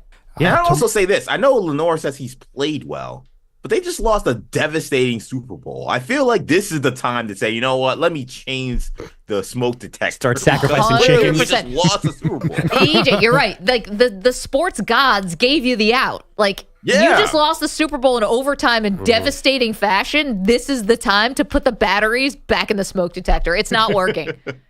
The superstition's not working. You might want to burn things down at this point. Clear the juju. Like, come on now. Lean into the smoke detector, right? Light a fire. He changes that smoke detector. Kyle Shanahan knows the rules of overtime this year. Guarantee you. I like how Up and Adams has turned into this old house. What is that, linoleum? Tomorrow we learn Joe Flacco will teach us how to change a light bulb. Also, we lead at that. Man, I can't even have, I don't know if you guys are like this. If there's like a clock that has a second hand that ticks loudly, I can't sleep. Well, I think everything is my house falling apart. Like, oh, that's water dripping. Yeah. The AC sounds odd. What was that noise? Did something just fall? Wall caving in. That smells like something. But you don't get scared like, oh, is this a home invader? It's more like I have to fix this? No, the home invader is like mold or slow burn. Yeah, exactly. Not another human. I get fire. I get scared of the suburbs. You ever see that movie where the strange people come and knock on your door in the house when you're out in the country and they're going to kill you? Like every horror movie? Yeah. It's either that or the house is alive, weirdly possessed, and the house will kill you. There's one particular one where there's just you're in a country house and there's a knock on the strangers. Yeah. That is, Zoo, you know what I'm talking about. That's the worst nightmare. That's why I live in an apartment. Like, we could get robbed and killed at any point, but it's going to be like the isolation of being out there scares me. Then you have the money pit, which with Tom Hanks and Shelley Long with the house caves in. Yeah, that's not a horror. Well, it depends on what kind of horror you are. That's horrible to me. Bilani, that's my wife's favorite movie, by the way, of all time. Really? Yes. She thinks it's so funny. Early Tom Hanks. It's quite different than The Strangers. Tom Hanks wasn't in that one. Literally could not be a more different movie. Same. But that movie would have a smoke alarm that never went off, like Lenore. So good callback, I guess. That's one damn big llama there, as Aaron Rodgers said. Is this how this works? Do I get to do the trivia now? Did you ever see The Money Pit? Tom Hanks. How about The Man with One Red Shoe? Oh, love that movie. Underrated. Got panned. See? Lori Singer? I have some yeah. knowledge. Let's go to another question. Who's the oldest NFL Hall of Famer to be inducted? Oh, yeah. I got with George Blanda. No. Oh, that's what I was going Great to say. guy. No. Oldest? What do you mean oldest to be inducted? Oh, is it a coach? I No, think- you said player. I think at the time. Oh, right. Blanda made it really recently. Oh, I don't know. I don't know.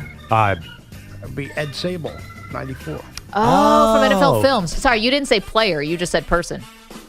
Said oldest NFL Hall of Famer. Hall of Famer. That's Yep. but that Trick guy question. in Omaha who wrote these questions, that's a good one. We need another one to clear the palate off that. All right, who has the nickname the Minister of the Fence? Reggie White. There you go. I'm going to call party foul there. Maggie, the rule is Pete's got to call on you. Oh, I'm sorry. I'm new around here. Yeah. I He came broke off down- vacation today. You got to give one more. Right, I'll give you one more. In 1979, which actor showed up to a Denver Broncos game to perform with the team's cheerleaders? Maggie. No, it was Perloff. Oh, Perloff. Lonnie Anderson. No. Bogus. Bo Derek. No. Is it somebody from your BIT? B. Arthur. Suzanne Summers. Getty. No, he's not a BIT. Not Suzanne Summers. No. I think you're in the wrong church on this one. What actor? You said actor, male or woman? I said which actor. Oh. Oh, which who would perform? In 1979? Tom Hanks. No. Actor who would perform? Robin Williams. Yes. Oh, Mork wow. and Mindy. Right, they had a Broncos tie-in. Darn it. All right. That is by the way, there's some mad genius writing these football trivia questions. Can we have more Minister of Defense ones? They're a little easier to get. Yeah, I told you, Meg. I told you it came in. Like, these are questions that a lot of people did not get. There was one yesterday. Which logo faces the wrong way? We spent about a half hour, me and Bogus, arguing about that.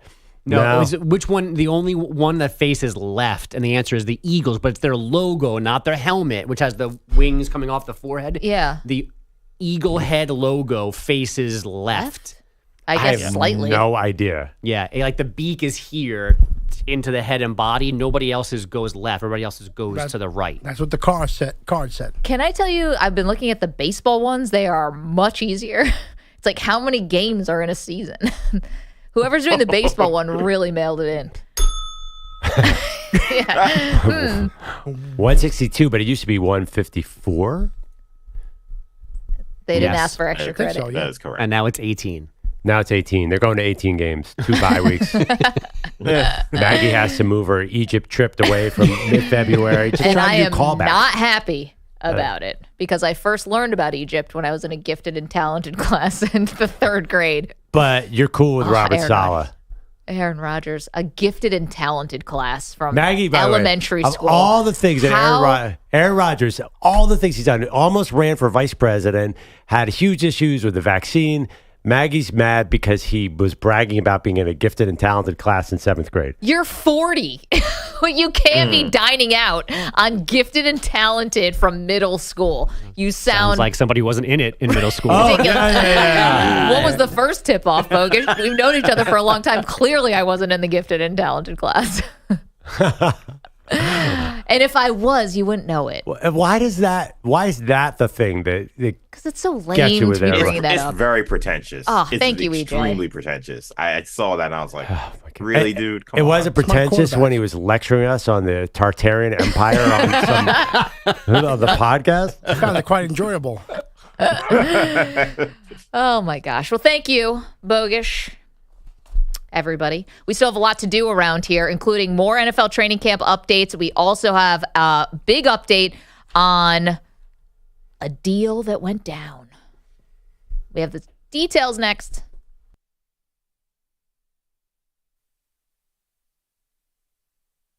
You're in a 5-minute break.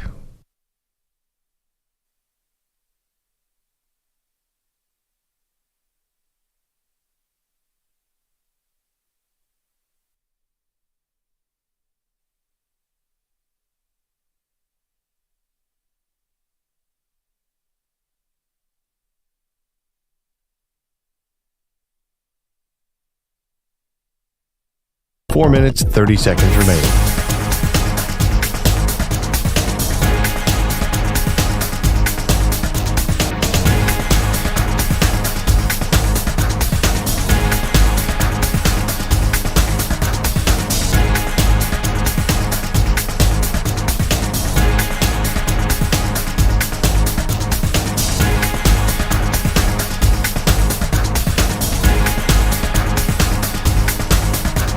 4 minutes remaining.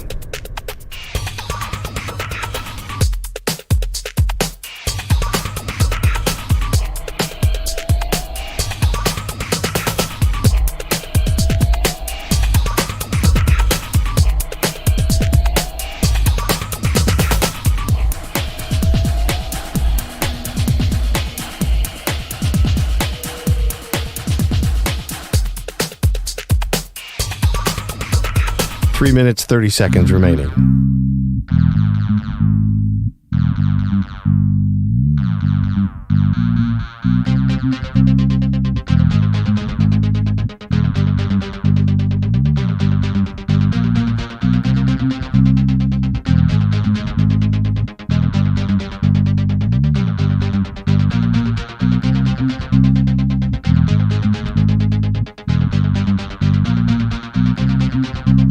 Three minutes remaining.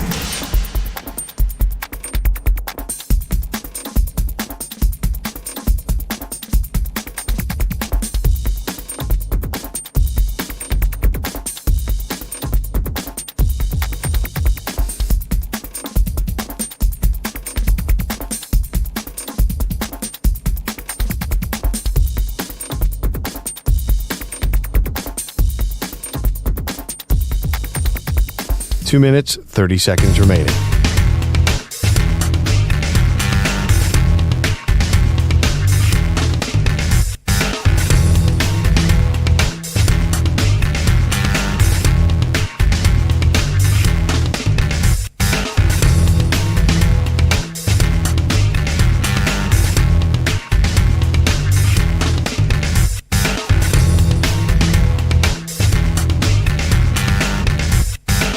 Two minutes remaining.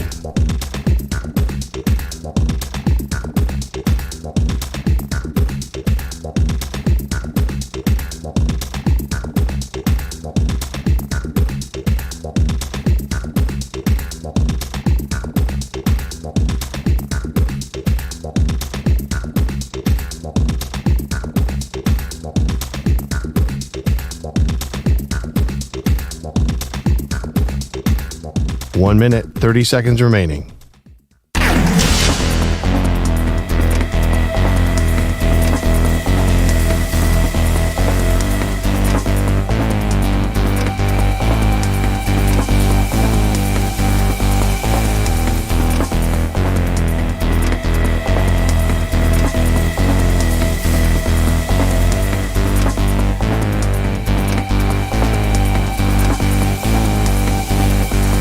One minute remaining.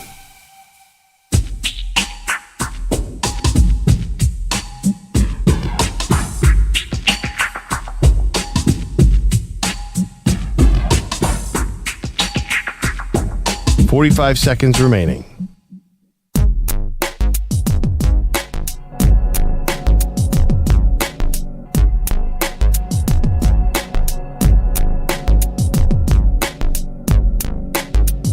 $30 seconds remaining.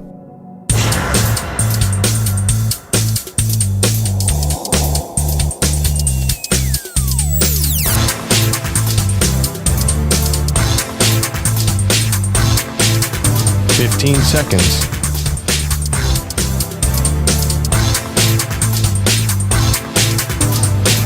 Break ends in 5 seconds.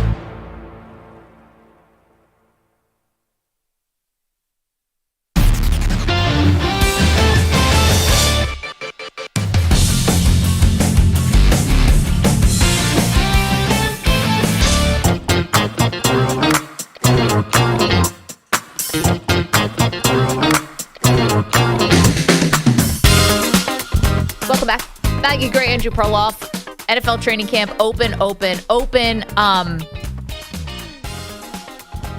However, we did leave one thing that we need to talk about, Perloff.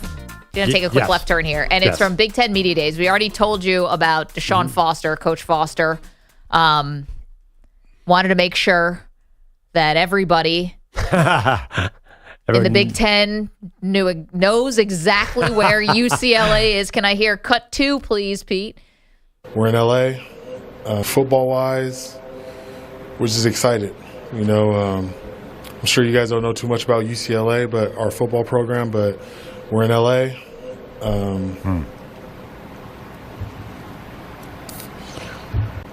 Ooh.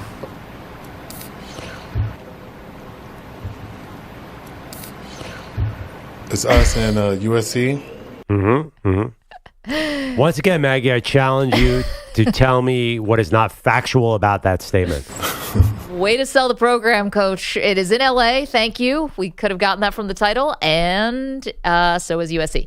The other interesting part was Lincoln Riley, speaking of USC, was also on the podium, and he was not happy and refused to answer a question and a comment that was made by the Oklahoma athletic director, where he said all the coaches who didn't want to go to the SEC are no longer at the school. And Lincoln Riley wouldn't even dignify that with a response. Should he have, Perloff? No, this has been floating around Lincoln Riley since he left for USC, that he was afraid because he was killing it in the Big 12 with Oklahoma. The whole thing about Lincoln Riley, I think we got into this a lot last year. It's just, there's a vibe that's off with him. He just doesn't seem like he can put a whole program together and win a national title. And he's being paid like that. The expectations are like that. He's had the Heisman winners.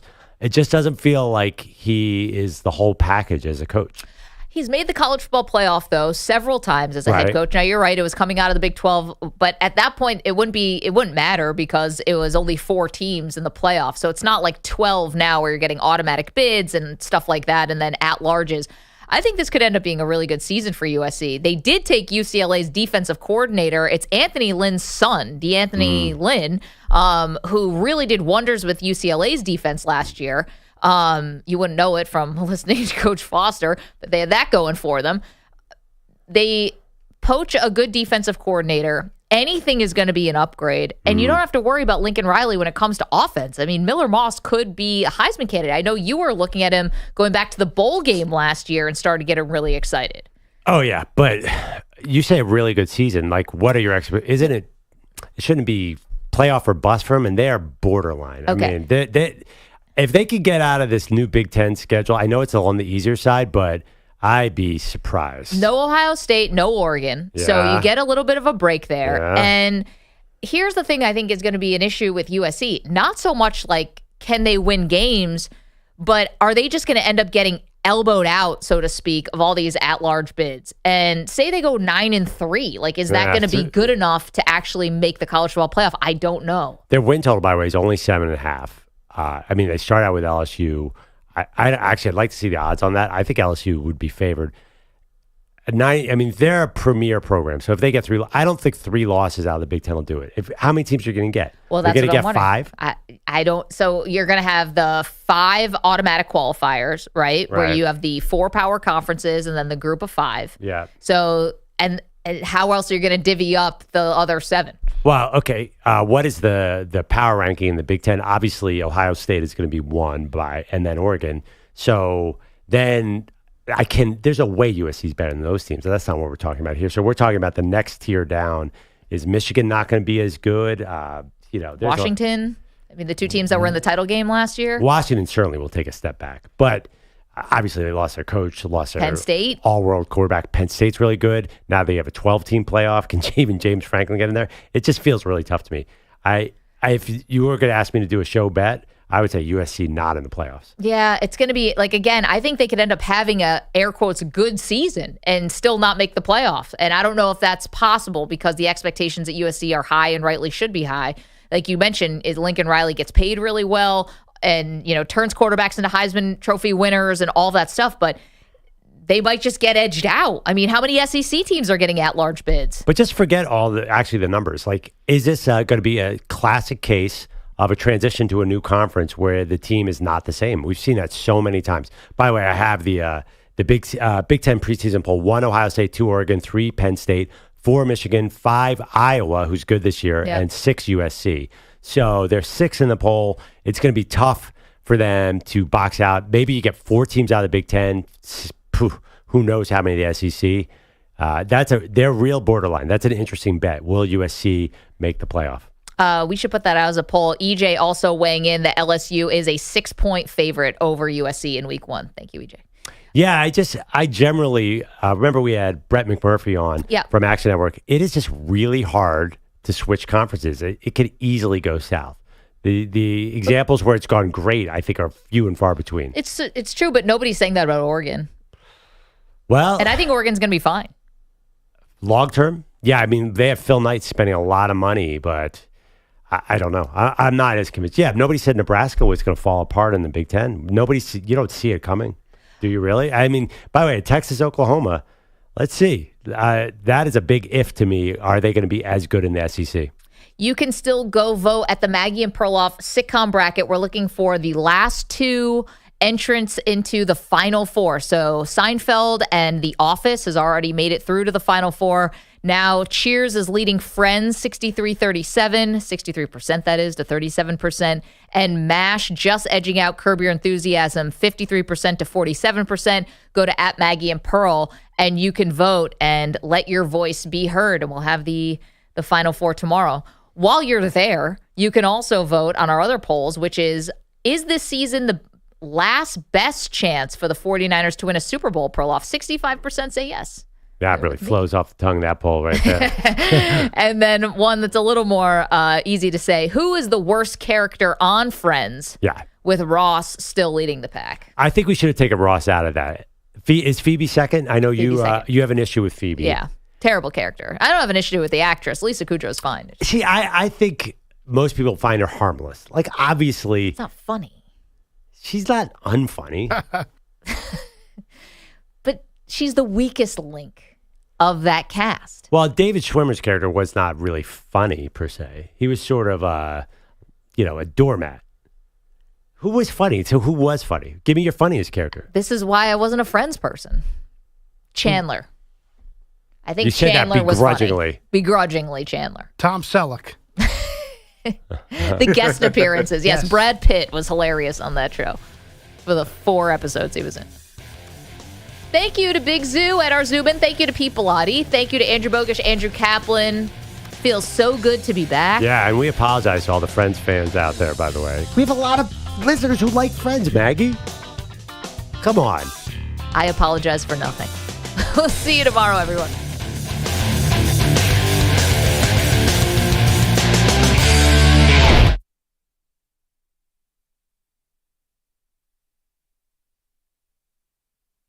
You're in a 5-minute break.